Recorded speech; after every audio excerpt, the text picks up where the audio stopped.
CTBC Bank is Taiwan's top financial institution, but we're not stopping there.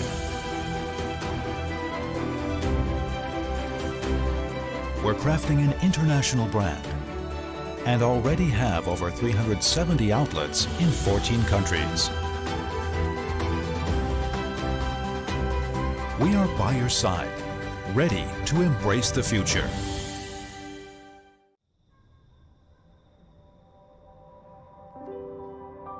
You just drag them down. You'll always be alone. You're a disappointment.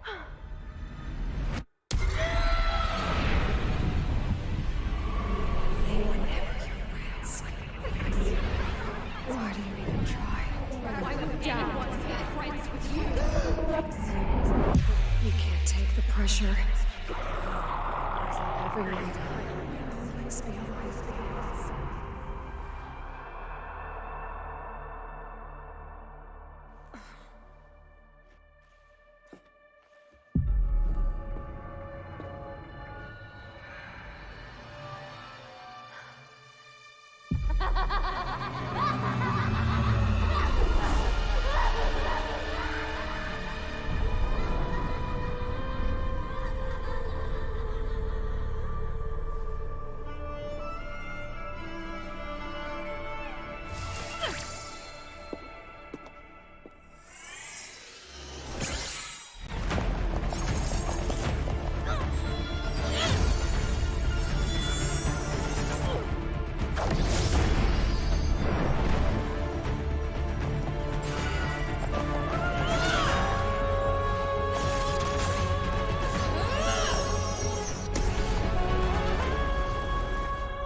Breathe in the wild.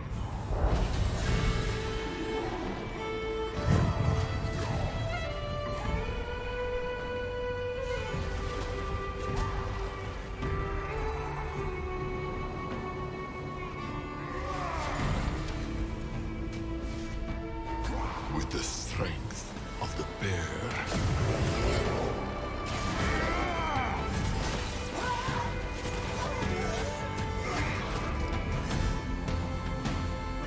The drive of the ram.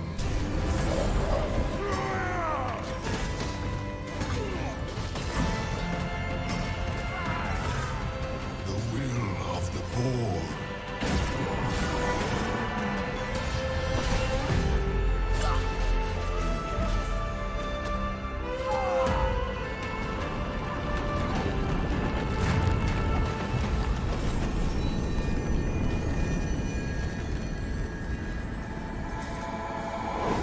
And the cold fury of the phoenix.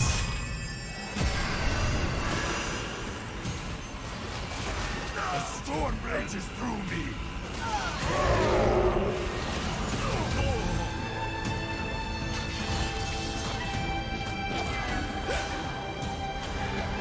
Unshakable.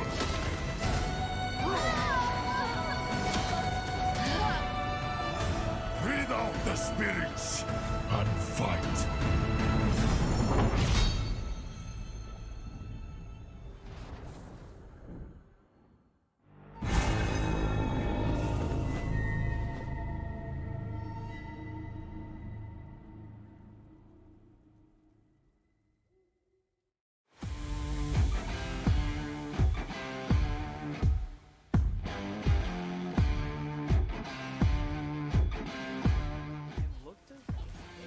go for the yellow blade. This It's is about going to be a stretch, 5,000 in though. my trade for it here. Let's see if they can peel them off. That Elise in. Sonic Wave's gonna go in. Gemini looks to sidestep. That Baron's kind of pulled off right now. And This they're can just happen. waiting and baiting rest. This- No, he steals it! Oh wait, Gemini managing it. Nasty around the side. They're gonna turn this one into a massive cyclone, but the push away defensive move from Pretender. Kurt. He can't quite close this one. Kurt getting Those that get knocked two up on man. Nasty. Do they have the damage? Hana taken low in this, but not gone down just yet. There goes Hollow, the first casualty Pretender of on the this side. fight. Pretender looks for the flank, but he's already used his big tools. Leaky goes in, getting the R back. They find Kurt. Eats the damage, taken out by Nesty. The chase is on. Eminem, he cleanses through, but maybe a little too late as he gets hit by the orb on the back half. The double kill. Nesty on the chase, looking for more as he goes golden. Might have gone too far, but he flashes forward, getting a triple kill into the charm, and he will get out scot-free. Oh my god, the play coming in. Now it's a bit of spaces. Solar Flare comes on through, but the Vault Breaker in the steal. No, it goes to Beyond Gaming. But now for DCG to have to They're get out of funneled in. Finji's angle. He kites on back the ulti sent. from Hana again. This buy not working out. Bar. Winging it out, but Boy, here he goes. Once again, a great setup into the Gnar. That call the Forge God does knock up a few, but there's just no following through. Eminem trying to stay alive through it all as he finds Nesty on the opposite side, but Hana comes through to give him some relief, and Hollow is left out in the dark, left in the cold. Pretender now going to be isolated. Nesty nearly bites it, but it doesn't matter in the end. They still take him down. Do not lose a member. Quite a weird situation. Kongi does eat the charm. That could be all the difference they need as he goes in with the wild growth but gets popped down. Yumi once again stepping up. Skywing even getting the kill credit on this one in Unified. Just Sparkshard back away to safety. Rock in the middle with the dominance. Does he have enough damage to take Furry out of the fight? I don't even think he does. No, he's fighting for the help. PSG just running.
CTBC Bank is Taiwan's top financial institution, but we're not stopping there.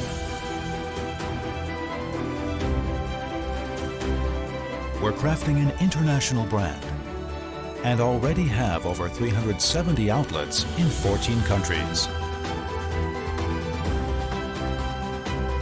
We are by your side, ready to embrace the future.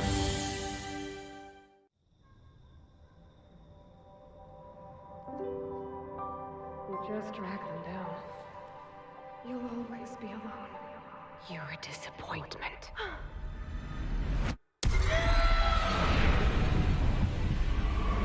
They were never your friends. Why do you even try? Why would anyone want to be friends with you? You can't take the pressure. Everyone will always be alone.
Breathe in the wild.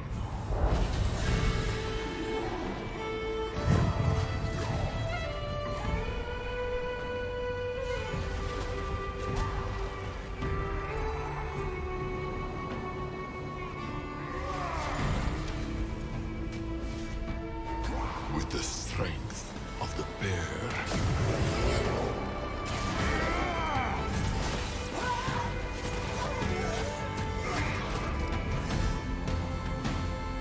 The drive of the ram.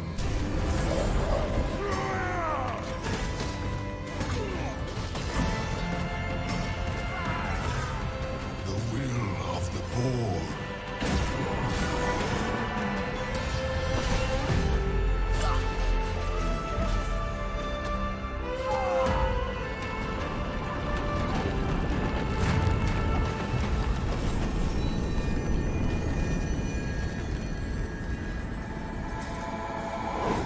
And the cold fury of the phoenix.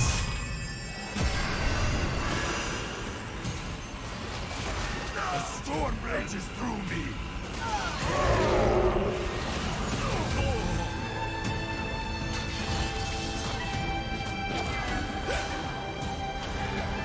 Unshakable.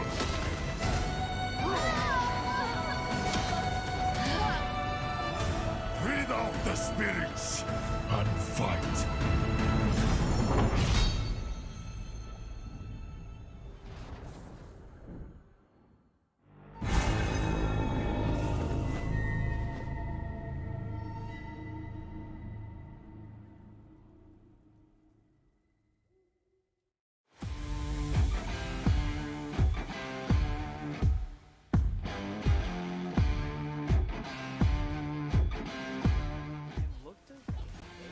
go for the YOLO play. This It's is about going to be a stretch, 5,000 there though. might trade for it here. Let's see if they can peel them off. That Elise in.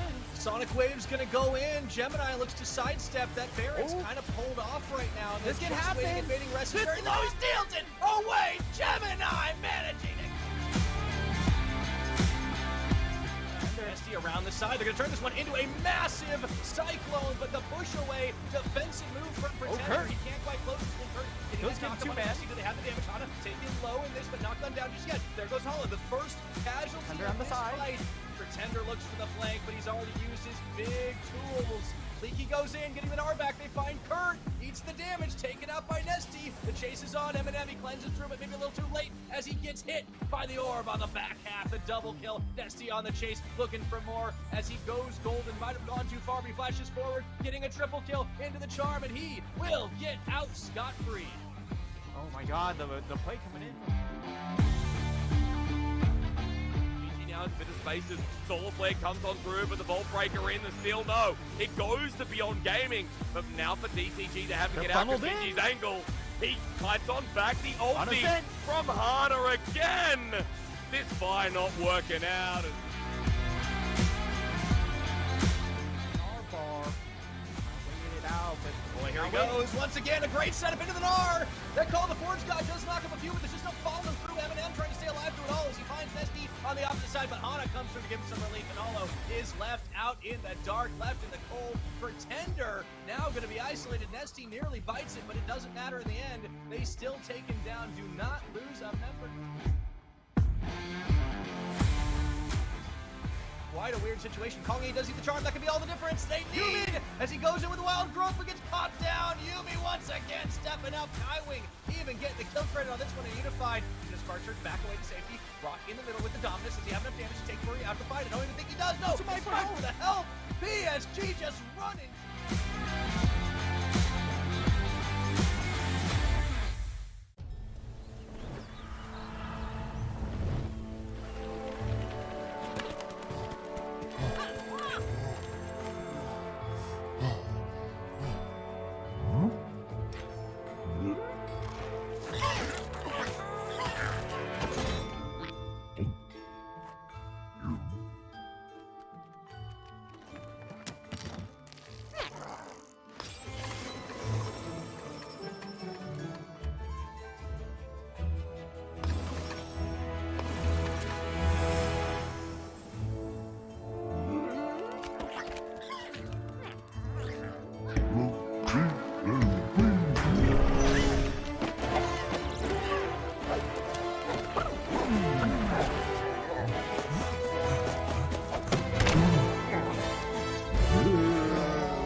CTBC Bank is Taiwan's top financial institution, but we're not stopping there.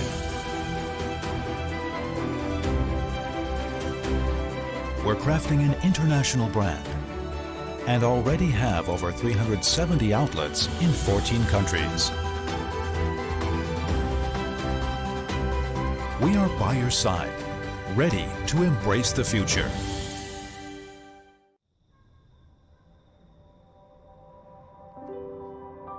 You just drag them down. You'll always be alone. You're a disappointment.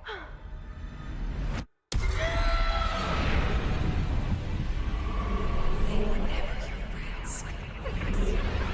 Why do you even try? Why would anyone be friends with you? You can't take the pressure. Everyone will always be alone.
Breathe in the wild.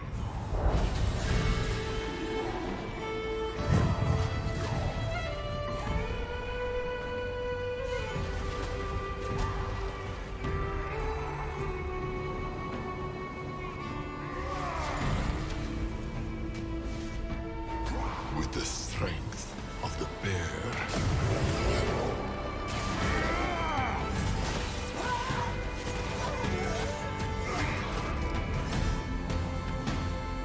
The drive of the ram.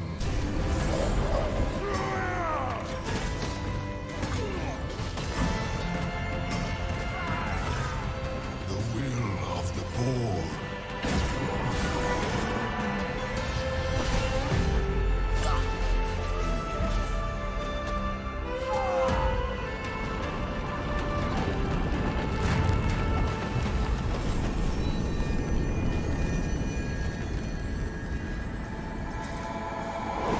And the cold fury of the phoenix.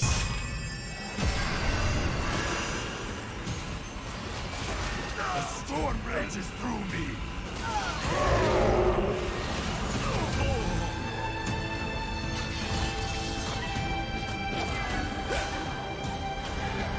Unshakable.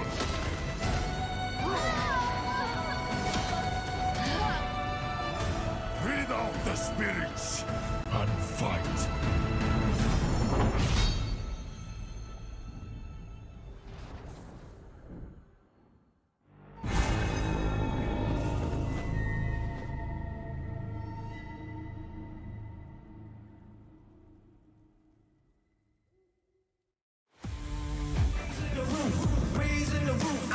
raising the roof. Find another way to fight another day.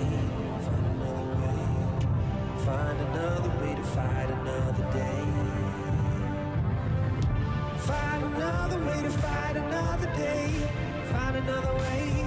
Find another way to fight another day. I feel it inside. I'm reaching my stride. I'm standing my ground. I won't give in. I'm moving ahead. I'm back from the dead. I'm ready to fight again. Yeah. Raising the roof, raising the roof, raising the roof. I'm raising the roof, raising the roof, raising the roof, raising the roof. I'm raising the roof.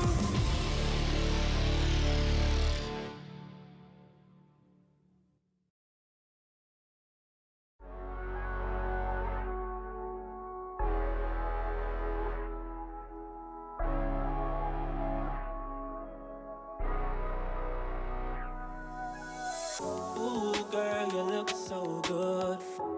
I've been thinking about you lately. I'm thinking that we should. I won't say nothing, baby. Nah, where you been, girl? I say you looking hotter. You know I could always do you better. Switching positions whenever fed up. Let me show you. You look so good, let me see you work it. Got position on the side, you deserve it. No competition, girl, you 5-star service. Think we can meet up after you finish working. You got the 5-star service.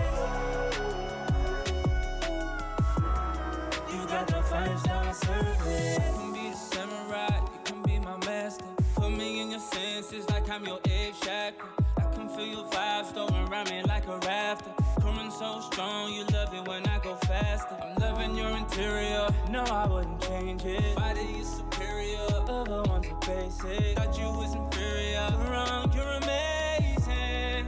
Hey, nah, where you been, girl? I say you looking hotter. You know I could always do you better. Switching positions whenever fed up. Let me show you. You look so good, let me see you work it.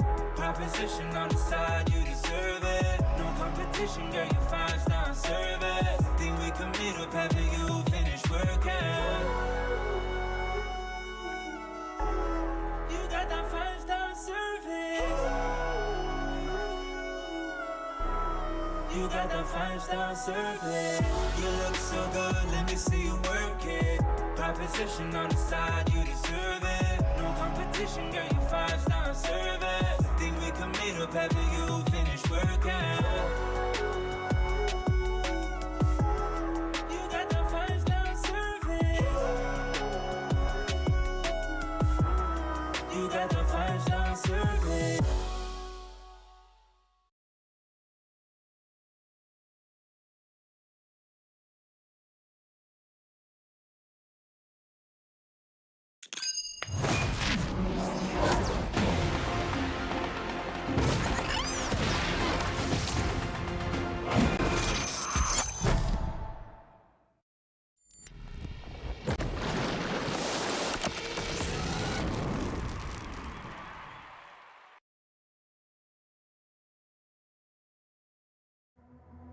Final game! Then he pops up and hits him with that one. And there it goes. Beyond David are destroyed. 我们要帮中信再添下一座冠军奖杯。是我们最大的目标。让你们看看什么是老六的逆袭。要拿冠军，我们要去小组赛了。先回到自己的八路下来，空档了，先发的老板失去第一张首席。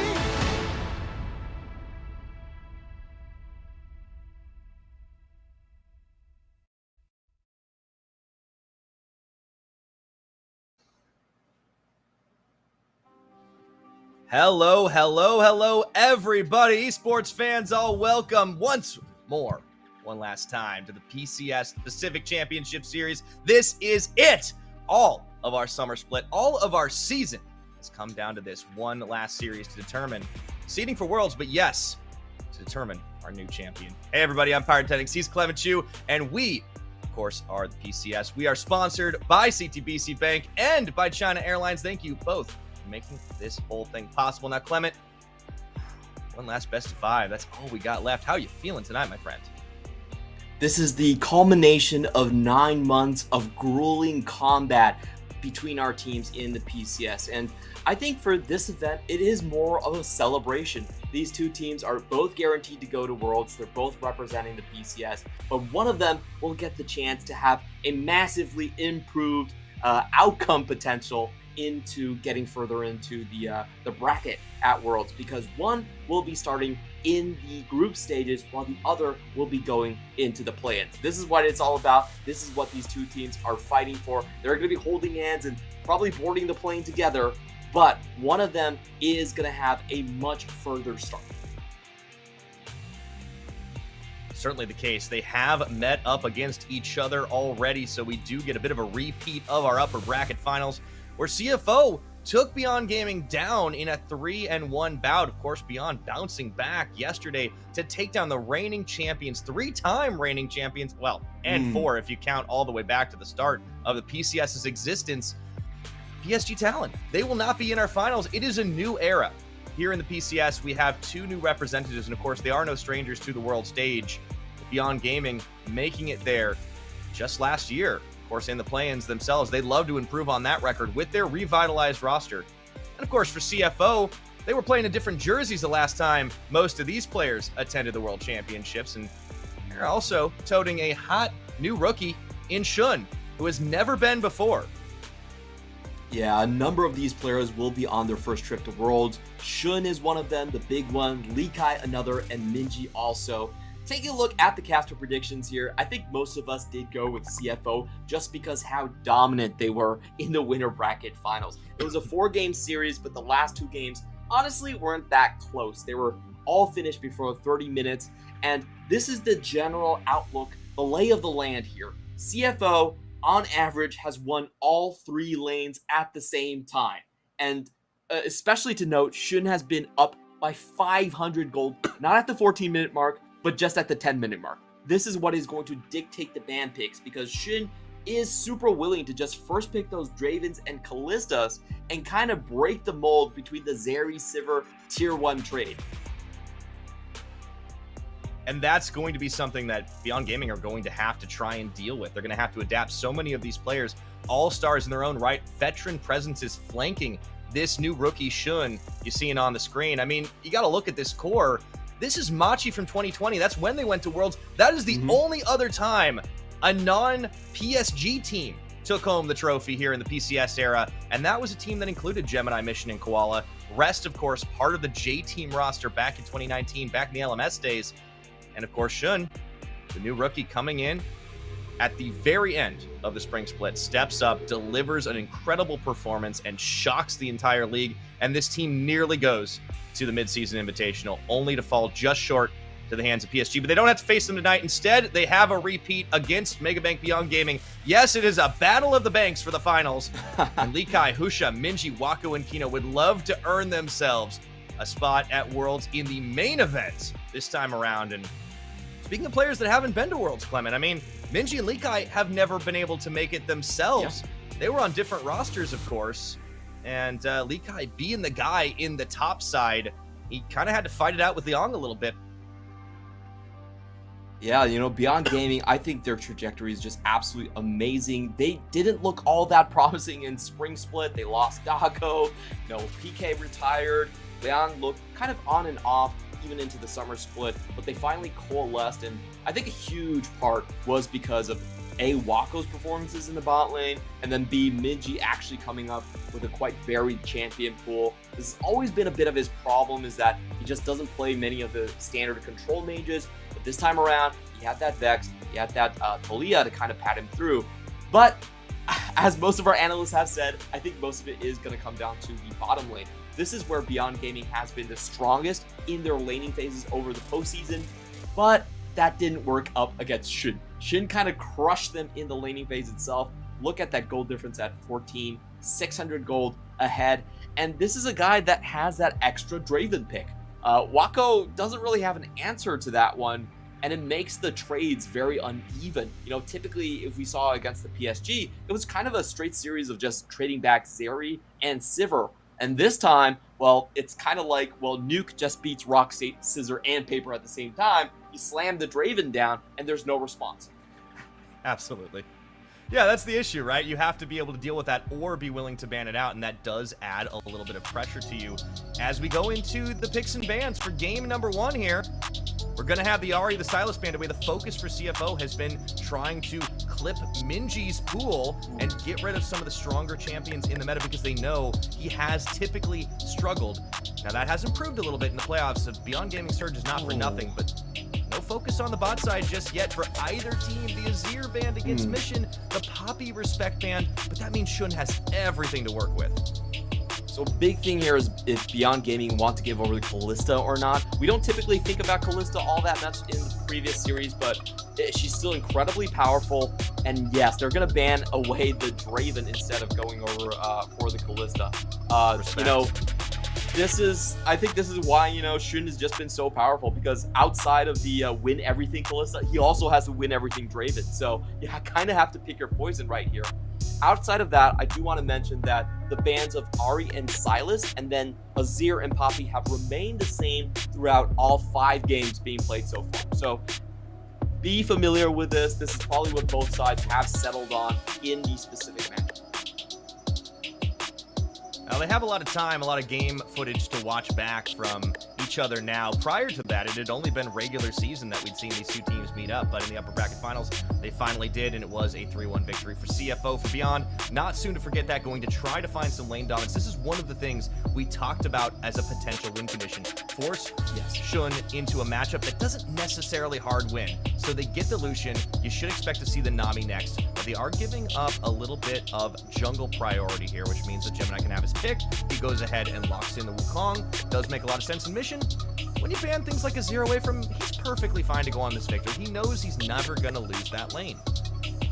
Yeah, Mission so far in the postseason has played just 3 champions: Azir, Victor, and Taliyah. That's it. That's all he needed to pick across the board. And honestly, looking at this draft phase, it seems like things are more or less the same from what we got on the 1st of September. It looks exactly the way that both teams have drafted there. And just to give you all a little bit of a preview, in the game Beyond Gaming did win. It was with this draft that they had the Sejuani. And this is what I want to focus on, is that in our estimation, what Beyond Gaming needs to do is they need to win big on the first objective, engage. That's kind of their only out, because they typically lose the laning phase, and if they don't have something to disrupt that pattern, they lose even more late game.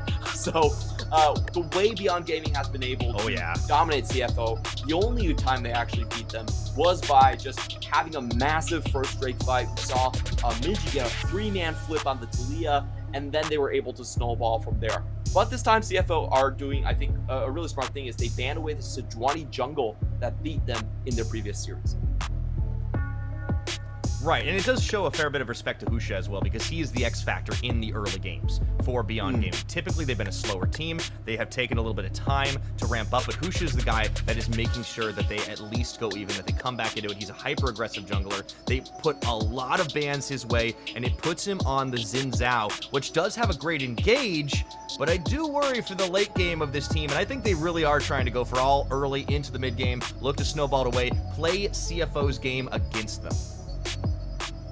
Yeah, I think CFO, the way they've been playing is, hey, we're just going to win all 3 lanes. We're going to use Shun to crush Wako, the strongest point, the most valuable damage dealer on Beyond Gaming. And then late game, Mission is naturally going to outscale Minji because he plays those control mages. That's been the CFO sort of playbook the entire series throughout. And Beyond Gaming this time, I think they're coming up with something that's rather different. I like this adaptation from Beyond Gaming. They're focusing even harder onto the bot lane, because so far, Shun and Koala have been willing to brawl. You can punish them at times. They do let it get to their heads. And this is the most bot lane focused draft we've seen from Beyond Gaming. They are doubling down, and they're trying to flip that 600 gold differential that Shun has acquired in the previous series.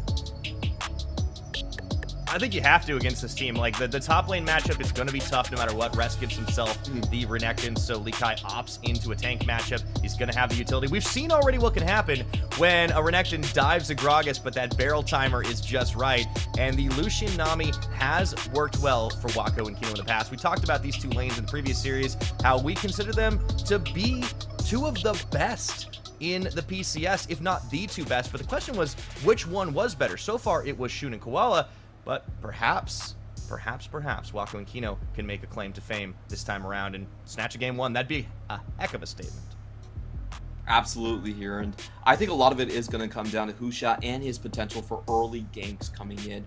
Xin Zhao is a champion that we all know. If you look at the composition, he doesn't provide a ton of engage, and he's not really peeling for anything. So the way that we use this Xin Zhao is for early game aggression, and that has to come down to the bot lane most likely. We'll pay close attention to his jungle pathing. I wouldn't even be surprised for some like close to level 2 shenanigans that could be thrown out in this situation. While CFO, frankly, they didn't change much with the draft. This is very, very standard fare for them. They're just trying to win all the lanes at the same time and have mission as late game insurance. Make sure they win at post 30 minutes as well. Well, here we are after several weeks, a few months of play, in fact. And of course, hell, let's go back to the start of the whole season. It all comes down to this for these two teams. Both of them will be attending Worlds. But what's on the line? Far more than that. Far more than even the seeding. A title. The PCS Championship to lift that trophy and claim supremacy in this region. Do want to get your name etched down in history here. You do want to be the only other, not the only other, but one of the few other people to win the PCS outside of the PSG organization. You know, PSG, they've done so well throughout the years. It feels a little bit weird to not see them here, but it truly is a new day. And we're taking a look at some of these runes here. First strike with the Victor and with the Lucian. Pretty standard stuff, and it does look like we are going to have a tank Gragas top line. This is kind of what I expected given this composition. He needs to be in that front line position here. We are going to get some level 1 scuffles. Koala going with the blind hook. Yeah, nice. You got to sniff for that. You got to go for the attempt, but it doesn't end up resulting in anything. So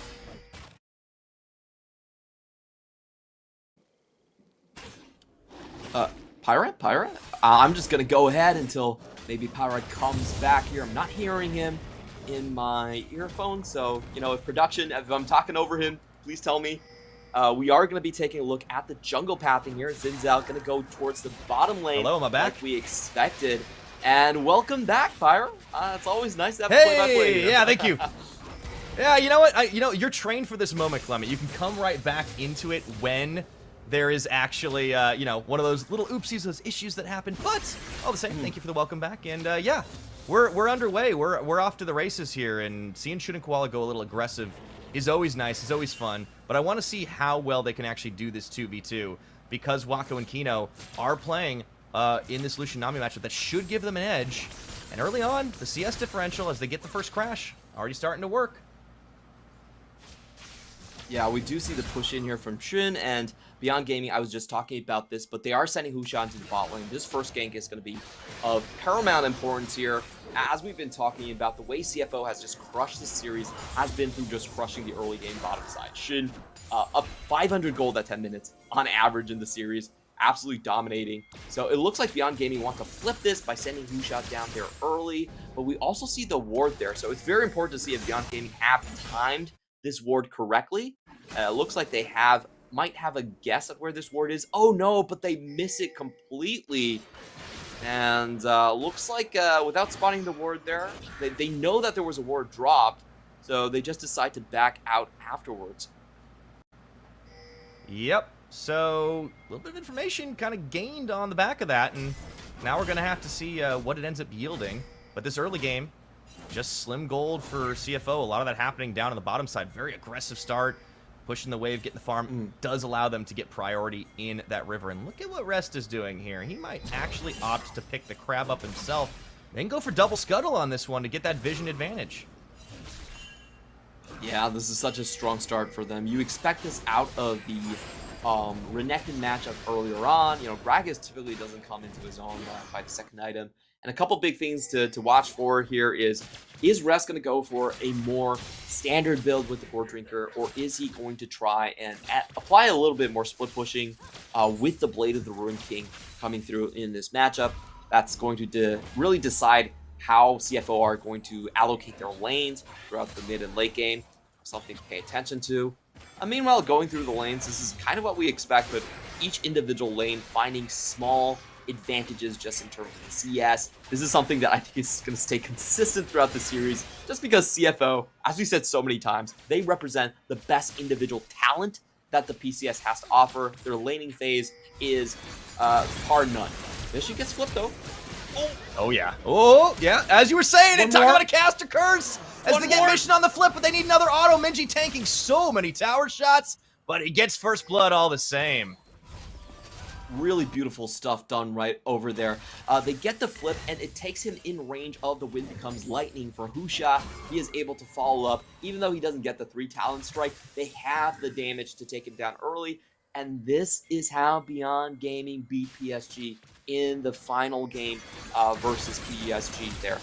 So just watching this again, W flash in to extend the range, doesn't need the knockup. Minji goes in after Husha tanks 1 shot there. They get out sub 100 HP, but they do it clean.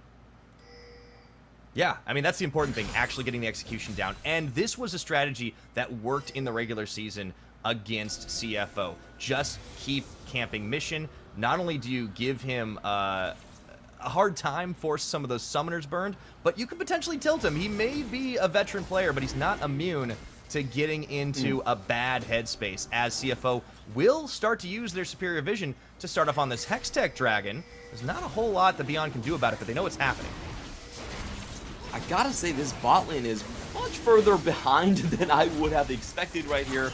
About 10 CS behind, and the Hextech Drake is going to impact these laning phases quite a bit. The extra attack speed is so useful for so many different champions. Definitely a great laning tool coming in here. And, I think what we've seen from Beyond Gaming is they typically pick the solution Nami, not necessarily for laning domination over Kalista. Kalista still has the edge there, but as a great burst tool follow-up. If someone is tagged by the seismic shove coming in from Minji, you follow up, you get the burst damage from Lucian down. You can really pop these targets quite quickly. I think the game plan remains the same here. Beyond Gaming still pretty much expected to lose a lot of these laning phases, but the first couple of Drakes, I think the first Herald is going to be monumental. And that's the important thing, right? Beyond Gaming are a team that does tend to focus a little more topside when it comes to those objectives. They're a much better team at controlling the Herald, even than CFO. I believe if you look at it just over the course of the entire season, or rather the entire split, they've had better Herald control than CFO, and they're the second place team when it comes to it. So Dragons sometimes can be a bit of an issue, but they usually get that topside locked up well.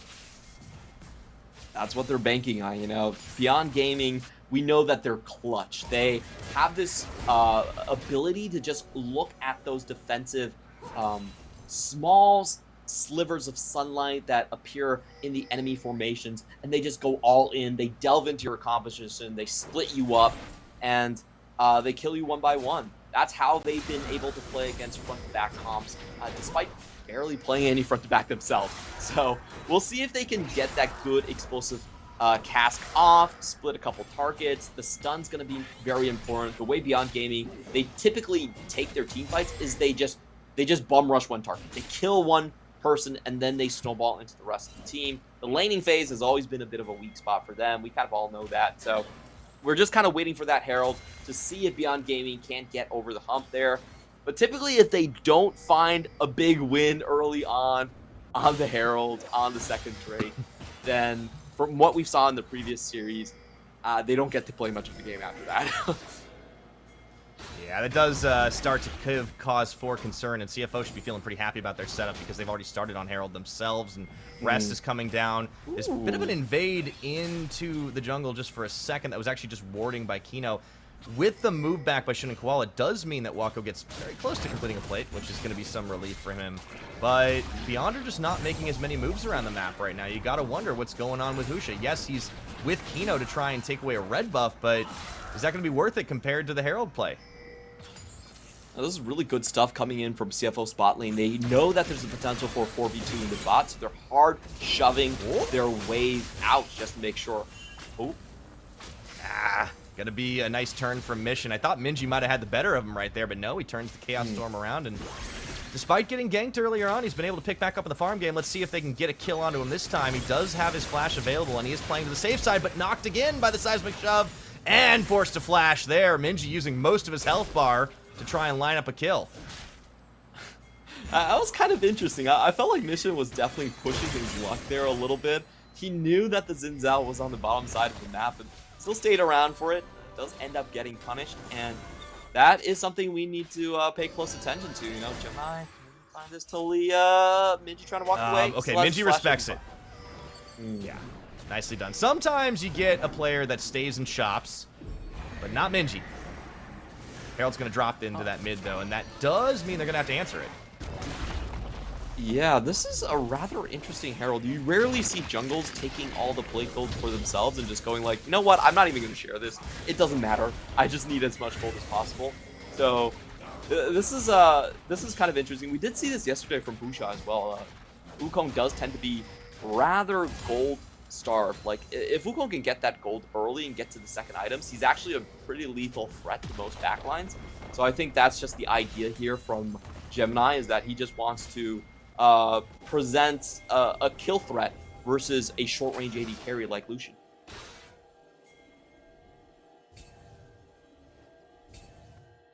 And now we have Beyond Gaming setting up for the second Drake.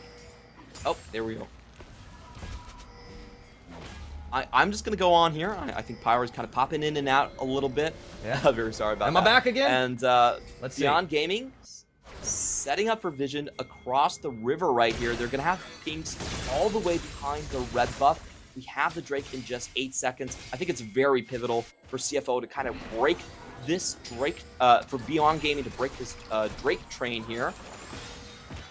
And with full vision established, it's just about if CFO want to contest this or not, because it is a cloud. It's not necessary for CFO to actually walk into this one.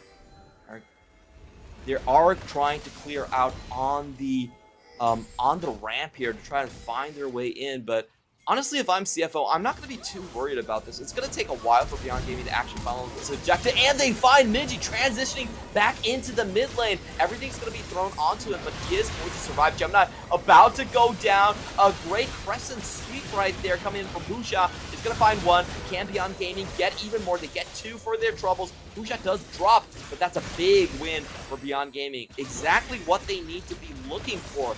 These big multi-kills around early objectives. They don't really have much of a late game to be looking forward to. I still give the late game advantage over to CFO, honestly, just because of that Victor. But the mid game is typically how Beyond Gaming want to play this one. So it does look like Gemini actually went in way too deep for that one. Gets tagged by the slow. Great flash in against Gemini. I think it was trying to go for the knockback. Of course, that's not going to work, but didn't get most of the other targets. And now that I look at it, the Crescent Guard probably wasn't the best idea, if I'm being completely honest there. It actually creates a little bit of distance beyond those two targets, and he still goes down in the end. But it is a 1+ kill for the side of Beyond Gaming. We will get Pyra back when production tells me so, but before that, I'm just going to ramble on. It's good old Clement ramble time. You've got no one else to listen to. It's me or nothing. So get yourselves comfortable here. We might be in for a bit of a doozy as we just have CFO now coming back onto the map, getting the Drake into their hand. I do want to take a look at where those kills do end up. It's going to be Wako and Minji. So good kill distribution here. The 2 damage carries that they want to use in this Wombo combo. And we have the start of a potential bot lane dive. You can see the duo from CFO instantly backing out. They know that Talia wall could be coming down, and Gemini is in position to intercept. So interesting stuff here, as we do have a Mission actually on the top side of the map right now. Not really sure what he was doing. I think just clearing some wards. And good defensive play from CFO. I think so far they have been able to basically ward off the most aggressive plays that Beyond Gaming could be throwing at them. Definitely going to be the tower dive that we want to be looking at. And talking about the top lane here, we have Rest going into the Blade of the Ruin King.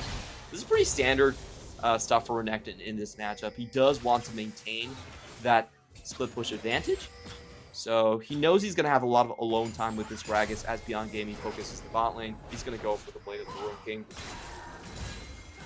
Taking a look at this bot side once again, it is Husha setting up for a trap. He does have his bot lane pushed up, and they're not going to bite here. I think CFO has done a great job. This is one of the biggest criticisms I had for Shin in the regular season, is that as a young blood, a lot of the times he just wants action. He just looks at the enemy and is like, you know what? I don't like the way you guys look. I don't like the way you guys have been staring at me. So he just charges forward, and a lot of times that actually spells trouble for CFO. But in this finals, boy, he's been playing so defensive at the right times. We haven't seen him overextend the entire time. We haven't seen a Weaver's Wall come out from Minji. So all in all, CFO's biggest worries, they have been avoided so far. Hey. And Husha just can't find Thanks thanks for covering things. Yeah, no, I wanted to wait for the right moment, but I miss you so much. Lemon, thank you for covering on the play-by-play. Apologies to everybody as we've had a couple of unforeseen technical issues, but hopefully everything is all fixed for now. Catching back up to what's going on here. Beyond Gaming making a play for the second Herald. Clement, you talked about how important this was. Yeah, the fights are really important here, and Beyond Gaming, they are going to get on the objective much faster. So CFO, let's see if they want to force this one. They could just decide to steal and get out. They're going to actually opt for the fight instead. They get the knockback on the Rect, and oh, they burst down Rest, and that's going to be a great start to finish off the Herald as well. Dinner and desserts is Beyond getting themselves another kill.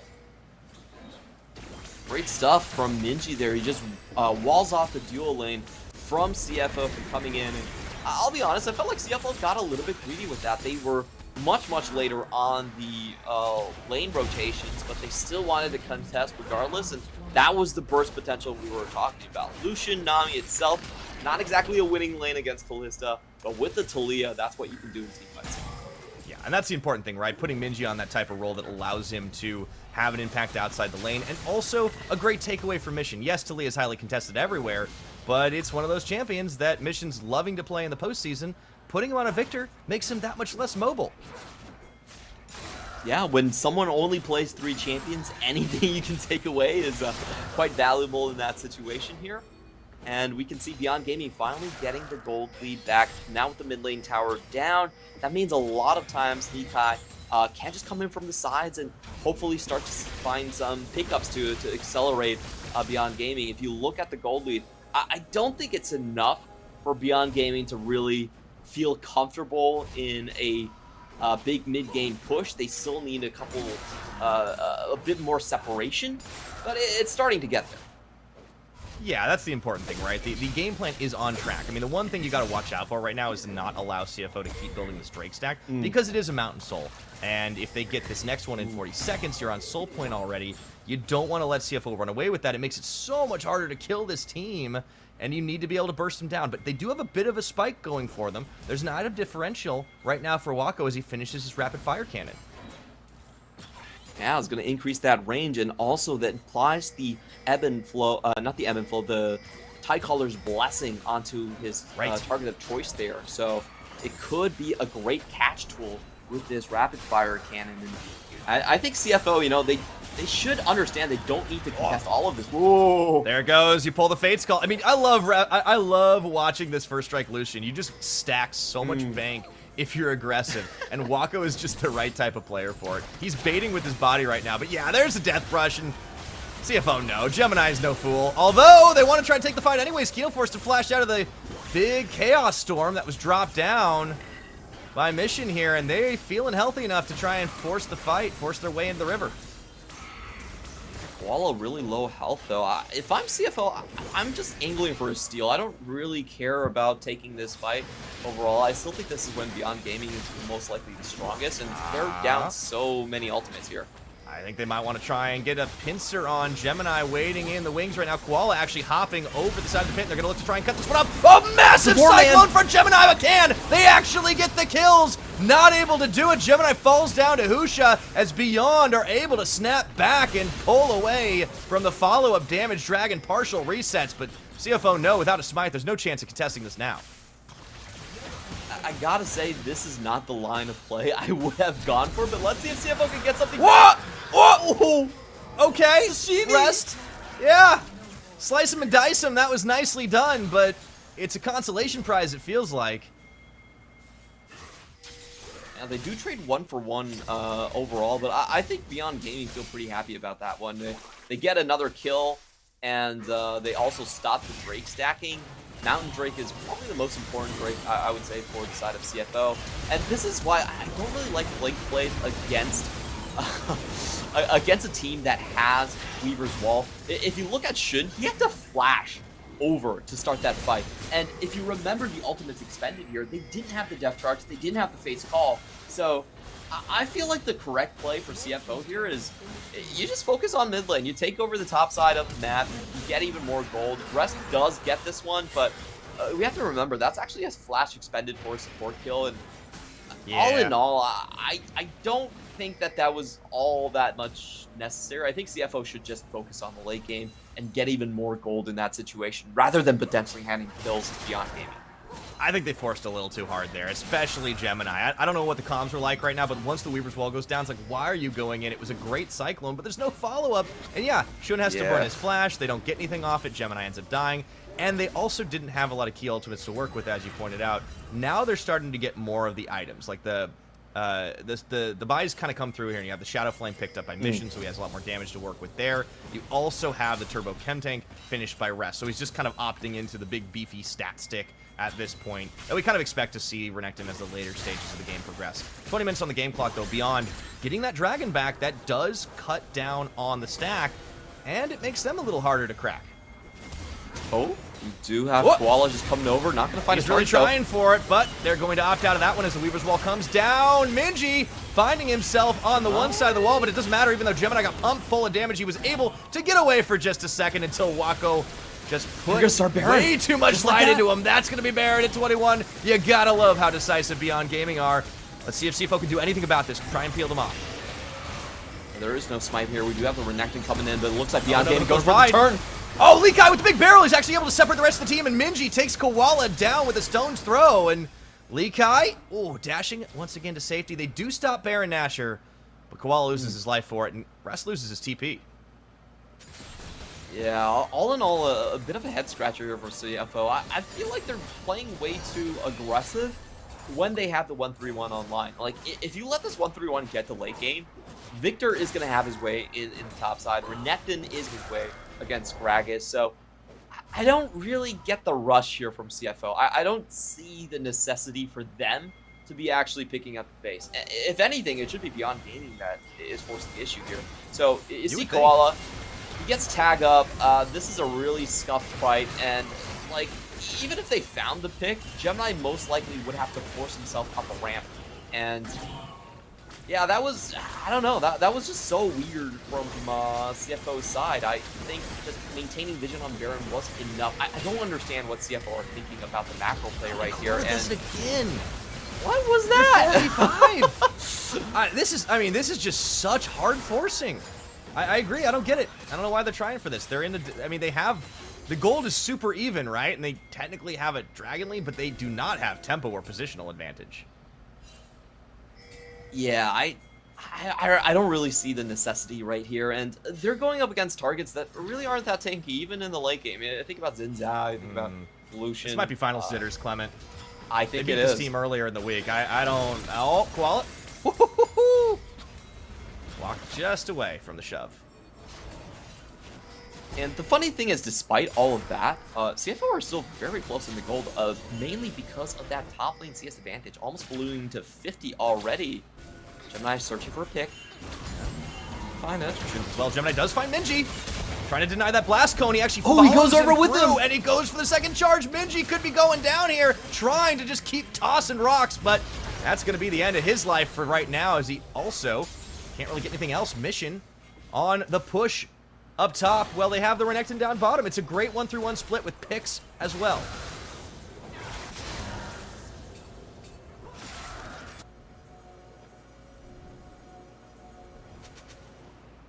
move to follow up on the blast zone over the wall. And I think this is how CFO want to play it. If you look at Beyond Gaming, they are much more combo reliant. While CFO do have to 1-3-1, and they do have to command kill threat with Gemini on this Divine Thunder. So that's the way we want to play, but this is Beyond Gaming's chance to strike back in the skirmishes, as we talked about, in the team fights. Looking to contest here, although it's up against a Rend and a Smite, but they will send the wave in. Now the teleport comes through. Mission with a big flash into the laser, trying for that big flank. Gravity field in there, and they knock the Gragas one side, but they still get the secure. Shun manages to take that with the Rend stacks. Mission isolated in enemy territory, gets popped up on a bubble from Kino, and he will go down. Shutdown gold falling into Husha's pocket, but Beyond are not done with this one. They may be pinballed around, but they want to try and finish a couple of kills off here as blinking health bars are going. But Wako looking to get the first strike and the last strike Rest for that going in. matter. Rest will Cole Minji down. Oh, what a scrappy duel. 1 for 1. Yeah, I would say CFO does come out ahead in that one. They get the Drake stack, and they also force a whole ton of summoners away on the side of Beyond Gaming. And if I'm honest, I feel like the summoners are more important for Beyond Gaming than they are for CFO. Beyond Gaming playing with a very, very short-range composition. So the summoner trade, the Drake stack, great stuff from CFO. I love the way Mission played that. This is why Mission just triumphs over Minji when it comes into you know, the 2-item territory. He's able to just flash the wall and unload on the rest. No one of expects the flash victor. That was just disgusting. And like, yeah, Wako is kind of like zoned away anyways by the depth charge.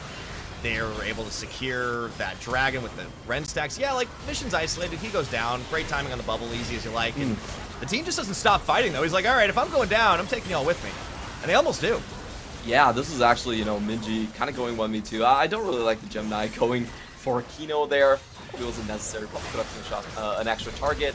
But the rest of this fight, oh, beautiful stuff from Rez. He holds his flash until he absolutely needs it to dodge out on the crowd control and find a comeback kill.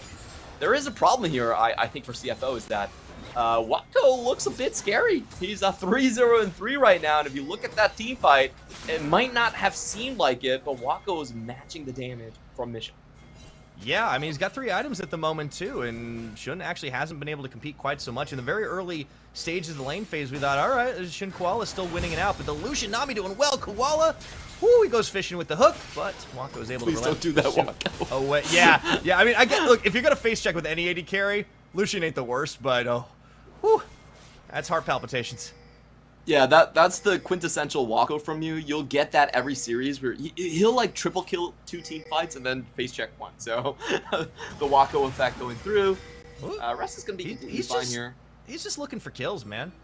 This is the first strike. He should Lucian. not be doing that when both of his silings are that far apart. That's my only issue. True.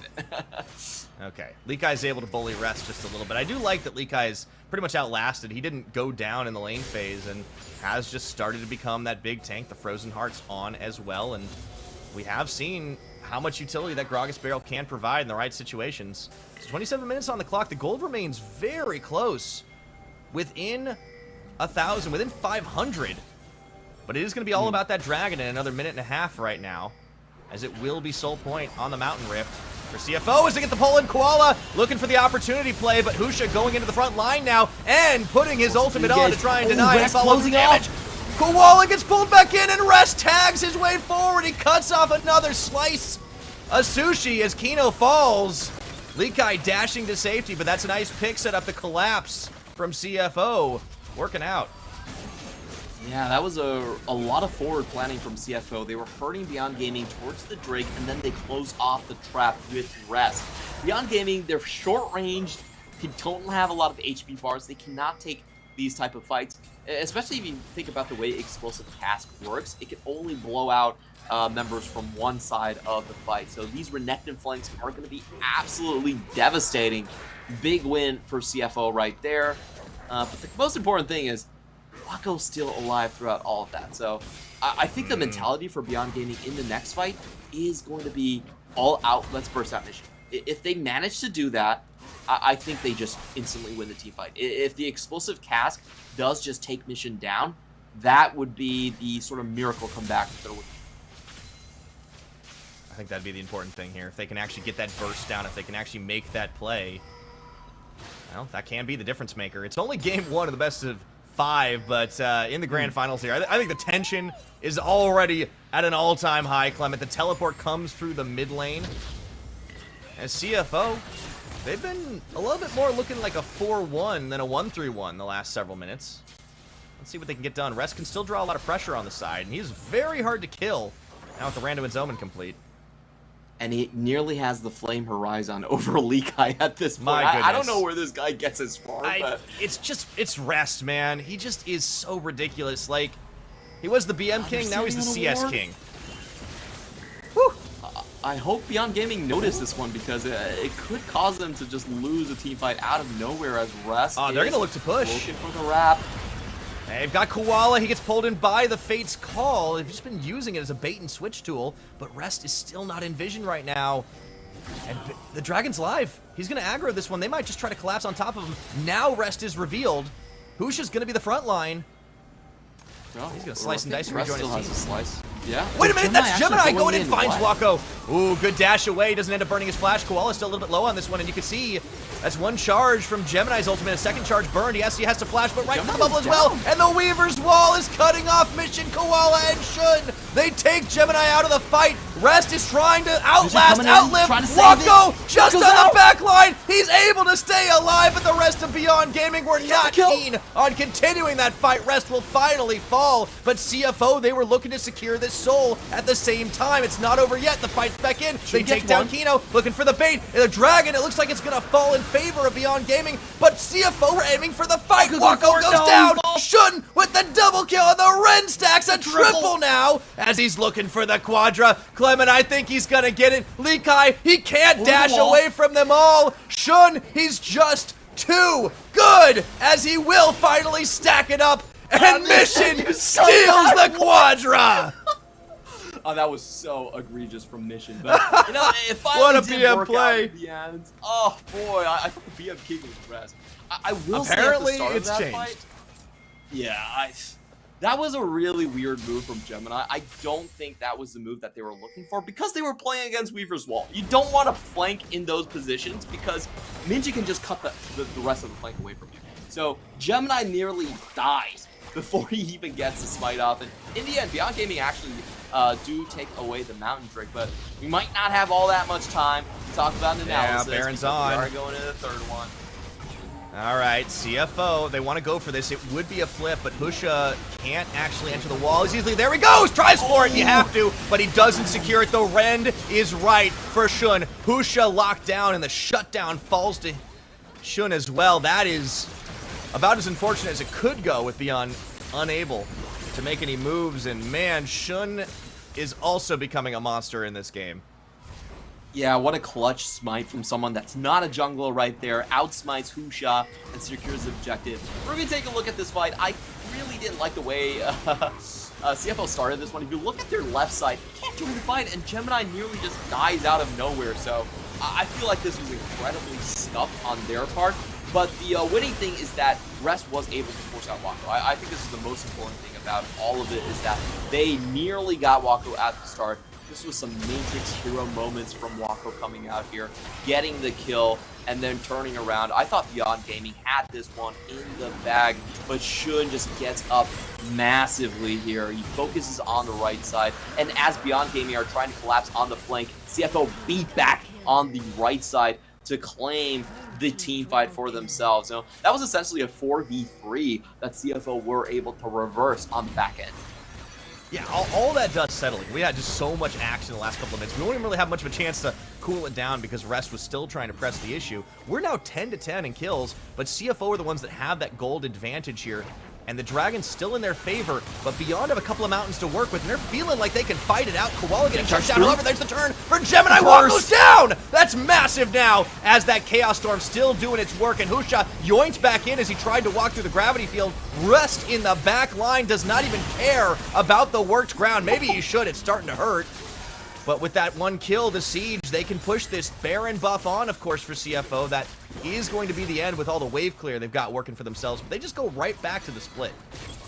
And I don't envy Wako's position in these fights. He's going up against Victor that has massive amounts of range, plus 1,000 range on that Death Ray, and Chaos Storm just goes on him. He can't do anything now. Cute play from Rikai. He's gonna be fine. Yeah, he's pretty tanky at this point, but yeah, CFO definitely building the leads up. The Dragon more important than ever, as it's still sole point for this squad, and Beyond would love to keep the late game for themselves, and I think we may be going there if they can do it, Clement.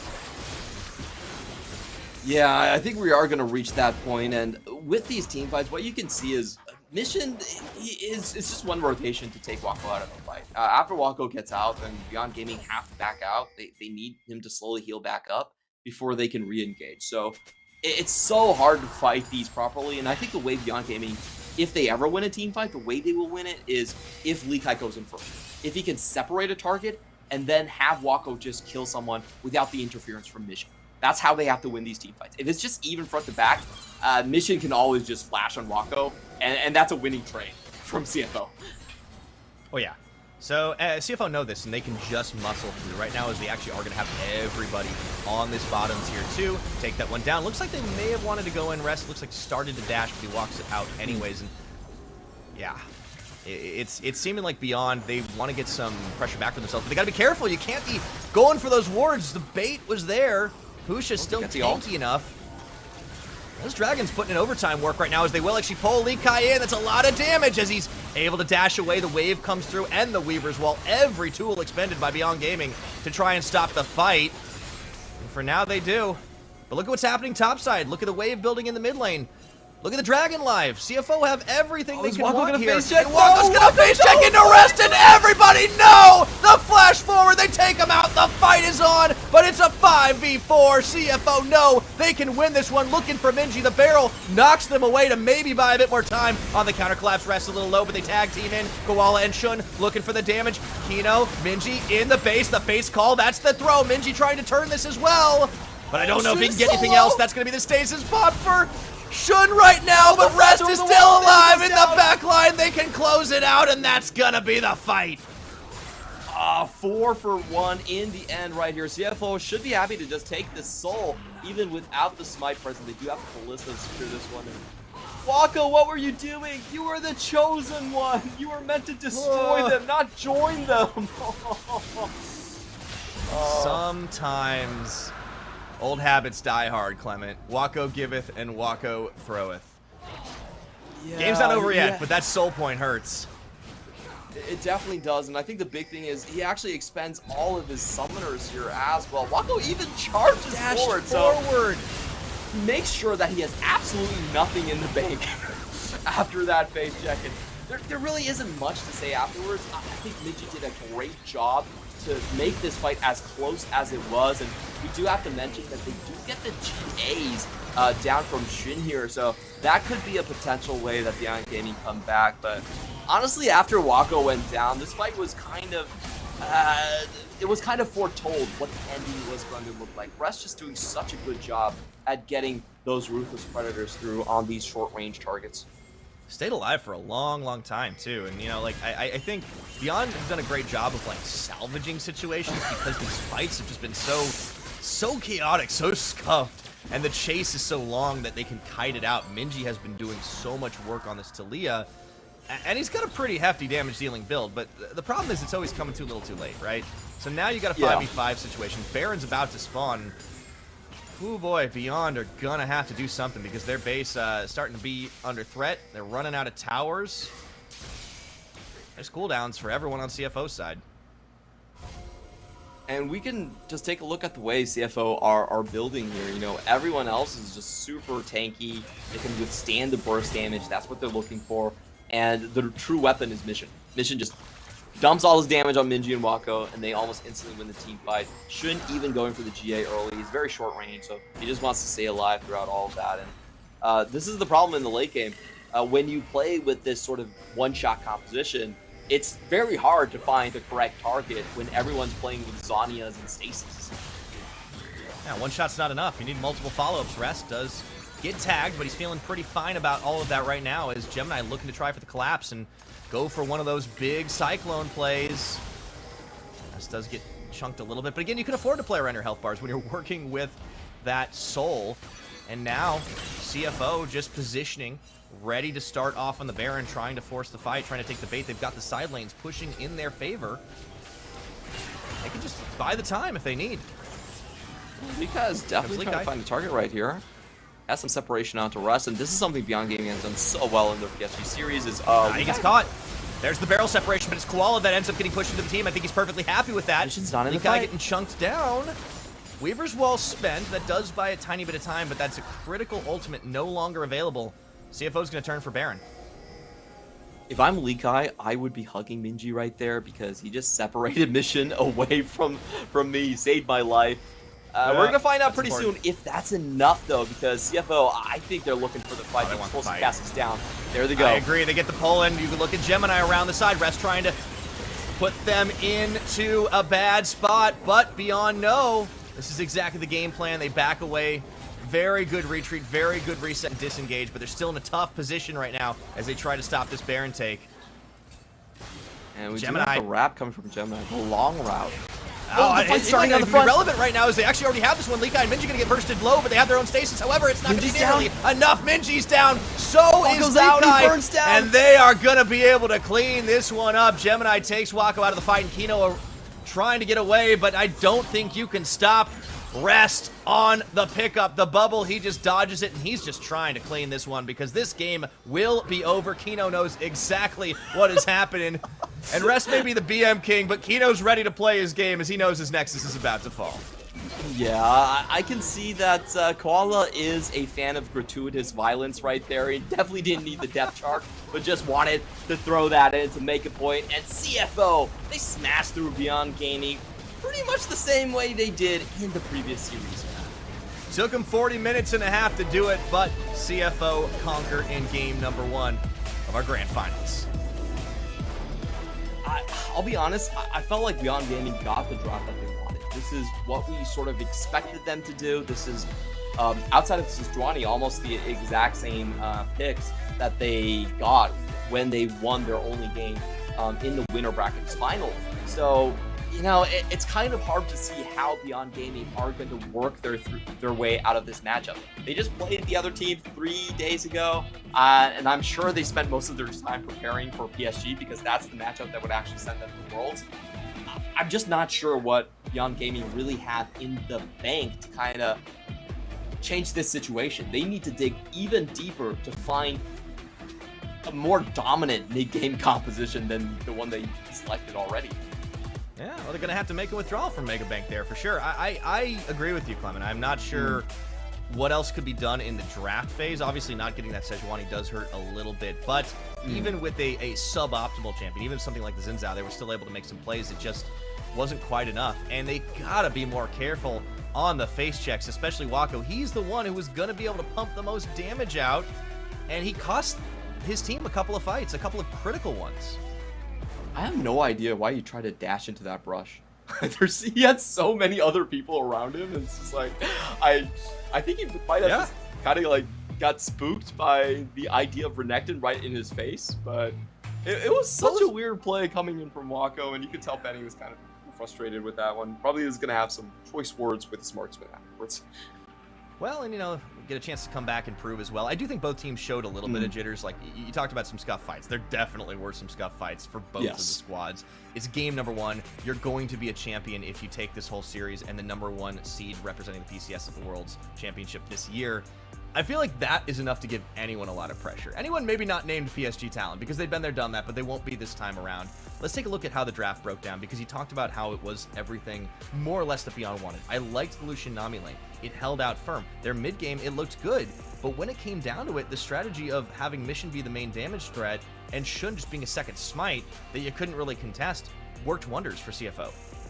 That was exactly enough, and I think this is the biggest advantage in the matchup is Mission's control mages over Minji's champion pool is the thing about Beyond Gaming is they can't really play with range. If you look at the most played, it's Sivir, it's Vex, it's Talia, and a control mage like Victor gets so much control in the team fights because he has the additional range. He can kind of pick his spots. He's not even afraid to go melee because he has that burst damage just drop on the doorstep there as well. So it makes the fights very hard to play, and this Victor pick is almost giving CFO a guaranteed win when it comes to late game. They can pick the Renekton and the Kalista. These are champions that are not known for their late game power spikes, but it doesn't matter. Mission is enough to anchor a 30-plus minute guaranteed win for their side, and I'm trying to think of a way. I think that challenging Mission is going to be how this series develops, because remember, again, Mission has only played 3 champions throughout the entire postseason. He's just sitting pretty on those 3 alone. Shun demands bans. This is the problem, is you have so many threats that you have to try and change it. So either they let Shun have his Draven. I mean, obviously they get a chance to flip over to blue side. You could always take it yourself, but I don't know if Wako is going to be feeling confident in that. That's always an issue. I think you've got to play for some dive. I want to see who should do something like absolutely nutty. Let's see him play like, I don't know, Nocturne. This was a good setup. This was a good start, but they needed to do way more than this. And I do think that Minji, while he had some great Weaver's Walls this game, yeah, he wasn't able to put nearly as much damage out this time. He himself gets a little bit caught out as well. The follow through for Gemini.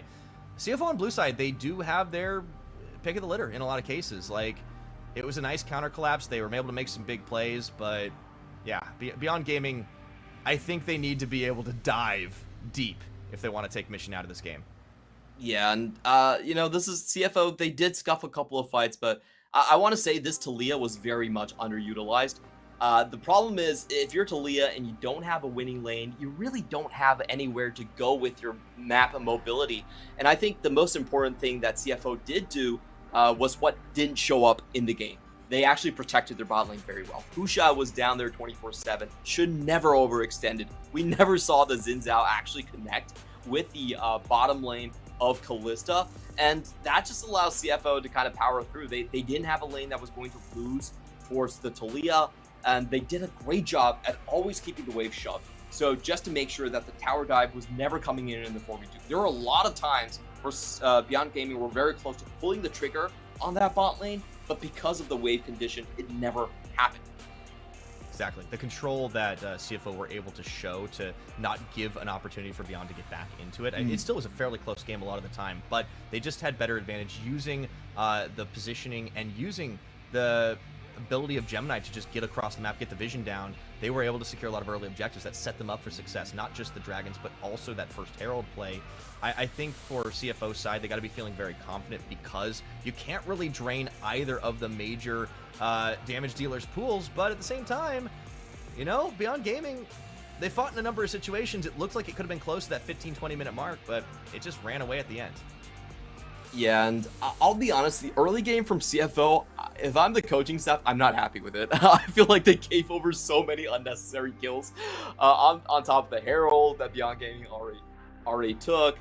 They gave over an extra kill on the Drake when they could have just gone up by like even more gold, like by stripping away both the top lane towers. So CFO could have still played this better, and I want to say that's the scary thing about CFO. They have such good laning phase mechanics.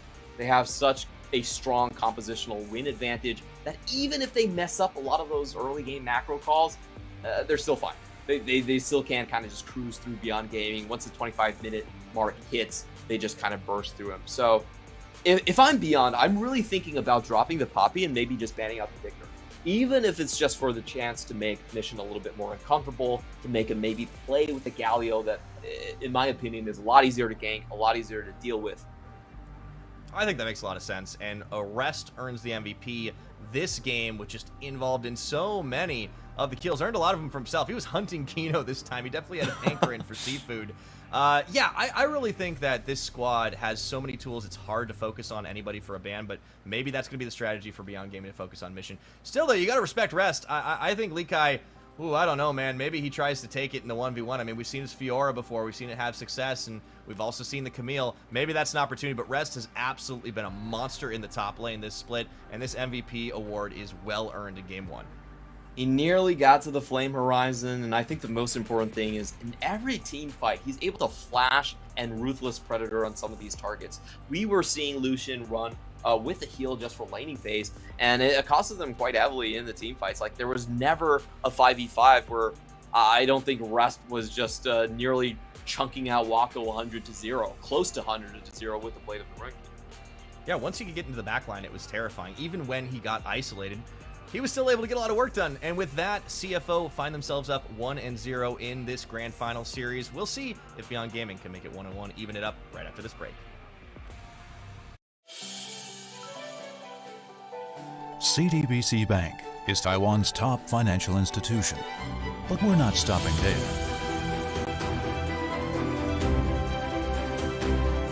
We're crafting an international brand and already have over 370 outlets in 14 countries.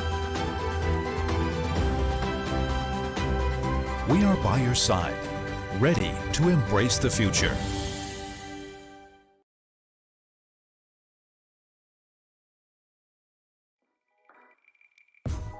Cold waves are coming. They hit me every morning. I can taste the fear now. It's written on my lips. Woke up on a cold floor with fire in my bloodstream. You're hot and cold, critical. It's written on your lips. I'm tired of waiting in vain while you keep playing this game. We try to maintain what's already over. It's even insane. I guess you like it that way. Be honest and say it's already over. It's already over. It's already over. It's already over.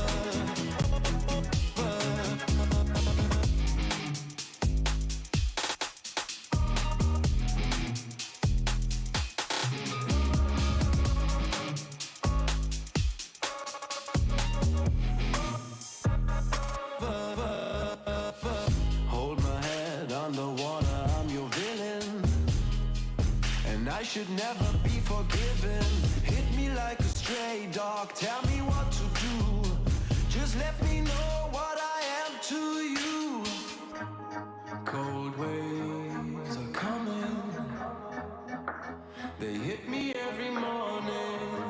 You're hot and cold, it's critical. It's written on your lips. I'm tired of waiting in vain while you keep playing this game. We try to maintain what's already over. It's even insane. I guess you like it that way. Be honest and say it's already over. It's already over. It's already over. It's already over.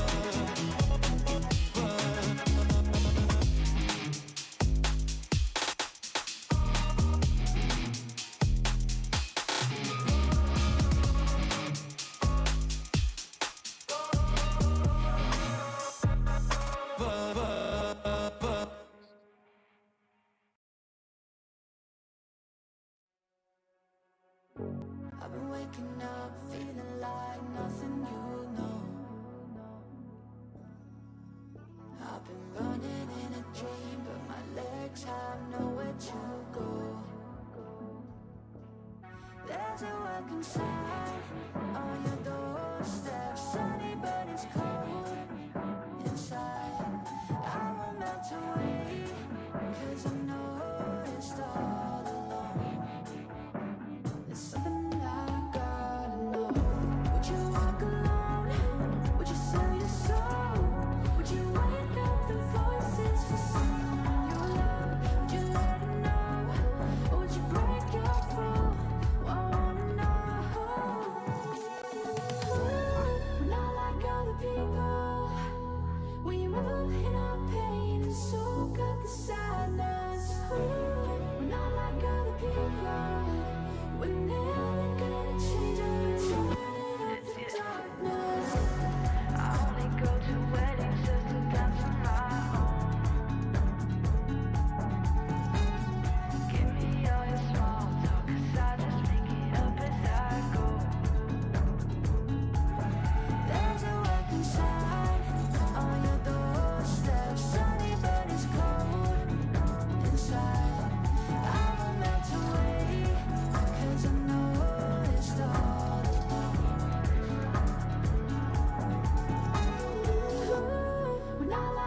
people.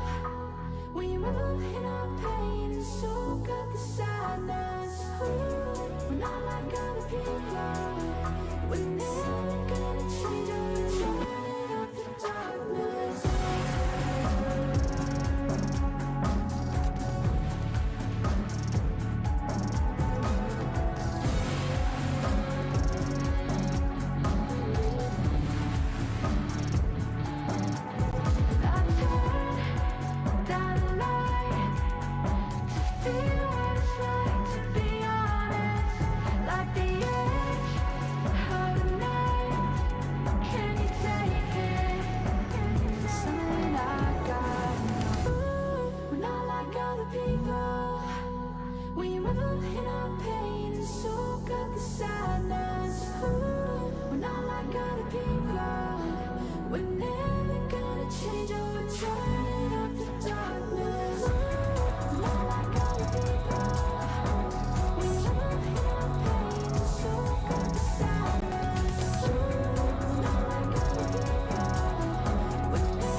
And there it goes. Beyond Gaming are destroyed. 我们要帮中信再添下一座冠军奖杯。是我们最大的目标。让你们看看什么是老六的逆袭。要拿冠军，我们要去小组赛了。先回到自己的巴龙下来扣到了，先发的罗曼失去第一张首席。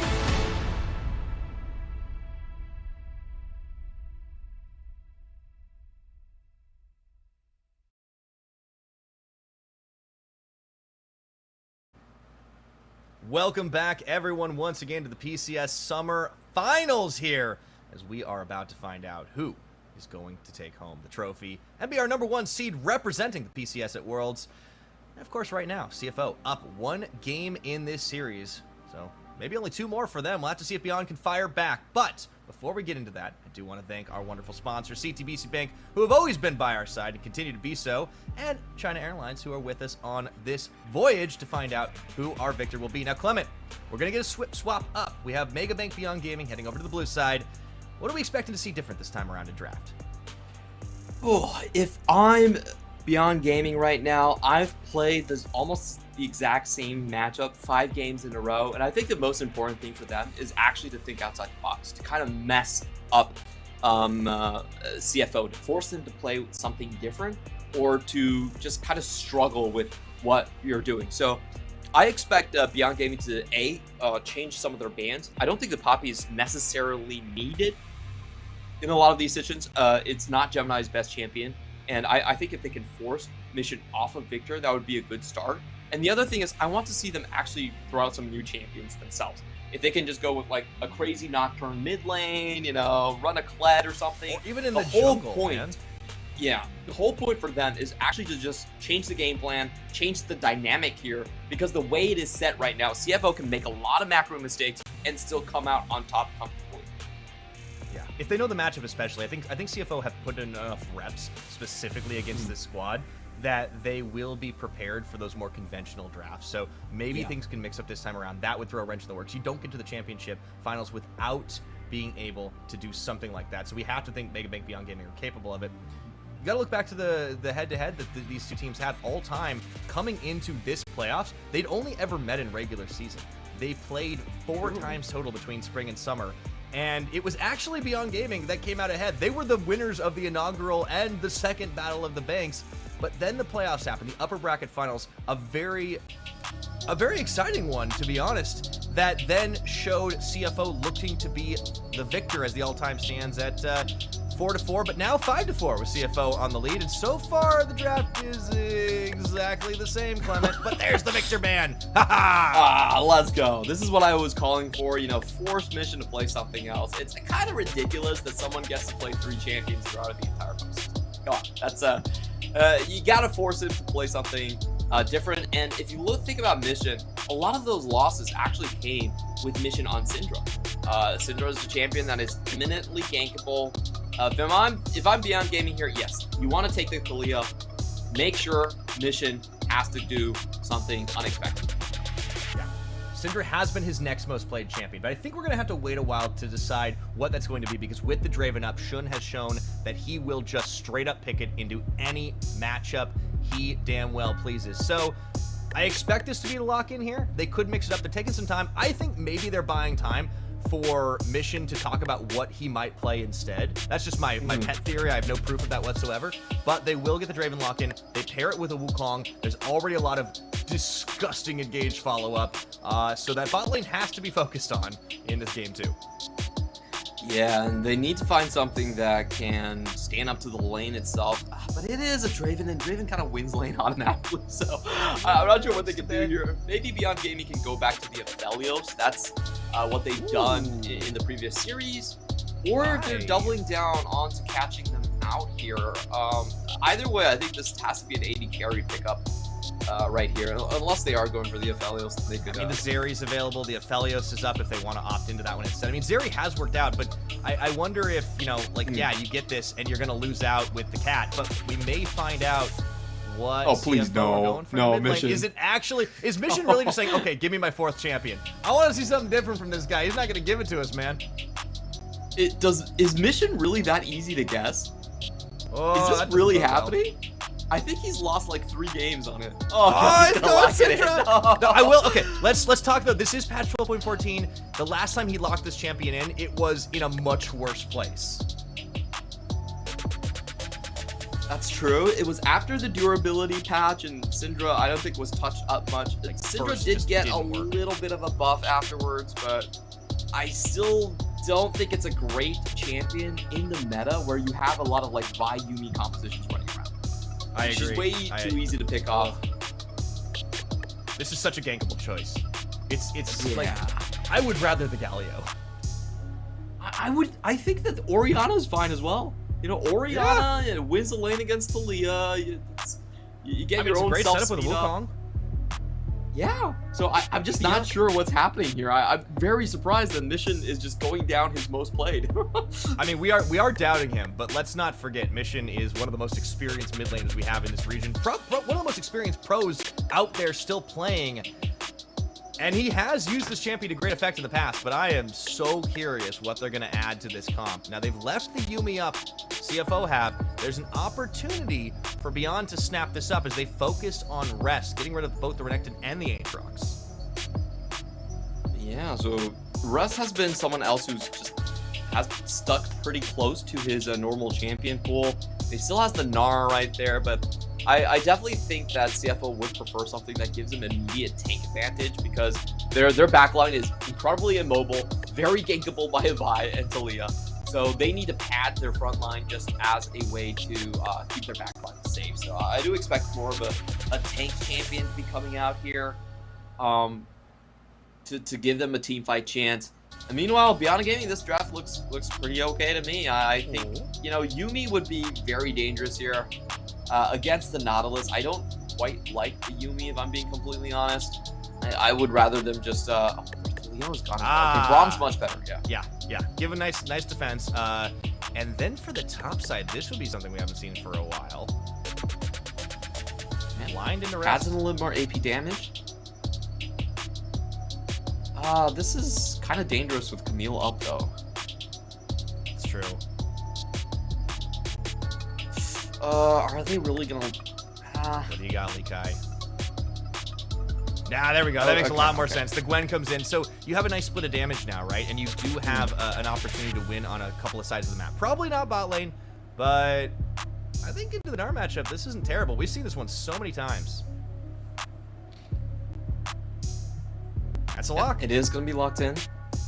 So, looking at the comps overall, CFO have a potential to just smash the mid and bottom lane, and I do expect Gemini to be gatekeeping quite constantly. But overall, I do like Beyond Gaming's comp more. I feel like the composition is much more focused. It has a lot of opportunities in the mid-late game. CFO can almost never afford to split up, And when they are caught, because that Gnar is conditional frontline, it's so easy for Beyond Gaming to just run in and cut them up. I think we're going to see Mission Syndra go from 25% win rate down to 20%. Ooh, okay, that's a bold prediction. Hey, it would give us a bit of an interesting twist to the series as well. But, well, Mission on a champion he's not found a lot of success on in this split.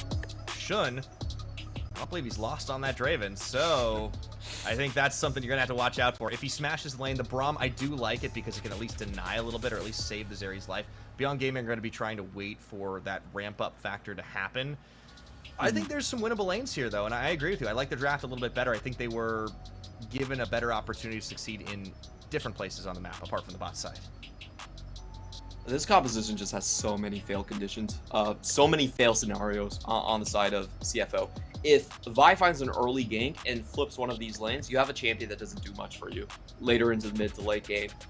And if the mid game goes wrong, if there's a flank from Gwen, I don't see how Draven or Syndra survives. So I really don't like this composition from CFO. I think the Gnar pick was very sus, and I also don't like the Syndra pick right here, but maybe that's their champion pool. Maybe that's it.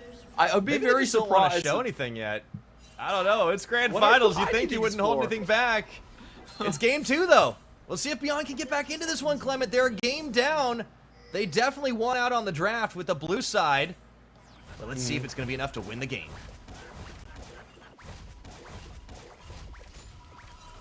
Could see some cheeky level 1s coming out here from Beyond Gaming. They do have the Braum to reach in to the enemy jungle. Looks like it's just going to be a standard start. Going over the runes here. Pretty normal stuff across the board. Scoring for your first strike onto the Syndra. Getting a little bit more gold in the meantime. And let's see. Oh, that ward actually a little bit misplaced here. Doesn't get the brush. That's a star award. That's unfortunate. Haven't seen one of those in a while. I wonder if Scarra like feels that through space and time. He's just like, oh what? no, I'm pretty sure every time a Scar award happens, he just gets like a little, like tiny little headache. It's unfortunate. Halfway across the world, it's like, someone's mentioning my name. It's like whenever like a Nidalee gets locked, hotshot GG somewhere's just like, yeah, old references. It's like, you're doing it wrong. It should go top lane. Exactly. It built AD. Anyways, enough old reminiscing of League of Legends. Let's talk about new League of Legends. The game currently happening right now in this exact time. I love the Compion's bringing out. We'll see what they can do with it because I think Husha's going to need to make a lot of plays early on. We're already seeing the trades happen. Shun and Koala perfectly happy to take it to Waka and Kino, but I do like this Braum pickup. Great protection against the all-in. Yeah, we've seen Yuumi against Nautilus, and I am not convinced that's a good matchup. Sure, Yuumi would fit the comp a lot better, but Braum just makes that laning phase so much safer. And I think this is the mentality change that Beyond Gaming have to make. In this setup, if you make it to late game, I think Beyond Gaming are going to win. If it goes to 30 minutes, they just have such a better composition in terms of picking people off, team fights, the flanks they can do. I just don't see them losing post 30. So for Beyond Gaming, it's about holding the lanes even and finding ganks. This is what I was talking about. Level 3, mission. Feels might know something's up here, but the Vault Breaker charging as the flash and burns it flash for flash trade. Hey, if you're Beyond, you take that though. Yeah, that's not too bad, honestly. We saw Ninja just kind of handing over the wave there and putting Mission in a bad spot, and this is the issue with Syndra. This is why Mission has 25% win rate on this champion, despite it being his most played. It's just because it's so easy to gank, and it doesn't do well in a Vi Sivir meta. No, it's true. It is a potential cause for concern. I mean, Mission could just be limit testing. You never know. But I am wondering. I want to see if he's able to perform on it right now. Now down a flash. It's first strike Syndra as well. He's going to be looking to stack the gold, stack the damage. He gets that corrupting pot early on to start the game. Definitely trying to play for sustainability. Gemini and Husha. Gemini. They're going to meet. Oh, double buff battle. Husha's forced to retreat. Husha has to run away. No! Oh, no! The block he gets interrupted by Gemini. What a brilliant maneuver. And he has no flash. There's no way he's getting out of this one. They know this. He smites for health. That's just enough to get him back, but maybe it's Gemini that overforced. He gets himself caught right now. They'll still have the Even flash. Mission coming to the party. This is one of the weirdest early game moments I think I've seen in a while. It's a hard invade from the rest of CFO to bring Gemini back up. But once Shun gets there, you can see Beyond Gaming has to back out, and they're actually zoned away because of this. Wow, this Gemini play is actually paying dividends here. Really smart on the moments, just the selection of where he wanted to strike there. And look at the wards on the bottom side. This has to feel pretty bad for Wako and Kino. Yeah, this is a massive setup. They have so much vision available to them early on. That first dragon is actually going to spawn in about half a minute, and CFO might be able to work with the tempo of the vision so much, just dotting the entire jungle. They will be able to spot Husha wherever he is, or really isn't. They probably should know that he's up topside right now. Yep, Husha charging down. Rest is already low HP. Oh, if he Husha takes the dodges Vault Breaker, ward. he should die. Yeah, no Narvar to speak of, and Minji's even coming up here as well. He's got to have the danger senses of tingling, but this is going to be the three-man dive. Let's see if it works out to secure first blood for him as he tries to outplay Dosh. Dodges, dives, but you can't get away from the scissors. Likai, he will get he that, drops. but the trade of the tower rest comes out ahead. Even. Oh, that was such a big mistake there, and CFO going on both other lanes. They know the jungler isn't there, so they're willing to step up. In comes the flash. Risk. Wako! Oh, he's taken so low. The Ignite. Ignite's on, but he gets back to the safety of the tower. Shouldn't really feel it himself there, but he doesn't have the Whirling Death. CFO, though, Clement, they're starting to make moves both ways. Yeah, that was a huge misplay by Beyond Gaming. That was a guaranteed kill, and it should have been a 0 death trade back there. And in the meantime, it means CFO gets massive amounts of tempo in the mid lane here as well. Oh, Mission's so close to 6. If you're Minji, you gotta feel pretty queasy right now with this wave pushing in. You have to respect that right now. Husha even contested on farm by Gemini. Able to take away some of those chickens. And CFO, just the tempo advantage for them. Just the aggression. They are pushing deeper and deeper. And even though the play up top looks to go in Beyond's favor, Rest still gets the last laugh with the tower kill. And we're off to a good start for the Flying Oyster. This Syndra not working out too bad. A good CS lead. And, you know, I'm not entirely certain how Syndra tanks damage from the work ground. I'm just going to say it like she floats. That shouldn't happen. But, you know, it does work, and she is still dodging a fair bit of the deeps from Minji. So at least that's working out well for him. Yeah, I think that's fine. And, you know, look at CFO's bottom lane at this point. Minji, can he get away from this one? Okay, that's the heal. That's going to be Gemini opening up as well. Kino going to try to save the life of not his bot laner, but his mid. And Shun, though, flashing over. I think this is going to be another kill. Solo cash in stacks. Shun takes Wako out of this one. Yeah, that was 400 gold on the Adoration stacks. And I just want to remind everyone, we saw Shun get a massive payout, 1,070 gold the last time. He's very used to these situations, but we're gonna see this laning phase just gotten from bad to worse. It's so free. You know what's about to happen. Oh, 700 gold on that one. Yeah, that was a lot. Big swing. They got the dragon advantage as well right now. Vision investment earlier didn't matter as much. This is happening in full sight, but there's not much you can do. Yeah, Husha can, you know, go around the back of the pit to try and make a return play onto Rest. He's going to do exactly that, but he doesn't even have cease and desist up yet. Yeah, Rest is slowly charging up his Narbar, and he's actually had some good trades onto Likai, so they need to get this down now. It works out. He has to know this is coming.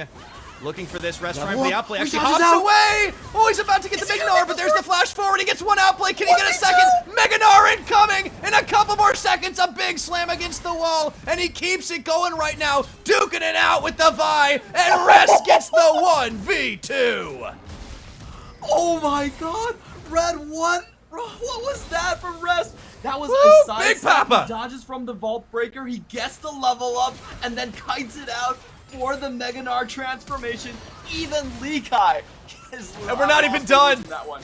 Mission still holding that ultimate. He's just sidestepping everything right now as he's waiting to right get Minji into lethal range. Stack those balls up and... well, you can't dodge that one. The unleashed power, there we go. But Husha's back in, doesn't matter. Gemini tags his way forward. Everything is going wrong for Beyond Gaming right now. CFO cashing in every side of the map. Oh boy, that was just so disgusting from Rest. Good stuff from Mission, but that was kind of guaranteed just in the 1v1 trade. But I need to watch top lane again. I want 2 back-to-back replays of Rest just dunking it on Beyond Gaming. That's how impressive that play was. A couple huge things here is that I do think Rest did get a lot of HP off. Look at that. He gets the double jump here as well and actually forces Likai to take a tower shot before that one. And this is a great play. He walks back to just get some range away from the instant Vault Breaker and then turns around. He doesn't take the stun from the Q. In the meantime, Mission just finds this great play onto Minji. You know, Rest, there was no way he should have survived that 1v2. I'm not even going to talk about this. I'm just going to talk about Rest. Like, the footwork and the mentality there to know that you need to dodge the Vault Breaker, walk back and forth for that range gain to happen, and to complete the 1v2, that was just breathtaking work coming in from Rest. Yeah.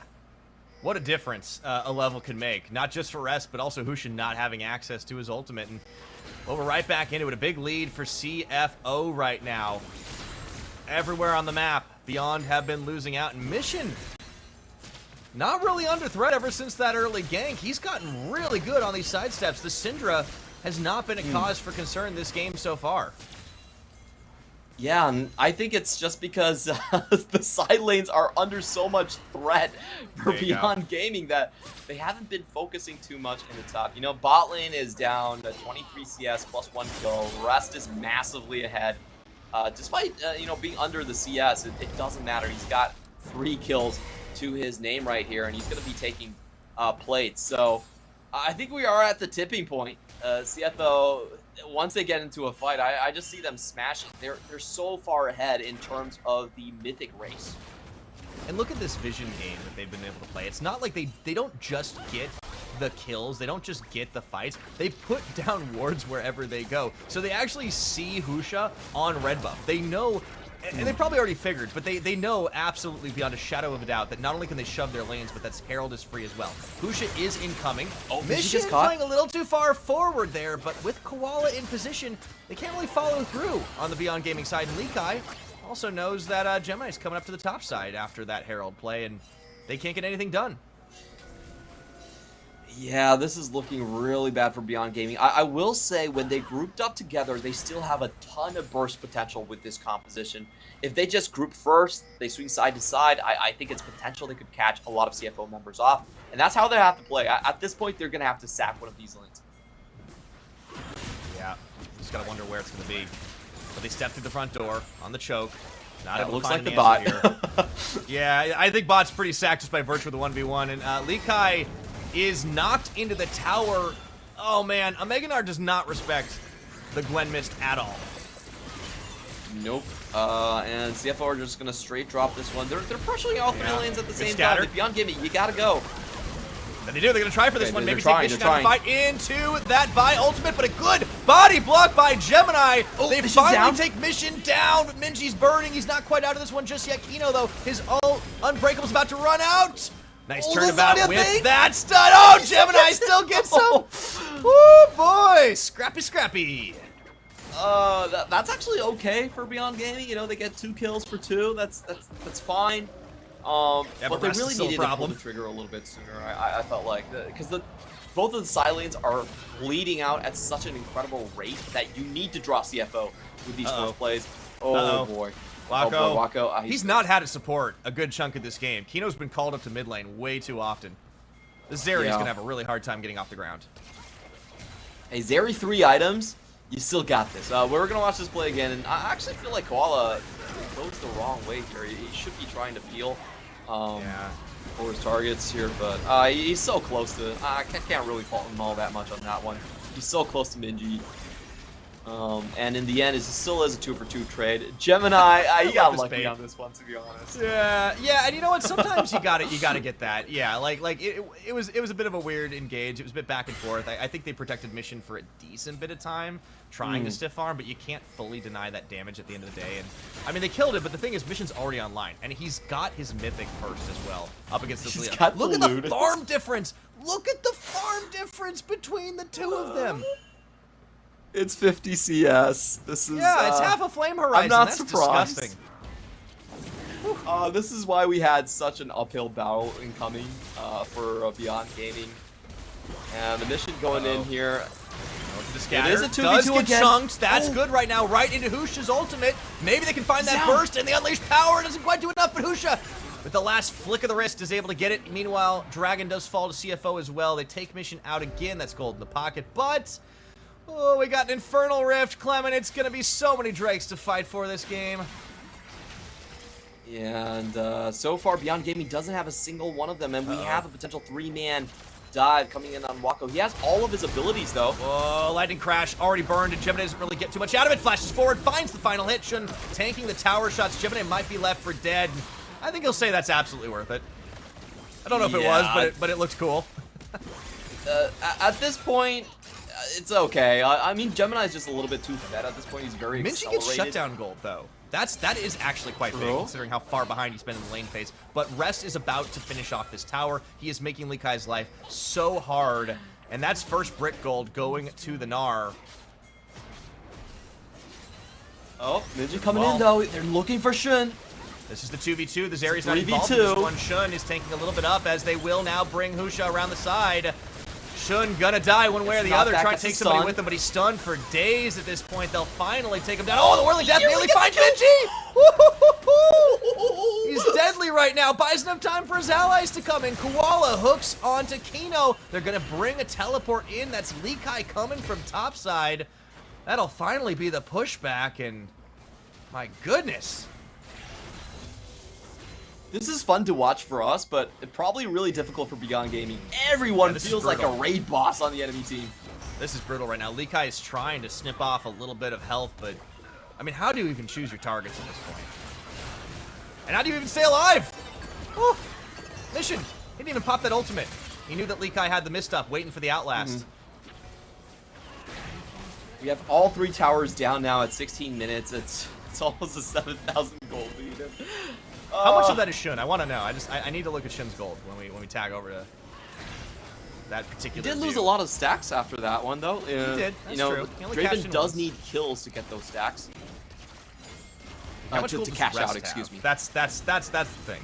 Like there's a lead in every lane in one way or the other. There's the Draven gold lead, there's the Gnar kill lead, and there's the Syndra CS diff. You know, if Mission really wanted to make Beyond Gaming's life a little bit harder, he could have gone for the Crown of the Shattered Queen, and he's just like, nah, I'm going for full damage. It's okay. But we'll just play this way. People. He wants to one-tap people, and I don't blame him at this point. You're gonna force some Zanya buys if they weren't already incoming, and yeah, Minji takes this to Leah as a countermeasure, and it feels like that just isn't enough because Mission. Here's the thing, Mission. It's not that Mission can only play 3 champions. Mission can play 4 champions, and you can't ban 4 champions in the first phase. Nope. I'm not gonna go all the way and say that, you know, Syndra, but Koala's gonna give them a gift. Yeah, it may not be the optimal meta choice, but it is working out this game, and he was only under pressure for a little bit. Another Herald play is gonna go. Koala does give a little bit on the health bar, but he's gonna be able to walk away from it all the same. He's still fairly tanky. Gonna look for a collapse onto Rest here. Husha, though, I mean, he's been outplayed before. And Rest has got 4 levels on him. I don't think he's going to care as he takes the Blast Cone Express into tower range. They're even going to bring Minji. I wouldn't mind seeing another 1v2. Let's go. Let's go. I don't know about that one. Let's see. Rest is going to be caught up here, and they're going to be forced to teleport. Try to buy a little bit of time to see some distance there. Mini Gnar goes down. That's shut down. They are out before Mission can arrive. Okay, good play right there. And, you know, Beyond Gaming, this is what they can do with their composition. They do have a lot of sudden burst, and they can catch silence really easily. The only problem CFO's other side of the map is putting too much right now. It's okay. Have the all in. And they pull Kino. That is going to be the turn with the Braum ulti. It actually keeps them quite low. But Kino, you have to think he'll fall. But Wako's starting to open up. They get a hook back. Oh, Wako gets caught. Into that ultimate. Gemini takes Kino out with the last hit. Looks for the double. Gets it himself. He's been on clean-up duty all day today. But look at Minji in the backside. Has Koala and Shun sandwiched. Koala hooks to him. But that only means Husha is able to clean up the Draven. And they're now going to look for this one. Almost an ace as Mission is completely off in the bottom side. And Rest has come back up, but that's a good turn for Beyond Gaming. Yeah, a lot of shutdowns going over. We saw the 600 gold onto Rest first, and then you get the stacks out of Shin just to slow him down a little bit after the collector. What is Benny's face? Benny's face is like, wait. After all of that, we're still down 6,000 gold. How is that possible? Yeah, that's the trying to do the math face. Wako has just been popping these lightning crashes, just hoping that they go all in, but CFO respected that distance, and he's not relevant enough on the damage just yet. So here's the good second win effort. I guess the fact that Gemini gets those kills is a saving grace. Shun's still not able to cash in, and he gets sandwiched. He goes down. It's either going to be to Minji or to Husha, and he chooses Husha. So this opens up the opportunity to at least get some gold back in your pocket. But now they're losing out on another dragon. It's going to be soul point here for CFO. Even when they win, it feels like they're losing, Clement. The laning difference is just way too much, and I think Beyond Gaming, they will find a lot of these picks just by the nature of their comp, but once CFO start to group up together, it was hard taking down one raid boss. Now when all the raid boss are coming together to form a raid boss league, it's going to get even harder, and I'm not sure they want to start out to rest. He had the Narbar, going to walk away from this, but the rest of the team is incoming, and yeah, you got to watch your mid turret as well. The bot lane not under nearly as much threat, but between Mission and Shun, they can just threaten as much as they would like. Response slow to come from Beyond Gaming as they're seeding more and more of their own jungle here. And it's starting to look like this game is definitely getting away from them as if it hasn't been already. Herald pop down bot. Just going to get the charge in. Tower goes down, and Beyond Gaming are going to get forced all the way back. So CFO have a very easy time at just going for the Baron or the Infernal Soul split in the next phase. Oh, second Shelly charge. Oh, that hurts. Definitely does. And the map is so wide open. Like, on the next objective, on the next break, what CFO could do is they could just straight go for Baron. And Beyond Gaming are forced to just seed Baron over and take the Infernal. They haven't been able to get a lot of map control for themselves. They found a couple collapses just on like overextensions on the side lanes, but it's just not been enough. And oh boy, there is a whole collector diff in that bot lane too. Collector Draven always feels. Yeah, it always feels like overkill, just getting so much extra gold on the Adoration stack. Call-ins right now, and it's CTBC Flying Oyster, all right? They got to make the good investments. You want to get money back. You want to get some ROI. That's why Mission's gone for first strike. It makes perfect sense to me. I have to agree. You know, if I'm going to look, this is the battle of the banks, and whoever wins, I will open a deposit with them. Okay, that's how much I trust their legal ability. Wow. Ringing endorsement. Husha gets caught. Oh, the burst out, and Gemini cleans it up yet again. This guy has just been bopping heads today as he spins to win backwards. Still, though, don't give it over to Shun. Yeah, without him, I think that's a mistake. We're talking about making bank. Everything should go to Shun at this point, but I guess it doesn't really matter as they are going to start this. Beyond Gaming, they'd like it. They like it, right? But Mission is the big damage dealer, and again, he's the one who's blocking. Kino is at least able to go up here, and you have Lee Kai on the flank play. Let's see if they can get something done without their jungler. The Weaver's Wall comes in to cut them off, but they stay committed to the Baron. Here comes Lee Kai into the back. They look like find Gemini. It's not nearly enough there. That one's going to go down. And let's see as they get the smite. It's right. Mission falls down to Minji on the last throw of the stone. They'll take Koala out, but Shun cashes in all the same. It looks to be a 2-for-2 trade, which when you're down this far, not too bad, but Rest is starting to clean up on the back half. He's still chasing after this 2 for 3. Oh my goodness. Come on, that's it was a little bit too much for him on the back end, but it was beautiful. He's not a raid boss. Clement, he's not a raid boss anymore. Rest is a full-on kaiju. Yeah. I guess that river is actually just the Pacific Rim. Well, once again, it was a good try from Minji. And they nearly get the triple needlework procs onto Gemini to just kill him before the smite goes down, but good job by Koala here. He actually just steps up and makes sure that Lee Kai doesn't get the timing to finish off Gemini. That secures them the Baron afterwards, and then you see Shun onto the top side, flashes early to avoid the damage, collects the Adoration stacks afterwards, and this is just pure chase down from Gemini. Yeah, Gemini's been on cleanup duty a lot this game, but he's been able to do it. Sticking the people, that Divine Sunder are definitely paying off, and CFO had the Baron buff, Wouldn't you know it, though, in 45 seconds, another Dragon's coming up. Husha could intercept, but that's a 1v3. 5-level difference. Yeah, he needs friends. Let's see if they can outlast him before they make an R-bar. He flashes into the pit, the follow-through, and there we go. Shutdown goal, but the rest of the crew has arrived. They try to get the unleashed power, but Likai, he had the mist on. This is the best opportunity they're going to have right now. As they look for a chase down, Gemini's backed away. Okay, CFO, they realize maybe that wasn't the best opportunity, and maybe even see Dragon control for the first time today. Yeah, it would be huge here. CFO know that they don't want to risk the 4v5, so they're just going straight for the guaranteed gain on the map, heading towards the mid lane. If we look at Rest, he's still very far away from coming back here, and he doesn't have to teleport. So this is guaranteed 4v5, and it looks like, I love this play from CFO. They're just making the best of a bad situation right here. Yeah, Gemini trying to stop Axe in the meantime. Okay. Gemini watches this one. They actually don't full commit to going deeper than just the inhib turret. They let the minions start to do the work, and hey, I guess it's not the worst risk. You do have the opportunity to get another Dragon to get that soul when it comes back up in about 5 minutes, and Shun just takes away as much jungle as he can on the back half of it too. So not the worst things to happen, all things considered. It's just Rest going down, maybe getting a little bit big for his britches going into blind vision.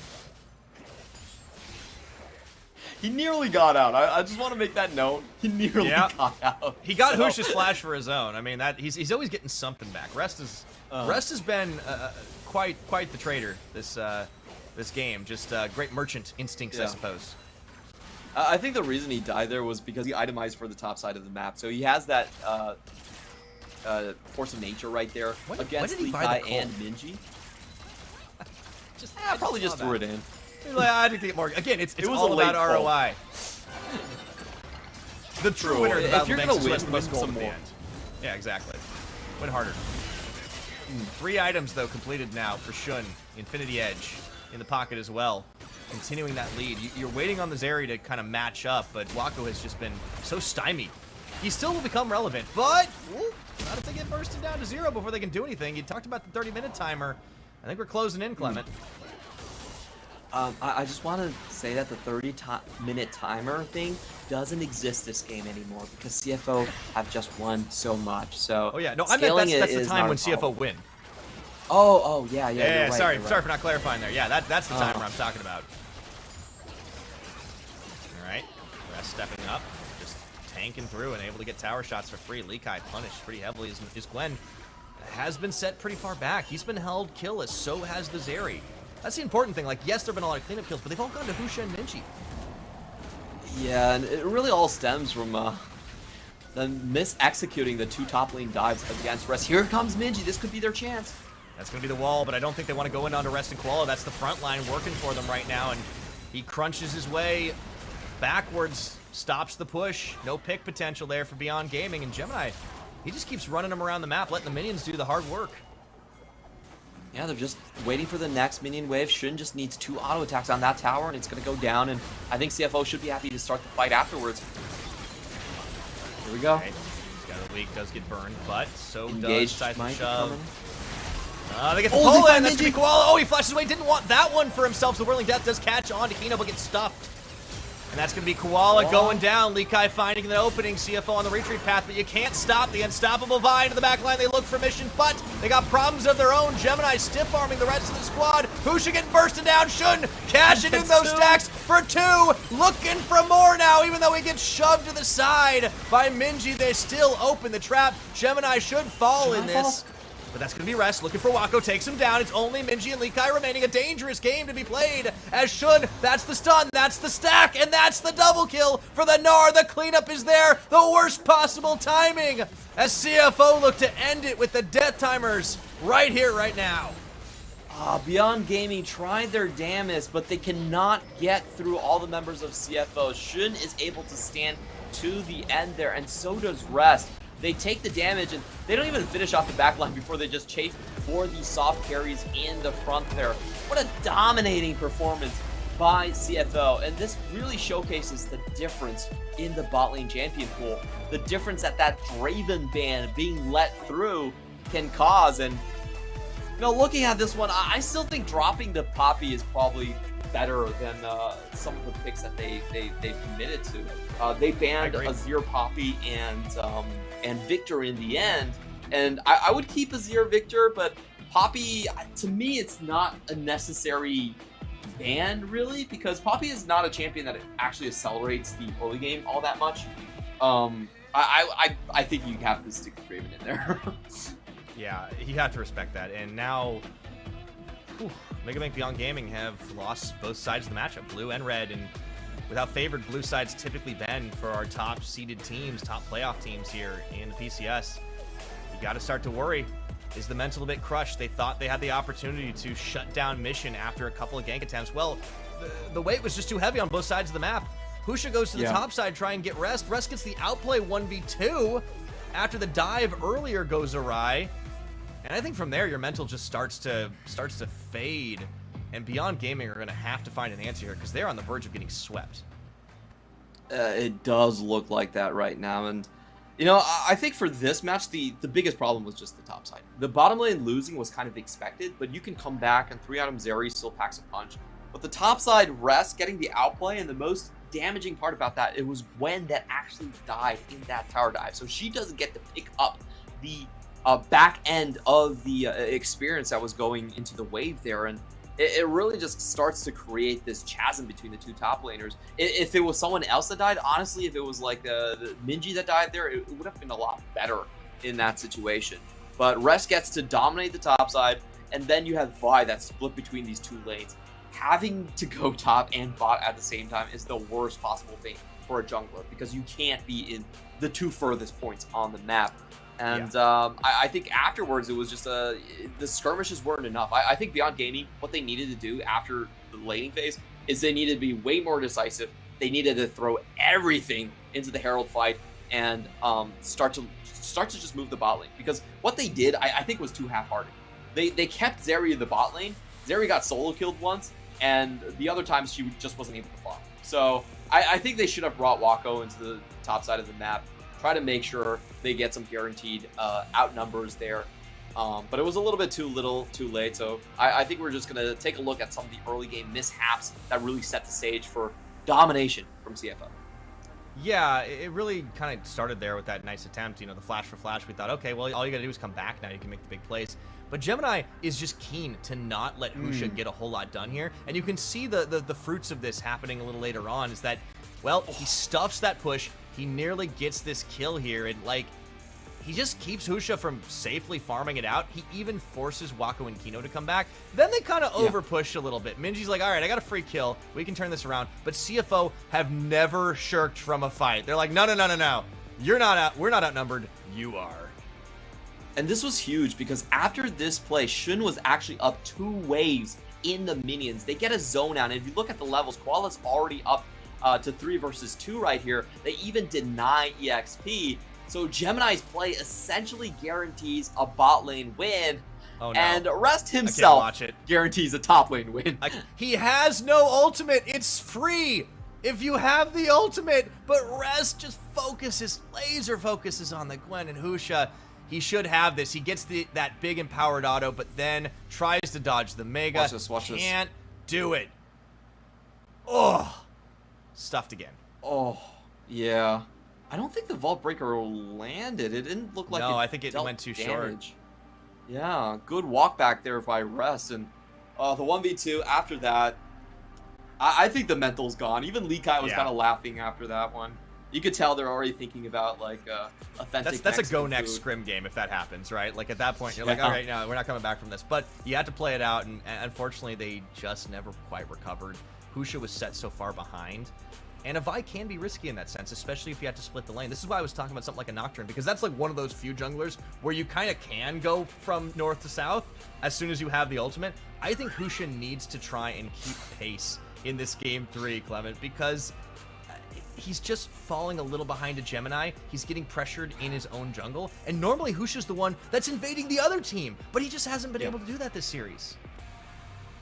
Yeah, and a huge part of it, I think, is just because of the laning diff. Like, the laning difference just means that he can't really go past the river at any moment here. I'm trying to think of what solo jungle there is for him to potentially just start the win based off the jungle duel. That could be an angle to go for. Definitely something like Lee Sin, Xin Zhao would be really good for that. I mean, we saw the Xin already. Maybe just goes for, takes a page out of Gemini's book and just goes for Viego. Oh, that's also on the table as well. Deal. And you can pop off. No, I think what we're seeing right now is the lanes left to themselves are not going to win versus CFO. So maybe you have to switch the formula around, get the 1v1 versus the jungle, and maybe start to influence from a superior jungle position. Yeah. Now, we're kind of throwing darts at a board right now because it just seems so insurmountable. But you gotta try. You gotta try. Yeah. And keep in mind, Beyond Gaming did get a win against CFO, and we saw the composition they were able to do it with in the upper bracket finals. I think they've already shown to have a lot of tenacity to have made it to the stage, especially when we didn't expect them to get this far. I don't think really any of us predicted them to be a finalist right off the bat. But here they are. And they were able to knock off the reigning champions, PSG. But they've got to get through so much of CFO. And this man, 2 games in a row, Rest gets the MVP just for, I think, single-handedly destroying the mental of everyone on Beyond Gaming. Yeah, look at that finger pointing to the head. Rest MVP, living in your head, rent-free. That's what he means right there. And this is just so terrifying from Rest. He usually doesn't play that many champions in postseason, but he's so good on all of them. It's I'm not even sure what you do in the next couple of games. I felt Gnar was a relatively weak pick, given the situation, but he's just so skilled on it. He's able to carry through. So I'm hoping that CFO show us something new, like kind of spice it up a little bit. It's the grand finals. It could be your final one. Maybe we get some fun. I mean, I think the Draven will probably come out again if it's not banned, but I would love to see Rest just do something absolutely ridiculous. We'll have to find out at the end of this break, so don't go anywhere. We'll be right back. CTBC Bank is Taiwan's top financial institution, but we're not stopping there.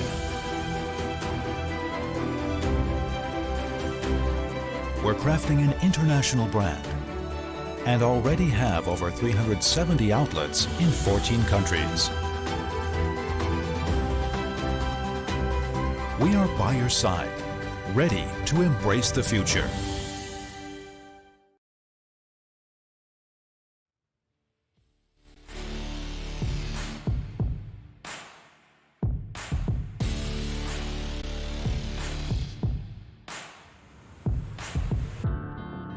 Taking my pain away, nothing else more to say.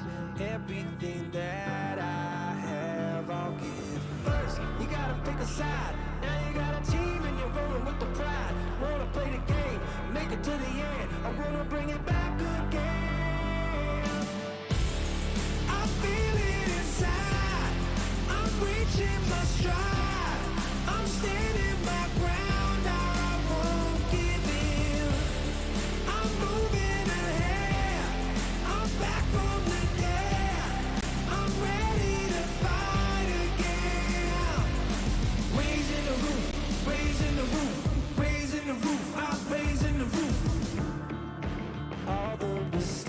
I made, now I can change my fate. No one can take this heart away. First, you gotta pick a side. Now you got a team and you're rolling with the pride. Wanna play the game and make it to the end. I wanna bring it back again. I feel it inside. I'm reaching my stride. I'm standing my ground. I won't give in. I'm moving ahead. I'm back from the dead. I'm ready to fight again. Raising the roof, raising the roof, raising the roof. I'm raising the roof, raising the roof, raising the roof, raising the roof. I'm raising the roof. Find another way to fight another day.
How long can it last, you ask me?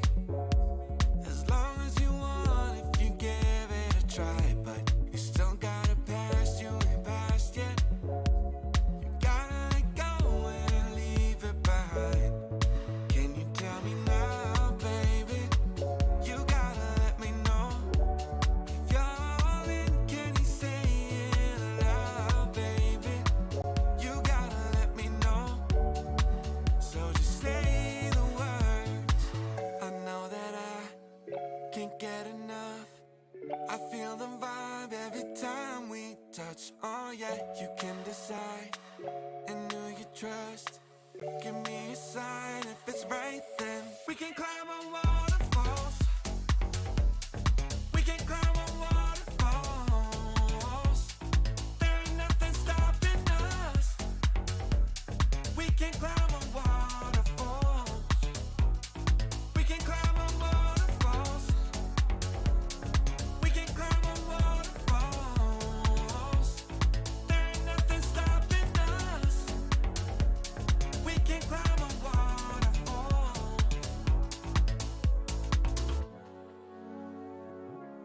Leave all the confusion behind you. So many doors that are open wide. We'll start something new and exciting. Nothing to lose and no reason to hide. Can you tell me now, baby? You gotta let me know. If you're all in, can you say it aloud, baby? You gotta let me know. So just say the words. I know that I can't get enough. I feel the vibe every time we touch. Oh yeah, you can decide. And who you trust. Give me a sign if it's right, then we can climb on waterfalls. We can climb on waterfalls. There ain't nothing stopping us. We can climb on waterfalls. We can climb on waterfalls. We can climb on waterfalls. There ain't nothing stopping us. We can climb on waterfalls. We can climb on waterfalls. We can climb on waterfalls. There ain't nothing stopping us. We can climb on waterfalls.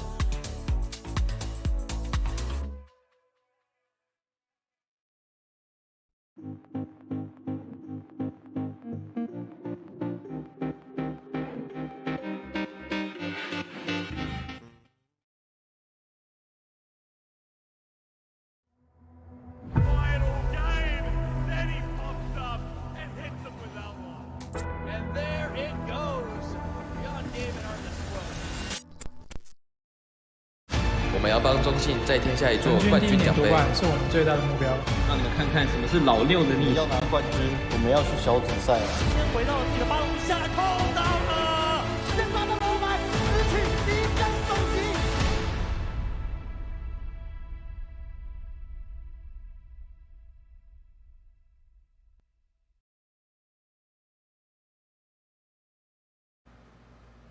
And so it has come to this 2-0 up. Match point now for CTBC Flying Oyster. We'll see if Mega Man Beyond Gaming can come back. Before we get into our pregame discussion, I want to extend another shout out for what could be the final time to our wonderful sponsor, CTBC Bank and China Airlines. Thank you for making the PCS possible. Now, Clement, we do have a bit of breaking news. Liang will be subbing into the top side, a man we have not seen since week 3 of the regular split. And the last times we did see him, he actually played the Sejuani and the Shyvana top lane. So I think this goes with the theme that if the regular matchup just is not in your favor whatsoever, then try to mix it up a little bit. I wonder what Liang is going to be coming in with. You know, he's always had a place in my heart because last time we were in Iceland at Worlds together, I told him, just play Kled. That's the only champion I know. And he actually played it. So hey, that feels like yeah, he's what definitely have you got someone for him that's willing today? to try. Okay, Kled is actually garbage right now, but hey, the Draven is banned again. I still don't know about this Poppy, but hey, we're gonna have to find out. Yeah, Beyond on blue side again. I wonder what this changes. They're going to actually go for the takeaway of the Callista pick, and you know, Kino does like his more tanky engages, so we'll probably see it paired with something like the Nautilus or the Leona. Let's see how CFO answer. Yeah, this makes Sivir very hard to pick, so I think they will go with a Felios route. CFO are actually very comfortable that this is not available, so I just want to make everyone know. For 1 second, I was like, wait, no, we're on patch 12.14. No. We can't play Mila. You can't hey, LCS Mila. played it today, but yeah. That's Berserker. Oh, wow. CFO actually going a completely different route, just taking away champions here from Beyond Gaming, and I still expect them to go the Aphelios route, you know, the Aphelios, and then you go for it. But with this, they could just swap back to the Zeri and say we're willing to kind of play with the rough lane. Yeah, I mean, the Aphelios is always an option, right? They're gonna leave it in. They're gonna leave that up for an option. They can maybe flip it on the support side after the fact. But the Lissandra pickup for Mission is interesting. I feel like in like the hands of, you know, a Nesty, it's like gonna be like a weird carry threat. In Minji's, like, I kind of feel like it's just a neutralizer.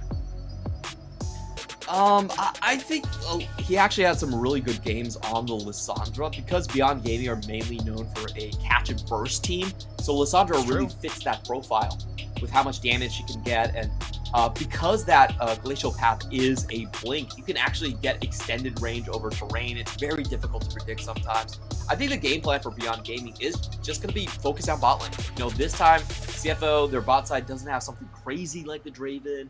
It's a relatively easy to gank champion like the Aphelios. So you can just go in level 6, you can pile dive them, and I don't think there's going to be much that CFO can do about that. And you can see Beyond Gaming even banning away some of those crowd control supports that would make diving difficult. That's a good point. And with the ability to match pressure, I think both Mission and Minji could be making trips down there. So let's take a look at what the remaining bans are going to be. Both actually getting rid of a couple of supports. The Amumu to pair with that Callista has been removed. So no extra long range yo-yo bandage tosses this time around. And the timer ticks down for CFO. They'll get rid of Leona, continuing to try and poke a hole in Kino's champion pool. After this, what's next? You're looking at an Alistar.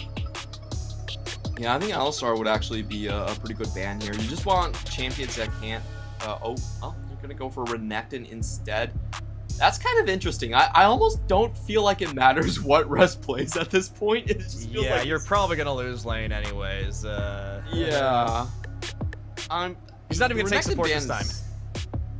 I understand Renekton ban. I think Renekton to Leah is just a very strong combo in teamfight, so they're gonna allow the Aatrox to go through. But I really would have preferred just keeping to ban the Alistar, like you mentioned here. Ooh. What you got, Leon? Are we gonna see an Aurelia today? Come on, lock it. Let's go. 1v1. Oh, no. This is what I want to say. Leon actually played a bit of Riven here in solo queue. And he's never mind. All right.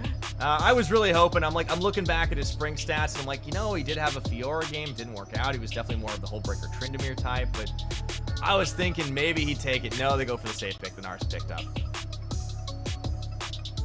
Oh, this would be cool.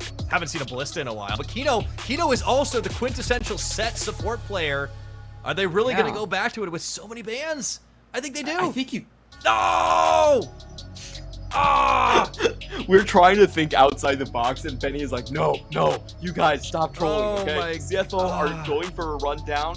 We're going to pick champions with mass crowd control. So, you know, Rakan is a fine champion. Rakan's a great diver champion as well. I think Beyond Gaming, he is. They're just going to focus on the bottom side. And this is a good pick from CFO. I'm so upset we didn't get to see set support. Me too. I love watching Kino do that.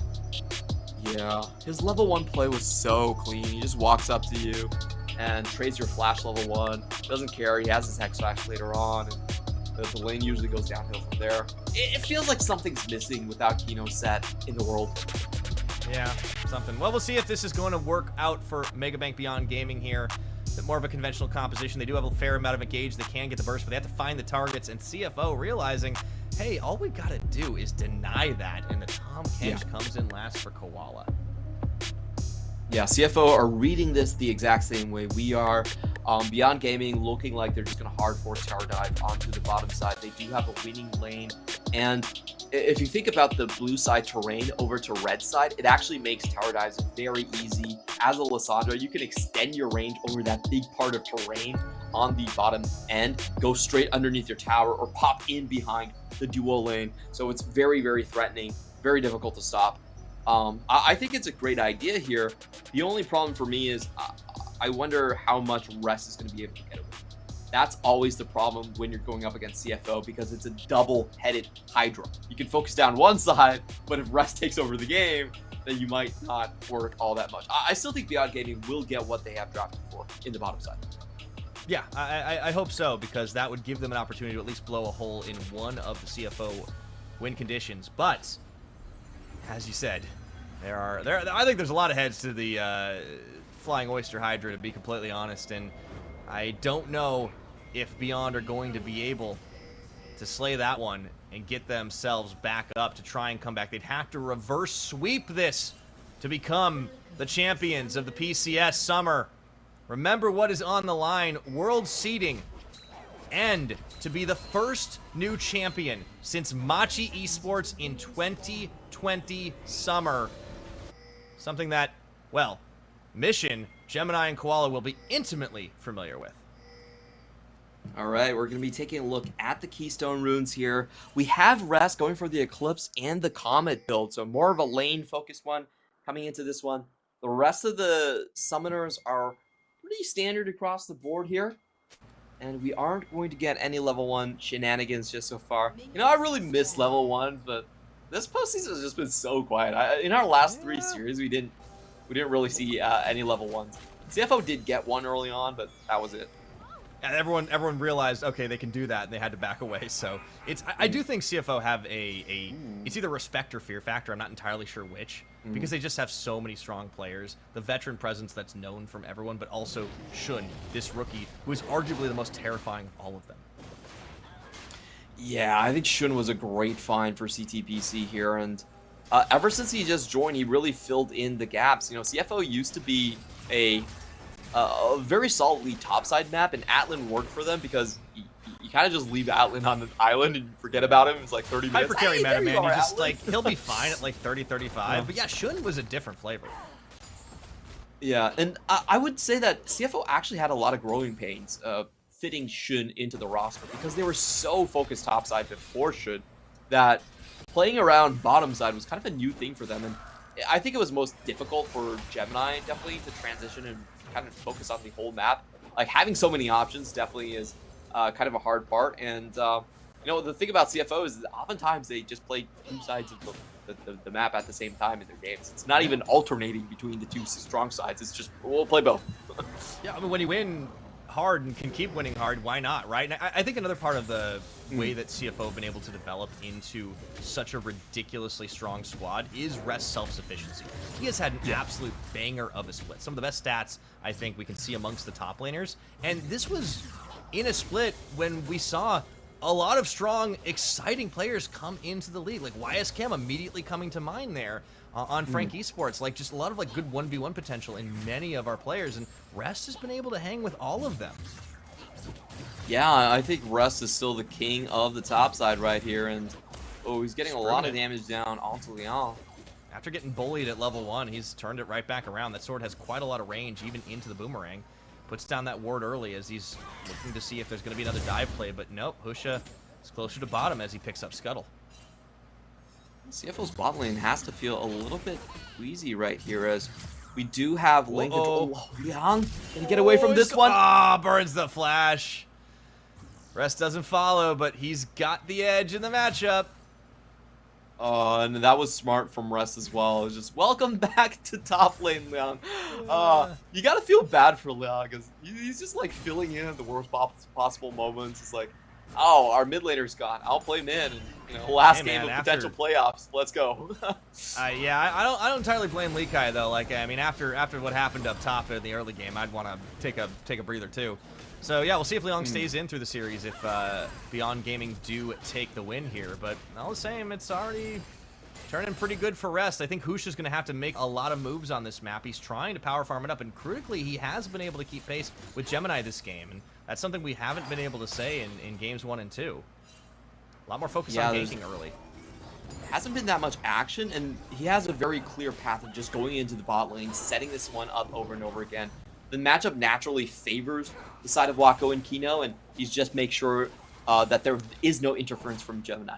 Now we are getting to the point where it's almost, ooh, big trade, flash. Okay, that's nice. They get the heal out of Shun. That could be massive here. I think he might go for the dive play, and they're actually even going to bring Minji, but so is Mission. They see him. Looks like they go for the counter collapse instead. The ball breaker over the wall. He gets it blind. Good intercept. Finds it blind, and the claws followed through. A double knockback on the seismic shove might be enough to keep Mission alive. Woo, that was close. Oh, good fingers on that one right there. For sure, Beyond Gaming expended all of their gap closers, so it's kind of easy to hit both of them there. But Mission barely survives here. Now Husha might be Koala face checks. I don't think he expected that one. He's still tanky enough, and if you got to be face checking, you might as well be doing it with the Tom Ken. Gemini's here too as they bring everybody around, and Beyond Gaming getting cold feet on this. Kino rooted. The turn for Minji, rather, at this point. They actually get the knock up on the Abyssal dive, and Minji's forced to flash. Ignite does get burned on the opposite side. I think you still take that trade for CFO. They stuff the dive attempt. Yeah, big win for CFO for sure here. They don't expend any, only Ignite for that one. They get the flash, and I think most critically, they actually allow Mission to reach level 6 first. So it could be possible for Mission to actually flip the script and pay the visit towards bottom lane. Yeah, you're saying it's Mission possible this time around, huh? Yep. Oh no, he missed the cannon. It was Mission possible on Syndra too. I was gonna say he was too busy cringing at that, but unfortunately, everybody misses him sometimes. Oh, Leon, he's got the shove back, but Rest actually going gets into him the to world take ender as he 2 tower forced that shots. one. Actually flashes behind, trying for the 2-step, just dodging around him, dancing, but Leon was able to use a bit of fancy footwork himself, and the finisher is there, but no, Husha coming in for the body block, and Rest may have finally bitten off more than he can chew. But he still walks it back to the safety of tower. Still no first blood. Oh boy, that was so close to getting over there, right? I think if Rest managed to land that Q2, he should have had the kill right there. Oh, but meanwhile, Gemini not going to go for it. Ground. She's not going to go for the deletion as well. Man, it was something else to see him back in the Syndra and just have a masterclass in it. But now he's on to Leah's job. Different yet again, back to the more comfortable setup for CFO's mission. In this game, it's a slim gold lead for Beyond, but that's evaporating. Only about 200. Do want to mention that Leon, after all of that, did retake the CS lead into the top side. Now 52. It's true. Over. And bot lane, because of the sort of zone out that we just saw, is also ahead. So Beyond Gaming this time around, they have a lot of different lanes to play through with this Lissandra. I think what we're going to see is Vi trying to free this Lissandra in lane. It's very easy to gank Mission, and afterwards just move into one of these sides. You see the pings going down. Yeah, they know this is happening. Husha, though, waiting for level 6. He's still a little behind the 8-ball versus Gemini, who just dings it himself, backing away.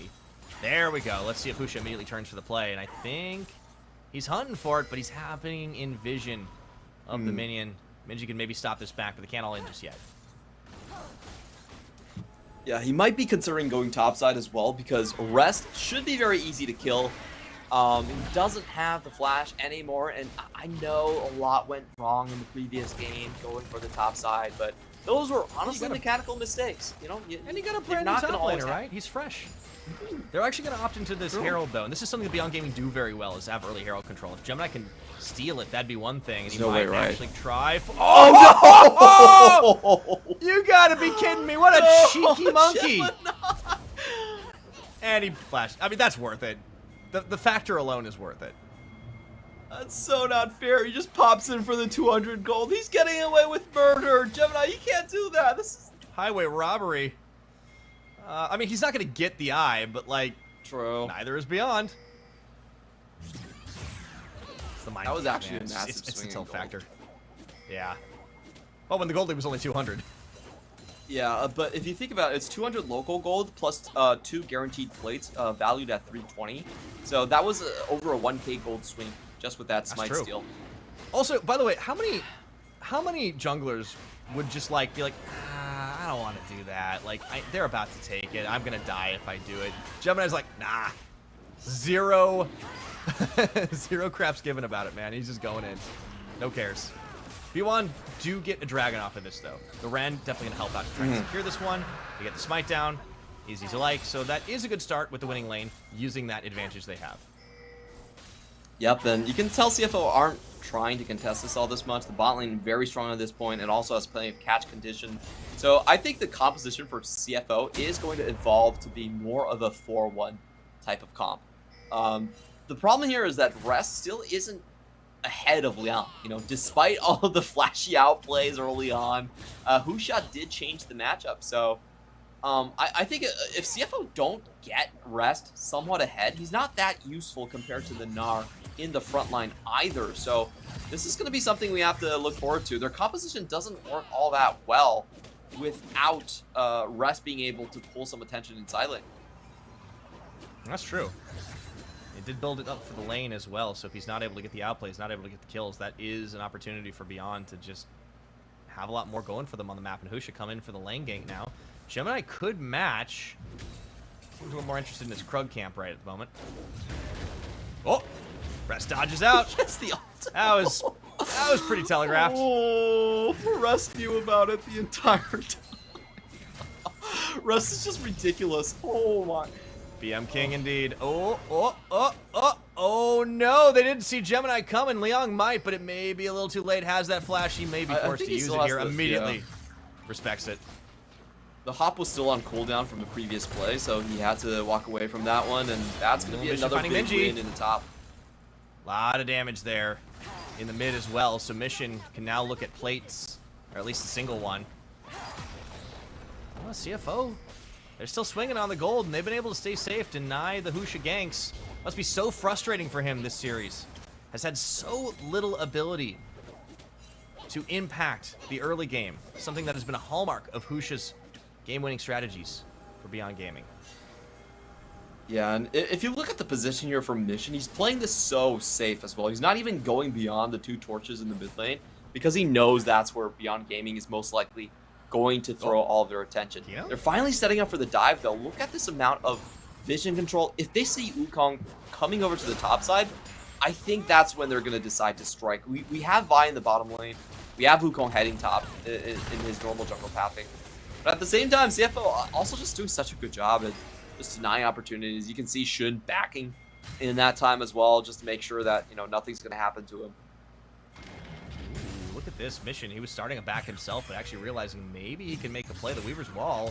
There's no flash on Liang here, and there we go. Gonna look to cut Liang out of this one as he tries to duck, dip, dive, and dodge. I don't think it's gonna amount to much here. Does get that hop and hyper proc, but someone was gonna get it. First blood at 12.5 goes to Mission.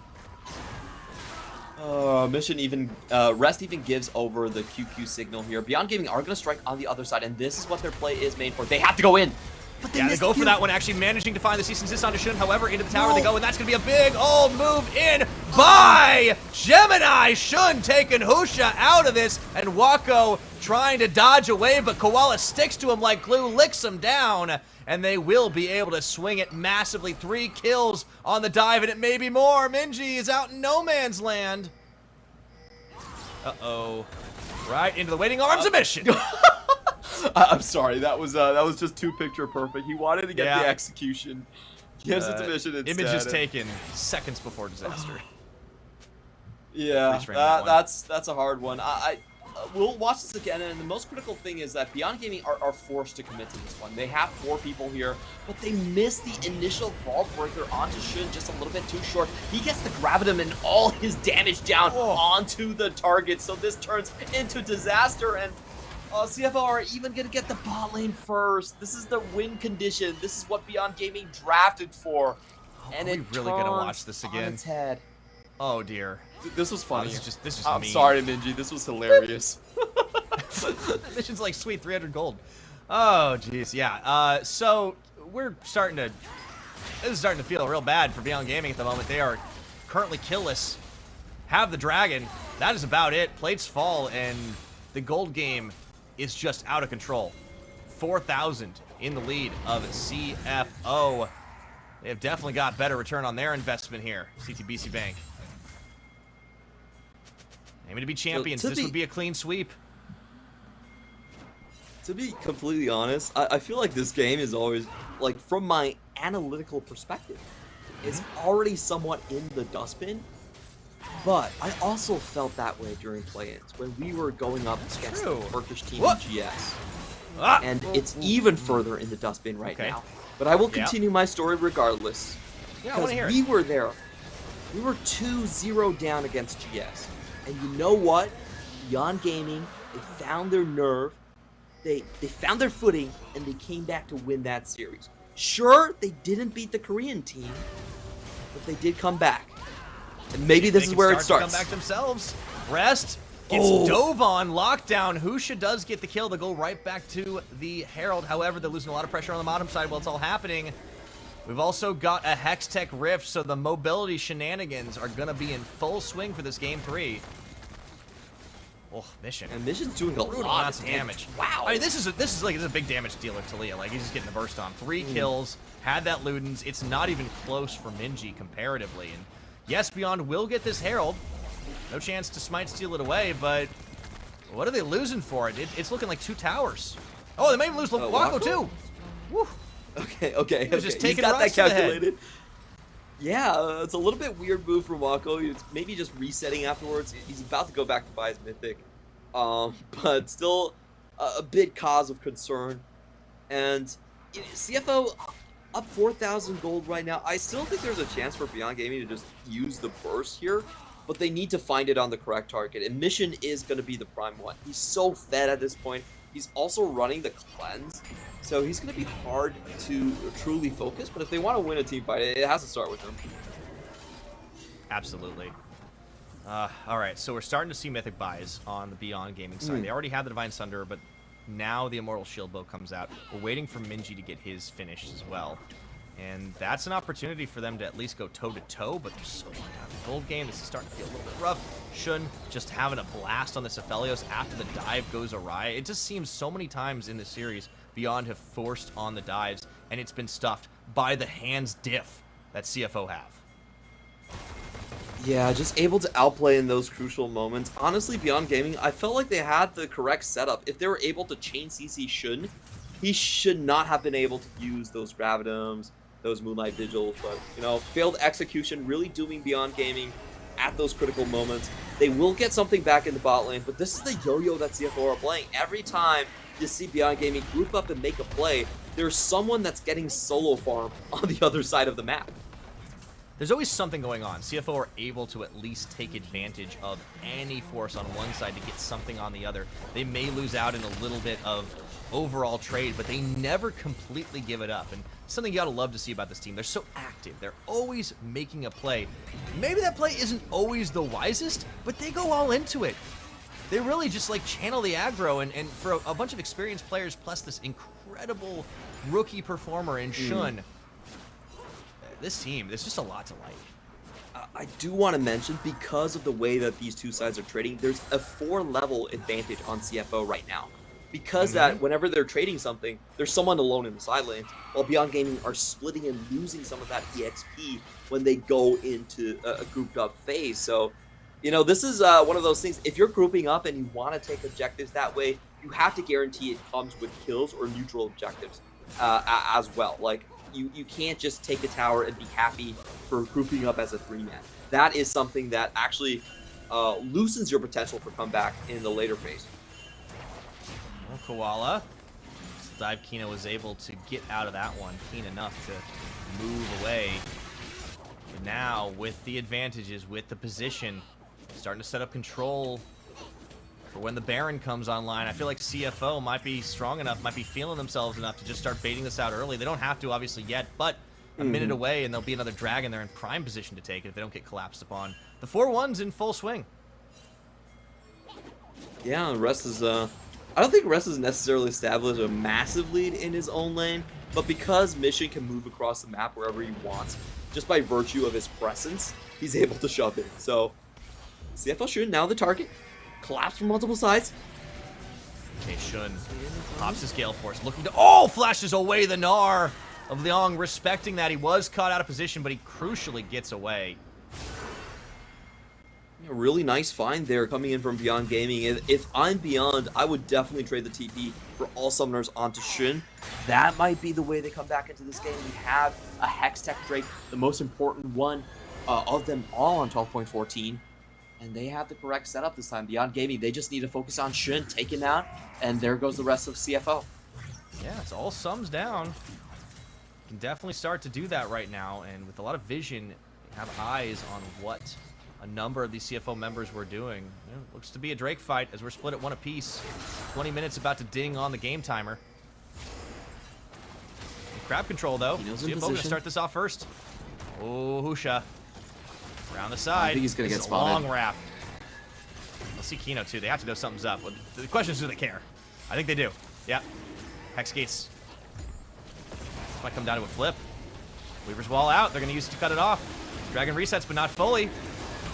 Smite can't get in. Oh, here comes Husha around the side. They're going to turn this fight on, but the damage is theirs. They bring Rest in. Gemini locks up Wako and Liang, and it's going to be the clean-up effort here. Minji buys a few seconds for himself, but falls in the end, and Liang's Mega Gnar may be coming up soon, but it is way too little, way too late. Wako trying to two-step around, and on this Callista, he gets some Ren stacks, but Rest is just laughing at him.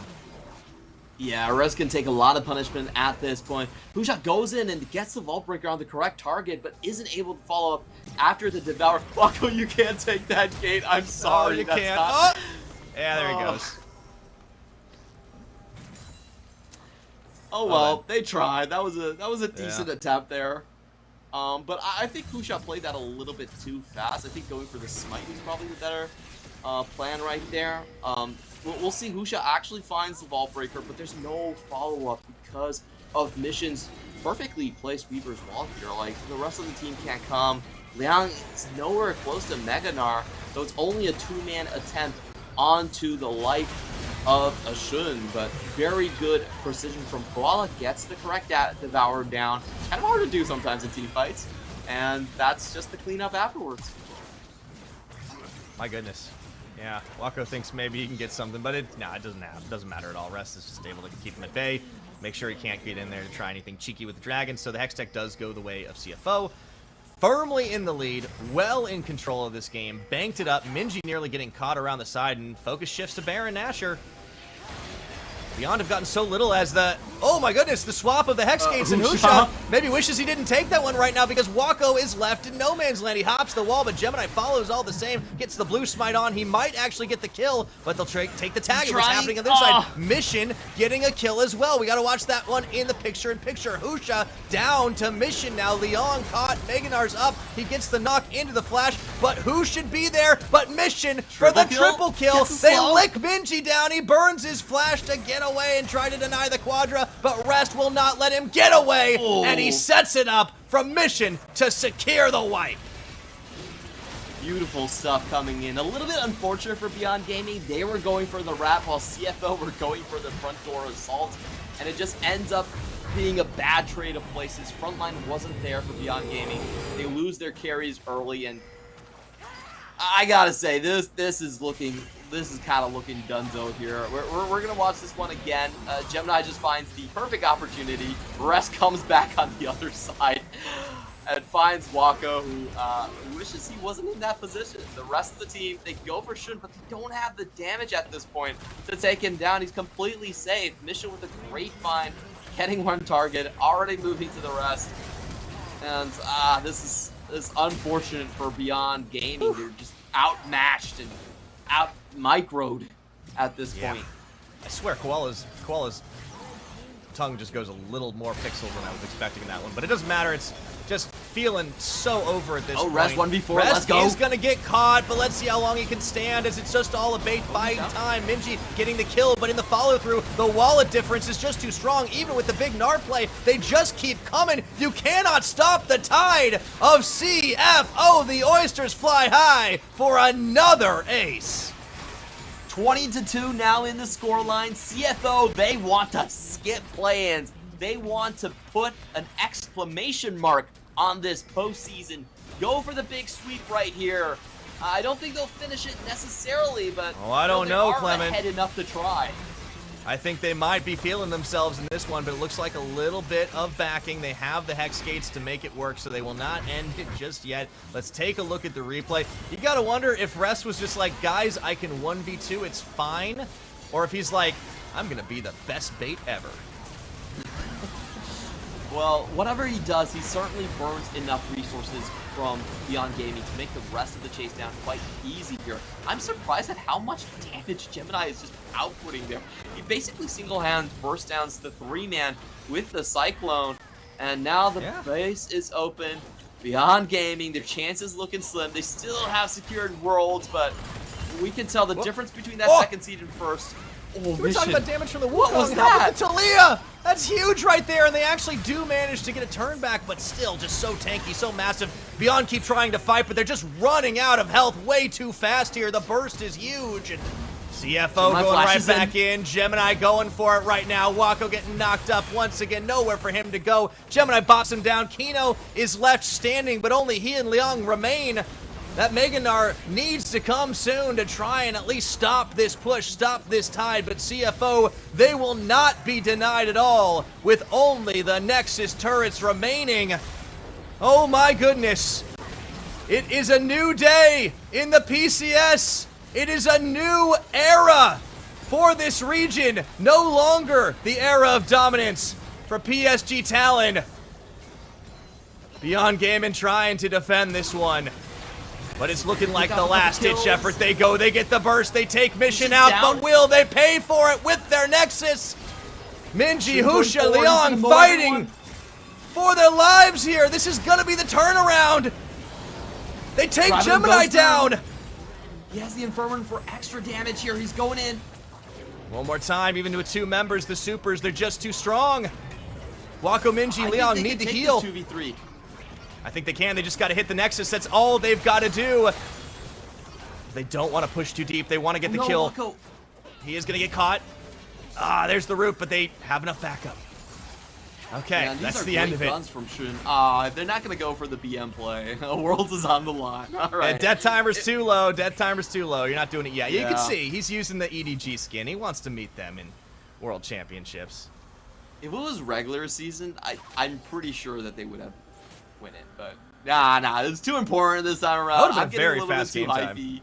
Hey, so am I, man. But also, you gotta point your eyes to the confidence level, at the very least in some of the item buys. That is another Medjai's for Mission. I think he's earned it. Yes, he died, but you know, then he bought it afterwards. Yeah. No, it wasn't afterwards actually. Oh, okay, a little earlier on. It was a little too exciting to read the items, but another Hextech Drake too. Like, they're just going to go right back to this. You've got 2 inhibs busted down. There's not much you can do. Yeah, and we can see that CFR are just going for the straight finish. If you look at the Rage Potion there from Rest, that is basically the go button here. Oh, but Kino has a flank. He's going to be seen. Let's see if he can get that quickness on right now. He does manage to find on 2-3 before he goes down, but no follow through. And Rest goes forward to just push this game into the finisher right now. They will find the answers. Last-ditch effort, but it wasn't enough, and Gemini, meanwhile, having a cheeky play on the base, just lets them take their time. And a new era begins in the PCS. A new champion is to be had, and their name is Flying Oyster.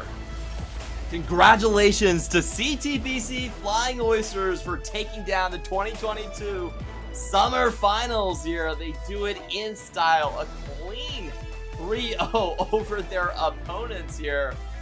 And I would say, like, I constantly think that the team with the best individual talent, it's only a matter of time before they can gel together, they can find their macro chaps, and then win into the playoffs. You know, it took them a while. CTBC, they were competitive in spring versus PSG as well, but that mid-game macro always kind of lagged behind. The individual skill wasn't enough to push them through the top. But this time around, it was clear as day that they just completely eclipsed Beyond Gaming, honestly. Beyond Gaming didn't have enough answers against them, and CFO finally proved that just individual talent overall is going to end up being the trump card in the PCS.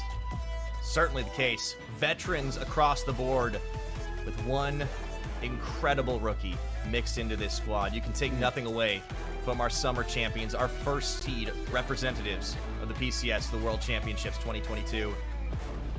Whew. Man, C2BC Flying Oyster, this team looking so darn good. In their first split, they get second place, upending the apple cart, as it were. Second split, they're champions. And for the players that found success on Machi Esports in 2020, this is a return to form. Yeah, this is a huge one. And, you know, I think for a lot of our international viewers that are looking at this, we can't kind of explain sort of differences with the 2020 Machi squad here. At that point in PK's career, he was already more of a weak side a player. But this is very different with Rest. Rest is first and foremost a fighter, and a lot of the times he actually plays in 4-1 type of compositions. So mechanically, he is through the roof. I think Shun is also, you know, even though Bruce was a very, very touted rookie, you know, he's playing in, still playing League of Legends, but in a different game, or a different console, I will say. There you go. Different device. Yeah. A different device, yeah. But Shun, I would also consider him a bit of an upgrade here as well, because not only does he have the early game, he also has the late game carry picks to go along. I would say this is a much, much stronger version of the 2020 Machi X team that we sent to Worlds as our first seed. And you have to remember that team did take a win off of the NA representative, even though I think that was their only win. But we'll see how this World Championships, because I do have to say that this is just like it's a team that's just chock full of raw talent that's also been proven over years and years and years. Like the veterans on this squad have been hard-boiled and tested. I think if you want to look at just pound for pound the overall strength and just like look at who maybe is like the weakest player, I think it's Mission, and that's terrifying considering what he did this series. Yeah, absolutely here. And the strange thing about this iteration of CFO is I don't even think Mission needs to do all that much. He just needs to wait for it, because they can play through both sides of the map. This team has so many winning strategies. They have so many opportunities. I love how this team plays because they aren't afraid to go for commitments. They aren't afraid to force the issue, even if they coin flip it, right? Like, it's almost a bit of like an old school LPL style strategy. And I do think that one of the things we criticized like a team like PSG in the past for was they sometimes would be a little bit afraid to go in including this split. They went for the 90-10. And I think that sometimes costs them, not only on the international stage, but also here domestically. And a team like CFO is a very different bake, a very different make. I really, really like what they've been doing. And let's watch this team, all smiles, lift the trophy. For some of them, it has been years in the making. Rest hasn't held this since it was the LMS. Wow. And for the former Machi players, they come right back into it. Shun in his rookie year, lifting the trophy. Congratulations to our champions of the Pacific Championship Series, C2BC Flying Oyster. I'm so happy for all of these players here. You know, Mission has been in so many iterations, and it's just amazing that he's been successful on all of them.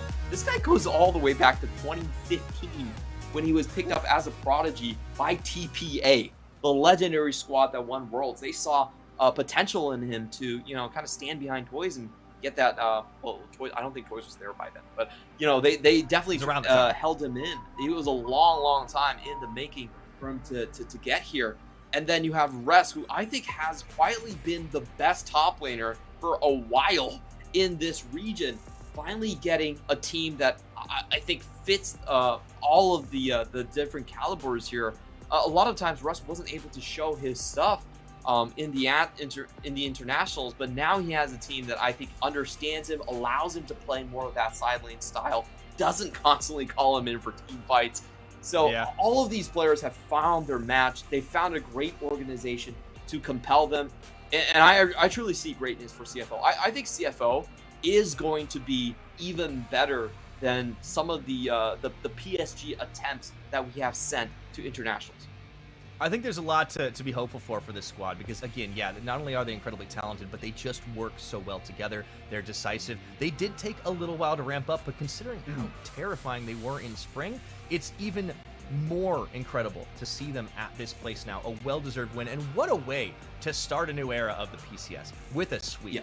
Nothing against Beyond Gaming. They had an incredible run to get here. They will be our second seed at the World Championships, a position that they will be familiar with from last year's performance. But CFO just stand alone. Nobody can contest them. Yeah, CFO, they have no weak spots. That's the thing about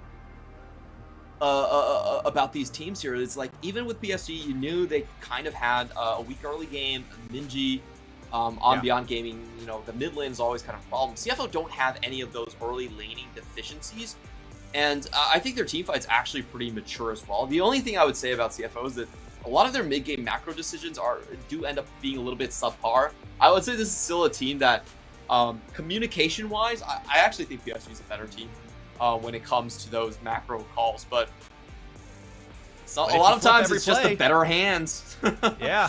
Hey, that's what matters at the end for some of these squads, and I do like to see it. Yeah, there could be a risk of them getting, you know, maybe out-rotated, out-communicated, but if they win every fight, even if it's not a favorable one, well, it just doesn't matter. And they were able to stuff so many attempts from Beyond Gaming. The forces coming left and right this series, and they just denied it. I think this team understands how to play attack and defense in the laning phase. Yeah, maybe there's some stuff they can clean up in the mid game, but I am so excited to see the squad at Worlds. They do not have to play through the plans. They are going to have a lot to prove for the region, an absolutely worthy representative. And I also want to see Gemini because, you know, despite Shun coming onto the scene, Gemini might be the one that has actually grown the most from 2020. This guy has been almost quietly MVP status, if not for some of the, you know, mega PSG mid laners. He's not the flashiest, right? But you're right. He has grown to be able to do so much for his team and also kind of make it look like he's not. So people never really think about him. People really never focus on him. And then surprise, he's getting the massive Wukong engage and he just stuffs you. He can even be a carry in his own right. His Viego is terrifying. I think this is a team that genuinely has 5 deep threats. Yeah, I think the Machi squad would not have been half of what it was without Gemini. I mean, the youngster one with Jimin and Lee Kai. And on CFO as well, it's kind of underrated, but Gemini really opens up so many opportunities for them. This is someone who has a terrific mechanics, can still go into the Lee Sin, can play the tanks at the same time. But for this game, the MVP again will go to Mission. 14 kills on this attempt, 35% damage. Oh boy, you know, he might not play a lot of champions. He might. This is honestly, individually, probably Mission's weakest split. But when it comes down to it, he's still the one to challenge when it comes to laning phase.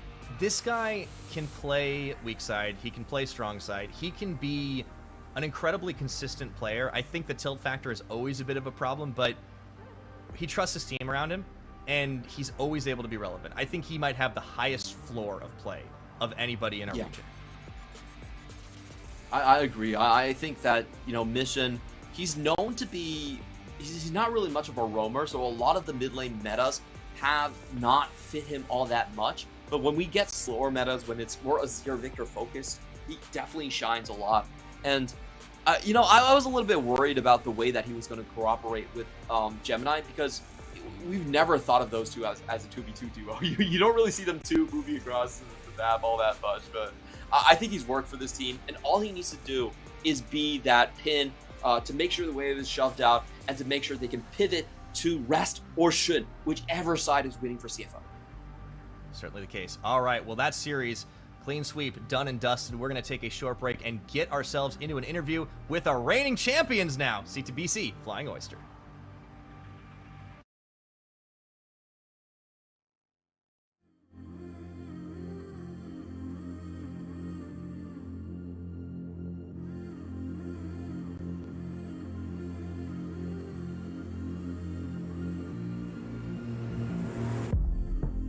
On the road, sky turns to gold.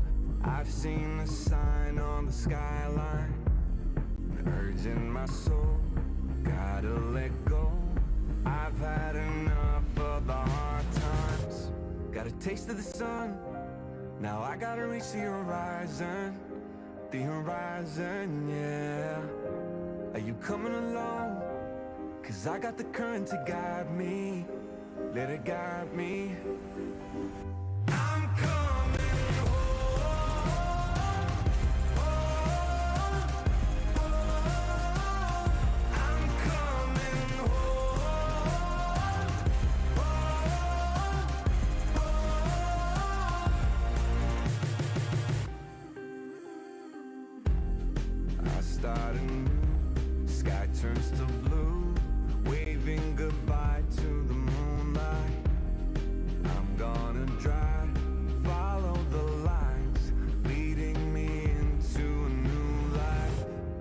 taste of the sun.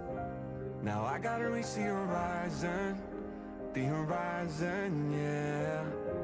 Are you coming along? Cause I got the current to guide me, let it guide me. I'm coming home.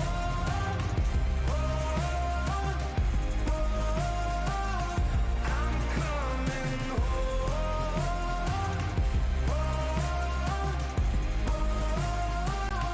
I'm coming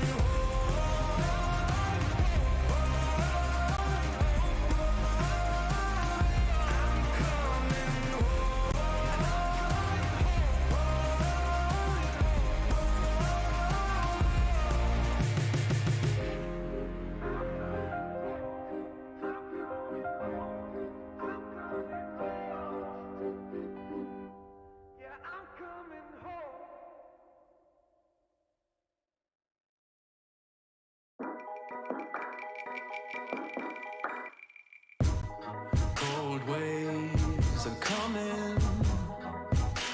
They hit me every morning. I can taste the fear now. It's written on my lips. Woke up on a cold floor with fire in my bloodstream. You're hot and cold, critical. It's written on your lips. I'm tired of waiting in vain while you keep playing this game. We try to maintain what's already over. It's even insane. I guess you like it that way. Be honest and say it's already over. It's already over. It's already over. It's already over.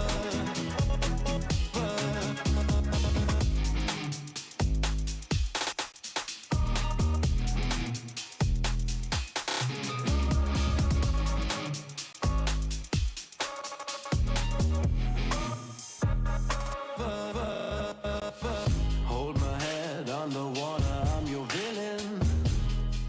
And I should never be forgiven. Hit me like a stray dog, tell me what to do. Just let me know what I am to you. Cold waves are coming. They hit me every morning. You're hot and cold, it's critical. It's written on your lips. I'm tired of waiting in vain while you keep playing this game. We try to maintain what's already over. It's even insane. I guess you like it that way. Be honest and say it's already over. It's already over. It's already over. It's already over.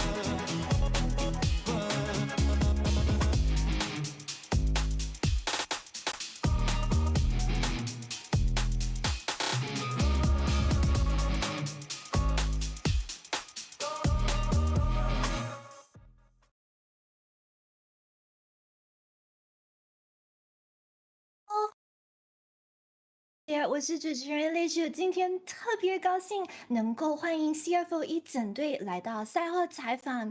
Hey guys, I'm Richard and I'm here with our newly crowned PCS Summer Split Champions and World Representatives, CTBC Flying Oyster 夏季冠军 CFO， 你们好。大家好。So firstly, congratulations on the win. You guys are finally PCS champions. How do you feel? 那恭喜你们今天终于成为 PCS 冠军，可以先说一下大家的感受吗？那交给双子说了。我讲就好吗？大家呢？世杰先了。今天感受如何？今天感受打完就很开心哦，然后就表现的也都很好，就超乎预期。你吗？只有你吗？我自己的话蛮感动的吧，就是毕竟去年觉得自己成绩没有很好，然后今年能跟大家拿到冠军就很开心。So rest， 哎，好，没事，你先说。要不然5个人我记不了。So Rest said that of course he's really happy. He said that he actually thinks that his performance today exceeded his expectations. He wasn't expecting to do as well, so he's really happy about that. Gemini said that he's actually very moved because he thinks that personally last year his performance wasn't too good and he didn't get a lot of individual results. So the fact that he's able to become the champions this time around, he's very happy. 啊，请继续。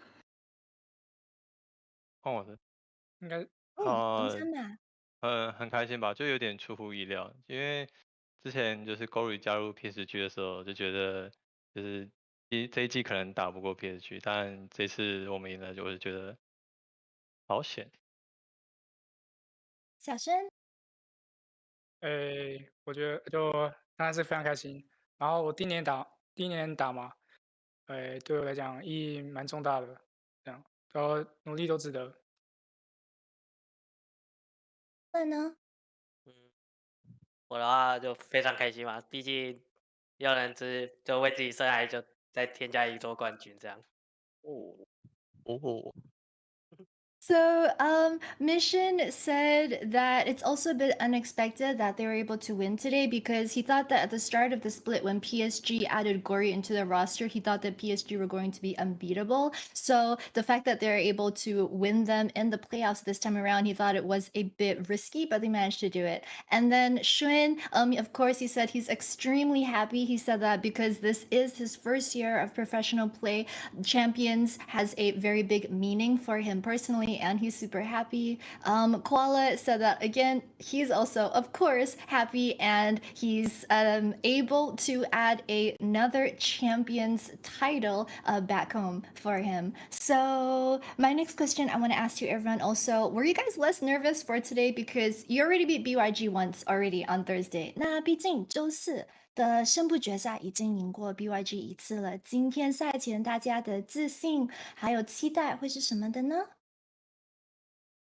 感觉我随便。们5个人其实就是赢完第一次 BYG，然后拿到门票后，大家都蛮放松的。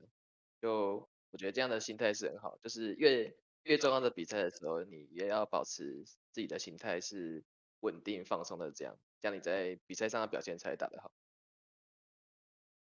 So he said that actually, after they won versus BYG on Thursday, the entire team were able to actually just let loose and calm down because they had already gotten their tickets to Worlds.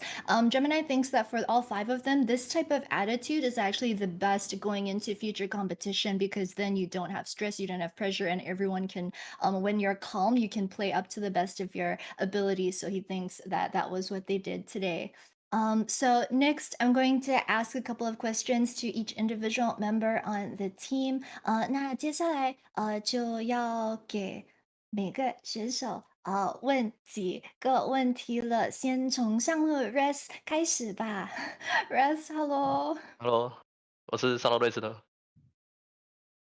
那 Red 选手就这赛季，尤其是季后赛，你被称为 PCS 最强的上路，你个人会认同吗？然后今天和对方2位上路的交手，有什么感想？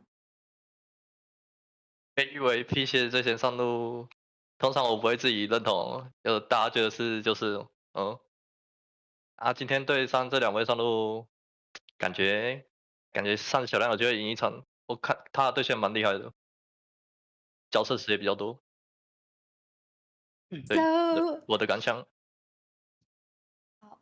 So he said that usually whether or not he is the best top laner in the PCS, that's not something that he will say for himself. However, the fact that other people are saying it, well, then I guess that's the opinion of everyone, is what he said. And how he feels about today's top lane matchup, he thinks that if BYG had actually fielded Liang, they might have won a game because he thinks that Liang is better in lane and also Liang has a deeper champion pool. And he said, but that's just his own personal opinion. 那世界赛最想跟哪位选手或者说哪支战队交手呢？有没有期待跟另外哪一支战队的上路选手碰头呢？会想跟 LPL 的那个 TES 超博上路，那个微沃的。他蛮搞笑的，感觉是有趣的上路，想跟他交手。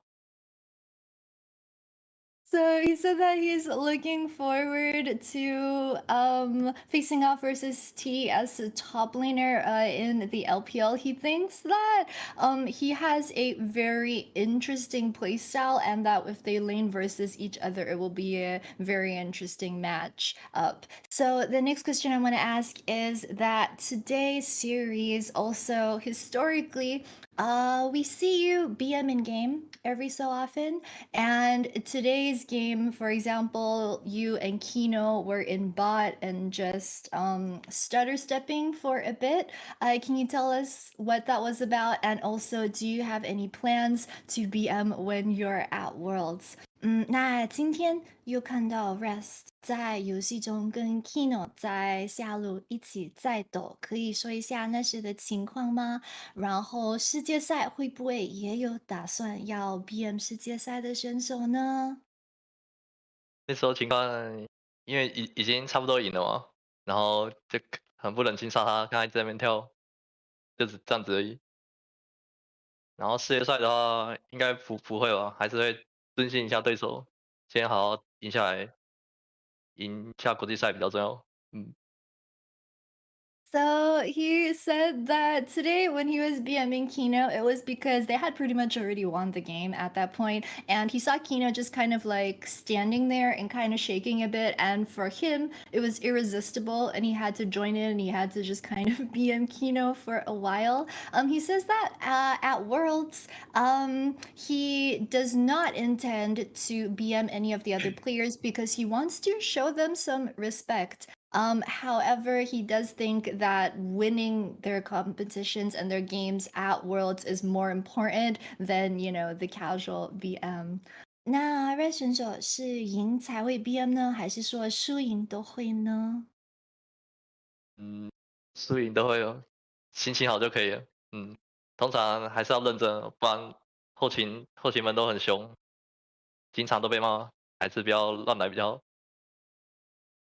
So he says that it doesn't matter if he wins or loses, he will tend to BM. However, he says that he doesn't dare to do it as much. He needs to be more focused and more professional because the CFO staff are a bit scary. They're a bit more strict, and so he gets scolded very often. So he doesn't dare to do it as much. All right, thank you so much. Next, I want to ask Gemini a few questions. 好了，接下来就是想问给 Gemini 的一些问题。那个 Hello，好久不见。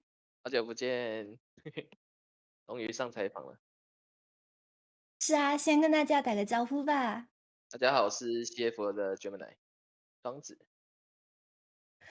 So, my first question I have for you is after narrowly missing out on the Spring Split Champion crown, did CFO as a team expect to win finals this season? 那第一个问题想问给哪个的，就是自从春季差一点点就错过了 MSI 还有春季冠军到现在，队友们有没有期待这会成为夏季冠军吗？以及在打季后赛的过程中，大家有没有认为成为冠军的可能性变得越来越大？觉得春季就冠军赛最后一场有点失利嘛，就我自己玩的蛮差，然后才害队友一起错过最后一场的胜利。然后我觉得，其实我是从我们中信找我们，然后组队跟我说队员名单的时候，我就觉得我们今年一定都会是冠军，就在 PCS 里。Oh, he said that for the spring split finals, that series, they really missed out on it. It was very close. He said in that game at number 5, he thinks that it was his own personal mistake that he kind of lost steam going into game 5, and he was the cause for his teammates not being able to get the spring split crown. He says that ever since the start of the year, when the organization approached him to join and then showed him the roster for this year, he has always felt that this CFO roster was going to become PCS champions. 那就是在季后赛过程中，就是你们比如说周四的时候已经赢过 BYG，那个胜部决赛之后，有没有觉得那个成为冠军的可能性就变得很大吗？我觉得自己是觉得有吧，像我可能刚刚讲的一样，就拿到世界赛门票之后，就心境比较放松，然后我的话是能表现得更好。So he said that, yes, they did feel as if like their confidence was growing, especially throughout this last week of playoffs with the win versus BYG, when everyone, as he said just now, managed to calm down and play their best. He said that for him personally, he did feel as if there was room for improvement. So talking about your performance getting better, can you rate your individual performance today? 那可以评论一下今天的表现吗？就是跟哪个刚才说的，就是说感觉个人可以表现得更好，那今天可以评价一下自己的表现吗？自己觉得第一场有点乱流之外，二三场都打得还不错。就我后勤有跟我说，我可能二三场也会都玩猴子，然后就叫我第一场打完的时候赶紧吃几根香蕉，然后吃完表现就还不错了。So he said that besides a couple of mistakes in that game at number one, he feels as if his performance in games 2 and 3 were pretty good. He said that the staff actually approached him mid-series and told him that, oh, like, you know, if you're gonna play Wukong in games 2 and game 3, then eat some bananas right now to get that energy up and to boost your performance. So the next question that I have for you, of course, is going to be who are you personally anticipating to play against at Worlds? 那哪个在世界赛有没有期待跟哪支战队或者选手碰头呢？自己的话，最想还是在遇到 Yankos 吧，因为从我第一次国际赛 IAN 的时候就先败给他，然后前年世界赛也是被他们双杀，所以希望如果可以遇到的话，能再复仇。So he said that for him personally, he's looking forward to facing off against Yankas. Ever since his very first international competition, where Jim and I went into IEM and played versus Yankas there and lost to Yankas, he's been thinking about it. And also, the previous time at Worlds, they also got double killed by Yankas. So if he has the chance to meet Yankas again, he would like to get the revenge win. All right, thank you so much. The next questions I have are going to be for Mission. 东山你好，你好自我介绍。，Hello，大家好，我是米选。So it's been 2 years since your last domestic title in 2020 summer. How do you feel right now? 那东山选手就是上次在 PCS 赛区夺冠，已经是隔了2年前的事了。今天终于又拿下决赛，感受如何呢？觉得好险吧，因为昨天看他们打 Gory 的时候，就是一直祝他们，然后一直祝他，然后他是很多次可能让队伍比较难受。我可能觉得我今天也有机会发生一样的事情，但好险没有就是送太多，所以就觉得蛮开心的。So he said that when he was watching BYG's match versus PSG yesterday, he noticed that BYG were constantly going towards mid lane to help out Minji and then to try and play against Gori. So before today's games, he was worried that that might happen to him as well. But he thinks that he was able to hold it down and that he didn't feed a lot. So the next question that I want to ask is, are you excited to meet real Faker at Worlds, or are you more excited to face off against Caps again? What would you say to Caps this time if you see him at Worlds? 那想问我们的 PCS Faker 会期待在世界赛遇上 LCK 的 Faker 吗？还是比较期待再次跟 Caps 对战？如果跟他对战的时候，你会跟他说什么呢？我可能比较想遇到 Caps 吧，然后想说 Caps 真的很强。又 So he said that personally he would actually rather face off against the Caps instead of Faker, and if he sees Caps, he would tell him, Caps, you really are strong. So the next question I want to ask is, do you feel as if the latest patches in terms of mages coming back in the mid lane have been very beneficial to your personal playoffs performance? 那会觉得近期就是大法师的版本会对自己在季后赛的表现有利吗？应该有一些部分是有利，但是因为我可能比较少玩阿里跟赛勒斯的关系，所以可能导致就是 BP 可能稍微比较难做一点，就还是就有好有坏。He thinks that there's good and bad. He thinks that because for him personally, he doesn't play as much of Ari and Silas, so that causes CFO to have to ban out Ari and Silas, and he thinks that it makes it harder for the team to draft. But besides that, yes, it has benefited him, but there are good and bad points about that. So besides Caps, is there anyone else that you're interested to face off against at Worlds? 那除了 Caps 以外，在世界赛有没有想跟其他选手碰头呢？还是说嗯，战队？比较想遇到 V5的 Rookie 吧，就因为其实我的打法跟就是学对线，然后是怎么玩都是大概都是学他的，所以我就蛮想跟他打打看，也可以从他身上学到一些东西。So he said that he is pretty anticipating meeting V5's rookie because in the past he has always tried to study laning and study just like tips and tricks in the mid lane from a rookie. So if he's able to meet rookie at Worlds, he thinks that he'll be able to learn a lot of this personally from rookie himself. Thank you so much. Next, I have some questions for Shun. 那接下来就是小顺了，小顺，Hello。Hello，大家好，我是 CFO 的 AD 阿顺，叫我小顺就好。So the first question is, the other day in Koala's interview, he said that you speak too much, especially during the team fights. What do you think about this? 那小盛对于那天 Koala 在采访中说你最年轻，所以话特别多，尤其是打团的时候说太多话，这部分现在想问还是一样吗？有什么改变，还是有什么感受？我觉得应该还是一样吧。我觉得这是我享受比赛的方式，就就有激情嘛，然后就很激动，情绪上来就会讲很多话，这样。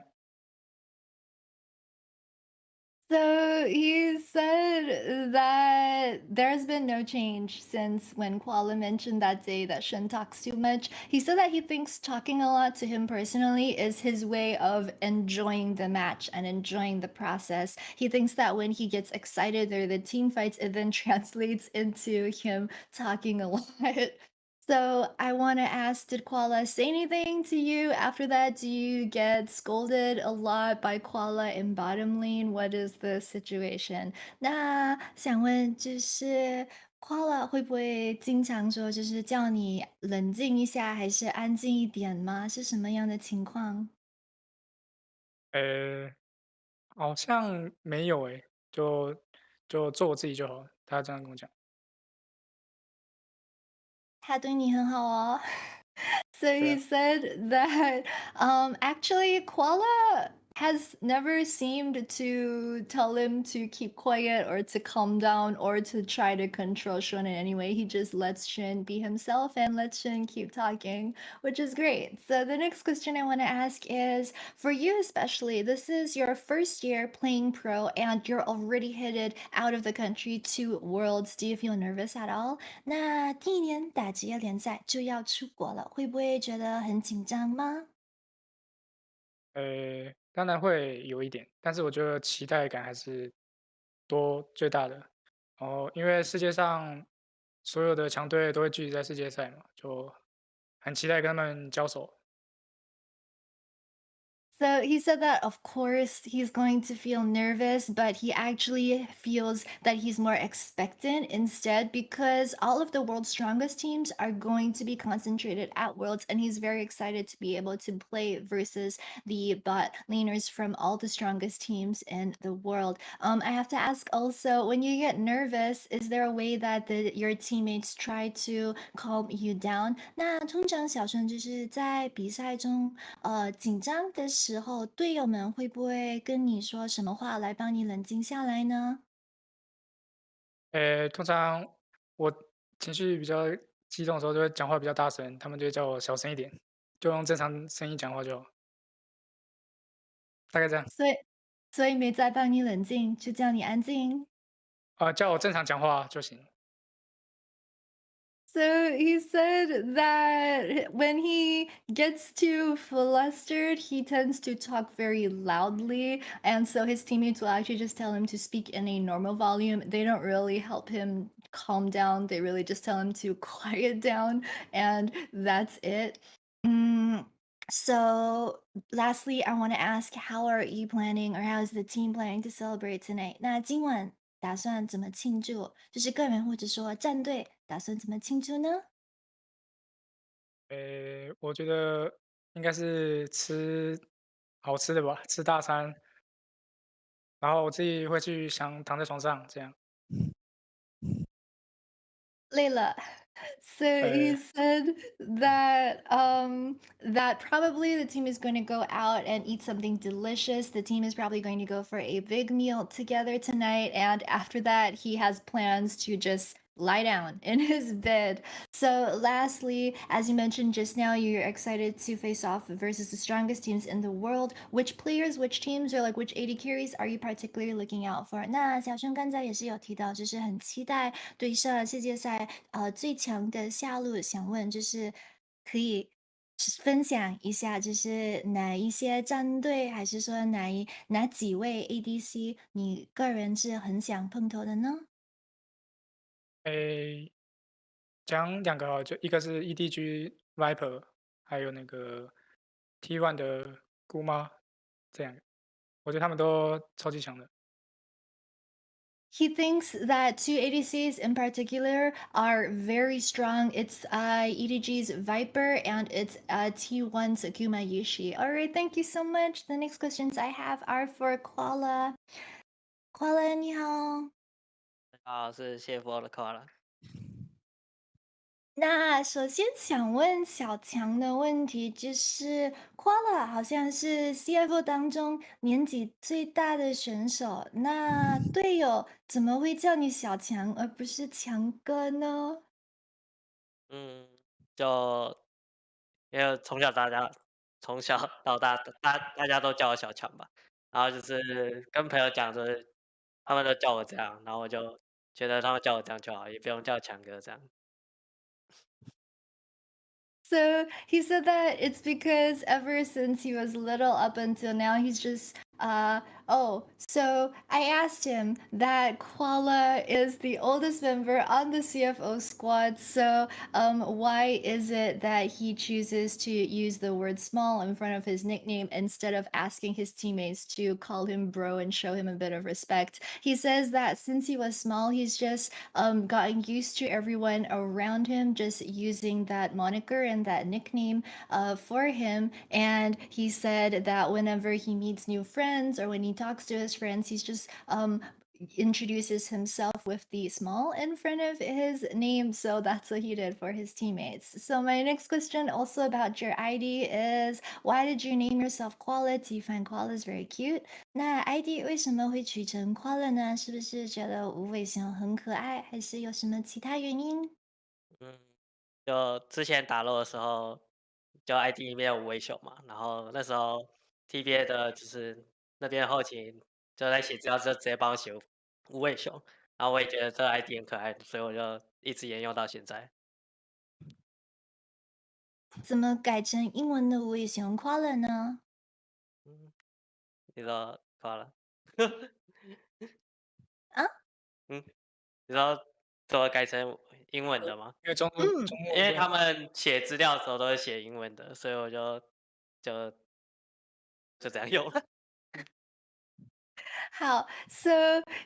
He said that ever since a long time ago, his league ID was always the Chinese characters for koala, which was Wei Xiong, and he was always using that because he thought it was very cute. And then later on, one of the TPA staff also they agreed that it was cute, and so they decided to use it when they were writing down koala's information. They registered it as that, and so he stuck with it up until now. As to why they eventually changed it into the English word for koala instead of the Mandarin, it was because, well, they recorded it like that, and he's just been using it like that until now. So, in Thursday's interview, you said that you're going to wait until CFO became Summer Champions to say that you were the best team in the PCS. So, can you say that now? 那前几天采访的时候，你就说要等到 CFO 夺冠之后，才能说 CFO 是 PCS 的最强队伍。现在能够自信的说出口了吗？就 CFO 赞。好尬。超尬。那好像不是，那好像跟 CFO 是最 PCS 最强队伍有一点差别哦。因为 CFO 赞，所以 CFO 才是最强的。啊，那你那天不就跟我说 CFO 赞不就好了？那天还不好意思说。So he said that CFO thumbs up. He did say CFO is the best team in the PCS. He says that the other day he could also have said CFO thumbs up, but he felt a bit too embarrassed to say it that day. So the last question I have for you, of course, for you personally, who are you looking forward to meeting at Worlds? 那这个问题给跨选手的就是世界赛，期待跟谁碰头呢？T1的下路吧，然后最主要就是还是想把自己世界赛的表现只是表现好这样，因为近几年可能打世界赛都打得不太好，所以一直被臭这样。So he said that, of course, it's going to be T1's bottom lane that he's looking forward to playing the most. But he said that for him personally, it's more important that he shows up at Worlds and that he has a good personal performance. He thinks that his performance in the last few years hasn't been very good. And so he's been getting a lot of flack from the audience and the fans for that. So he wants to put on a good performance this year.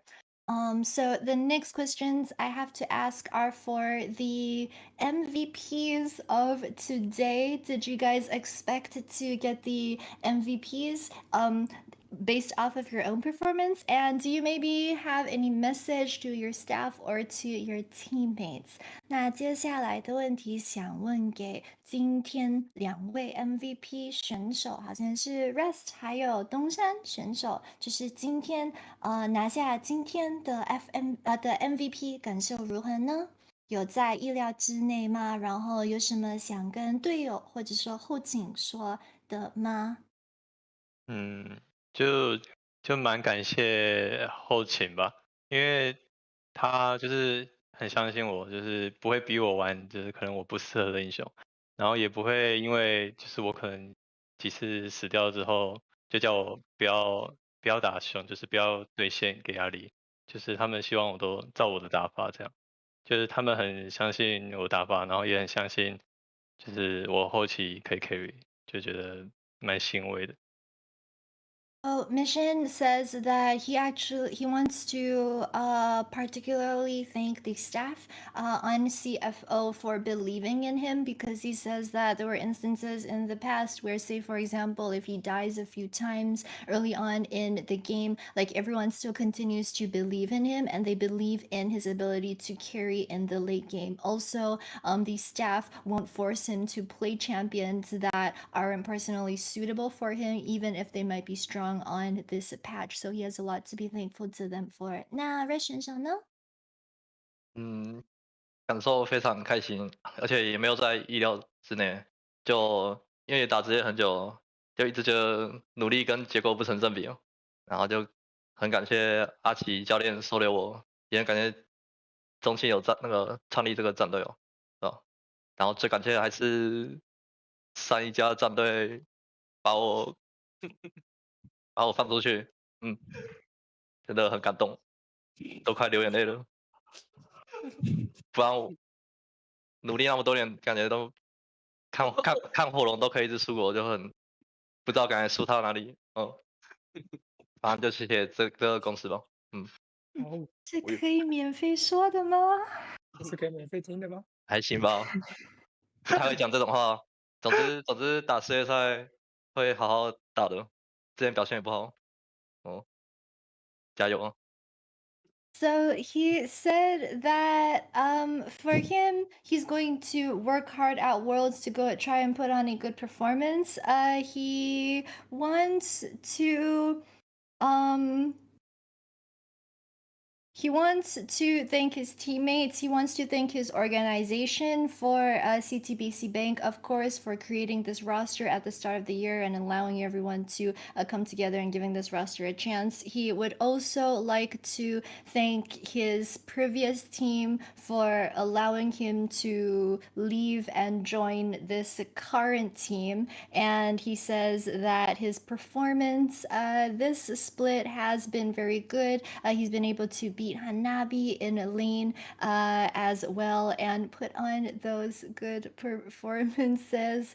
So lastly, I know we asked Shun this as well just now. How is everyone planning on celebrating? Is there maybe like a favorite cuisine or restaurant you guys are going to? Will you all celebrate together? 那最后一个问题，就是刚才也已经问给小顺了，可是想问给大家，就是大家打算怎样庆祝呢？就是 CFO 可能你们每次去吃团饭的时候，是有没有什么特别喜欢吃的餐吗？还是打算有什么计划？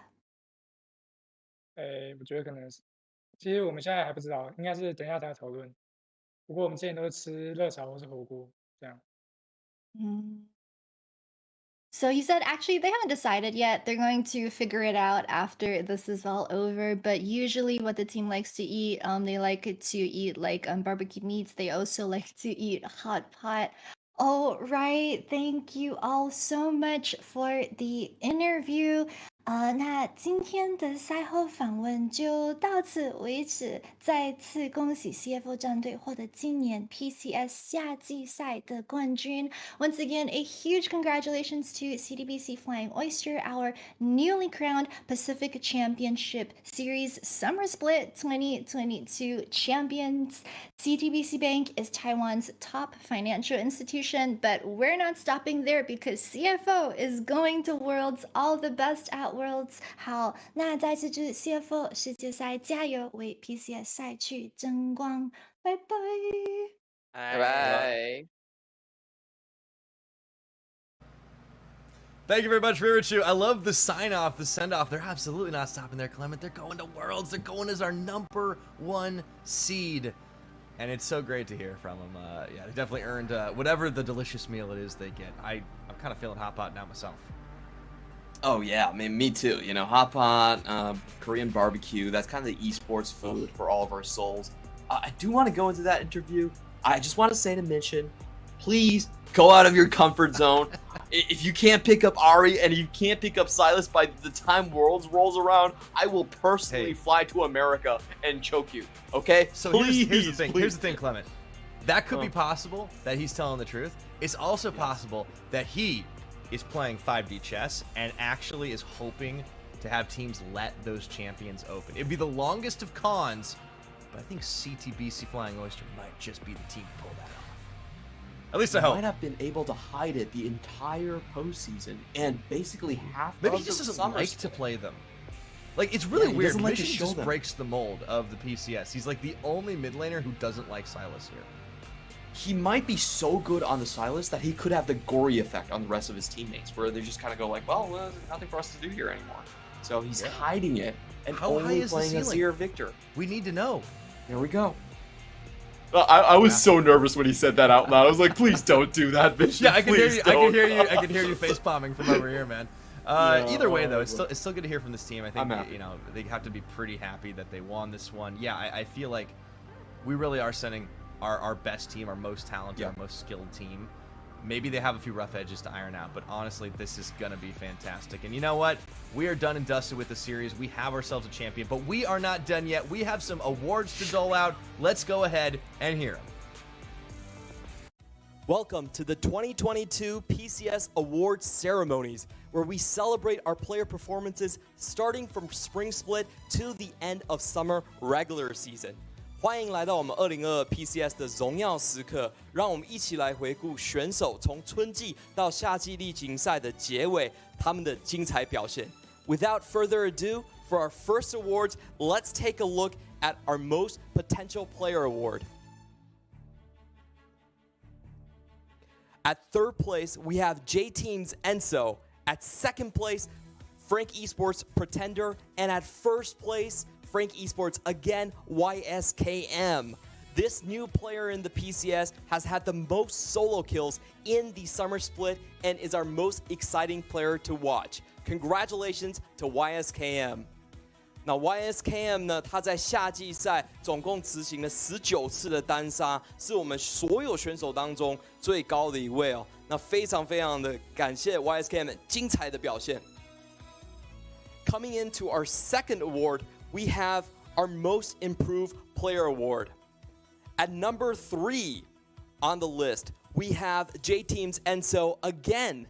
And at number 2, we have Frank Esports Pretender.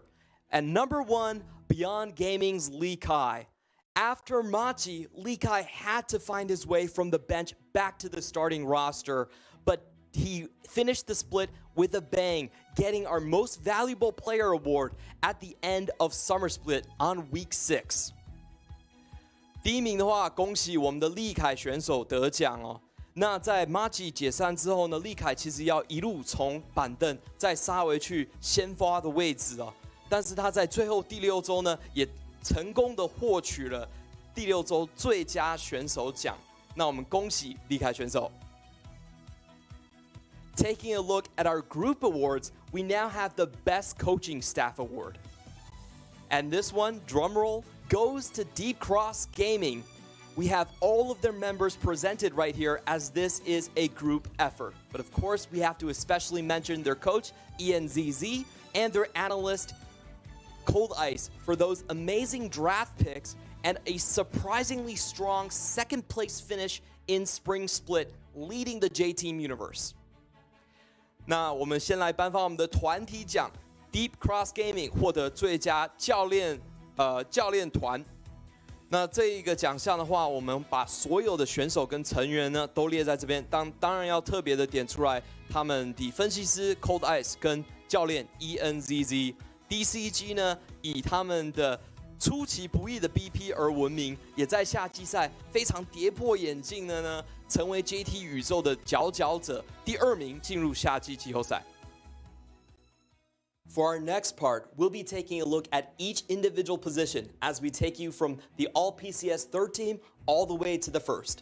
下一个阶段，我们将来看一下 PCS 各路的精彩选手跟杰出的表现哦。那首先我们从第3队开始。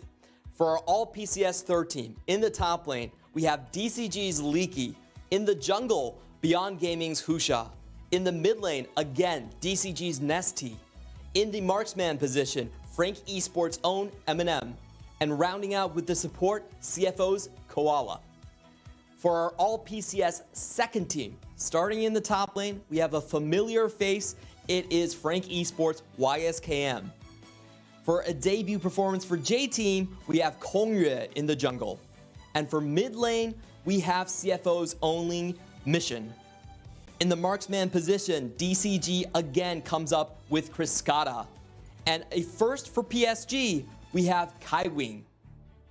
Congratulations to our All PCS second team. And now for our All PCS first team, this is what everyone has been waiting for.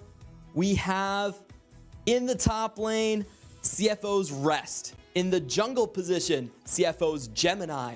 In the mid lane, PSG's Gory. In the marksman, we have CFO again with Shun. And in the support position, a familiar face with Enzo.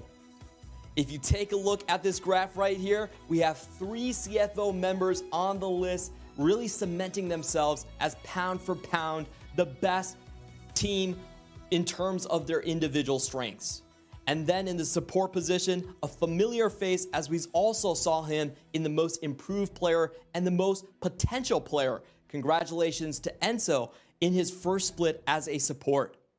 And in the mid lane, Gory won this award by a landslide. He made it almost impossible to go with a second team or a third team because he got almost everyone's votes. Congratulations to Gory for representing PSG here. For our final award, we will be looking at the most prestigious, most valuable player award. And drum roll, the award goes to PSG's Gory. In his first split in the PCS, he has wowed us with his playmaking and his team fights. He has led PSG yet again to a first place finish in the regular season, while also getting a record high 7 MVPs for himself. He truly is the most valuable player we have in the PCS. 最后我们想恭喜 PSG 的 Gory， 在他加入 PSG 的第一季里面，他又带领着团队拿下着例行赛的第1名，而且以他的非常精彩的团战跟侵略性著称。在这个过程当中，他也拿下了全联盟最高的7次个人 MVP 奖项，非常恭喜我们的 Gory 选手。With that, we conclude our 2022 PCS Awards ceremony. Finally, I still want to thank our players and our teams for giving us such an unforgettable 2022. 那我们的荣耀时刻2022也在此来到一个段落，非常感谢我们所有的选手以及战队带给我们这么难以忘怀的一季。主播，接下来就交给你们了。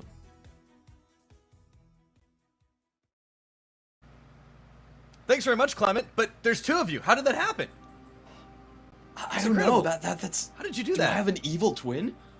I don't. Either that or technology's just getting really good, man. But either Yeah, way, well-deserved awards across the board. I loved how our all teams really lined up, especially looking at the CFO side of things. But Gory definitely stepped up in particular, not only for his team, but just in an individual performance level. I think he well earns that award. Everybody made an impact in the PCS the split, though. This is one of the most competitive I think we've ever seen it across the board. It shows in the way the seating laid out. It shows in the way the awards came out. It is no longer the PSG dominance train. Everybody can compete in this region, and I love it. Yeah, I think we are moving from like PSG just dominating everything and from a top 2 to kind of a trifecta of teams beyond, with Beyond Gaming there in the mix as well. So, PCS is getting more exciting. I can't wait for the showing that we're going to have at Worlds this time around. And even beyond that, I think 2023 is going to be super interesting for the region as well, because we prove that we can still produce good new talent that can make it all the way to internationals in a single split. Fantastic stuff to see. And yes, not only homegrown talent, also managing to find the imports that slot right in. PSG proved they can do it a couple of times as well. But on the whole, I think we're sending 2 fantastic representatives. It has been an incredible split. It has been a fantastic season here on the Pacific Championship Series. And for these teams, for these squads, it's all come down to this. They're going to be heading off to the World Championship, coming over to North America. And I think from some of the words we've heard from CFO, they're feeling pretty confident they got the players they want to face off against.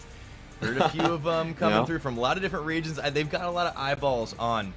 And maybe this is the year that PCS, that this region representing SEA will come up and shock everyone, perform well, and people remember their names. I truly think that CFO is, individual talent-wise, the best team that we have sent from this region, and it's also the most flexible team in terms of the number of strategies that they can run. So I'm looking forward to this team a lot. I feel like, in the past when we saw PSG there, they were pretty much single track. They were, go early game, go bust or go home. They were very much focused on a tempo sort of strategy. But CFO are quite different because this is a team that has so many individual talents. They were used to playing a topside heavy draft as well, which is something I don't think PSG has done all that much, even though, Hanabi could definitely do it at times. But because of the team constraints, I feel like CFO just have more avenues to play through. So that is going to give them a lot more oomph, I think, in the best of one group stage, because I think in group stages, variability is incredibly important. You have to be able to grasp the meta in 1 week and then switch up in the second week to have multiple strategies to just churn through those teams when you have those 3 matches in a single day. Yeah, being able to play back-to-back-to-back is important, and I think CFO proved they're capable of that, but also a team that's done the same thing. Megabank Beyond Gaming, excited to see them as our second seed at the World Championships. Yes, they'll have to fight through plans. Is it weird to say I'm more excited for this squad than I was with the Doggo iteration? I think it's a little bit weird. I still think they're really good. I'm excited. But either way, I mean, we're sending 2 fantastic teams off to Worlds, Battle of the Banks, and against just about everybody else. But that is it. We are done with the PCS for 2022. We have our 2 teams to go to the World Championships, so there's only one thing left to say. On behalf of myself, Clement, Nightstar, Hysterics, Ririchu, the entire English broadcast, everyone behind the camera, and of course, all of our other language broadcasts, thank you, the fans, so much for watching. Be good to each other. Let's cheer on CFO and BYG at Worlds. Till next time.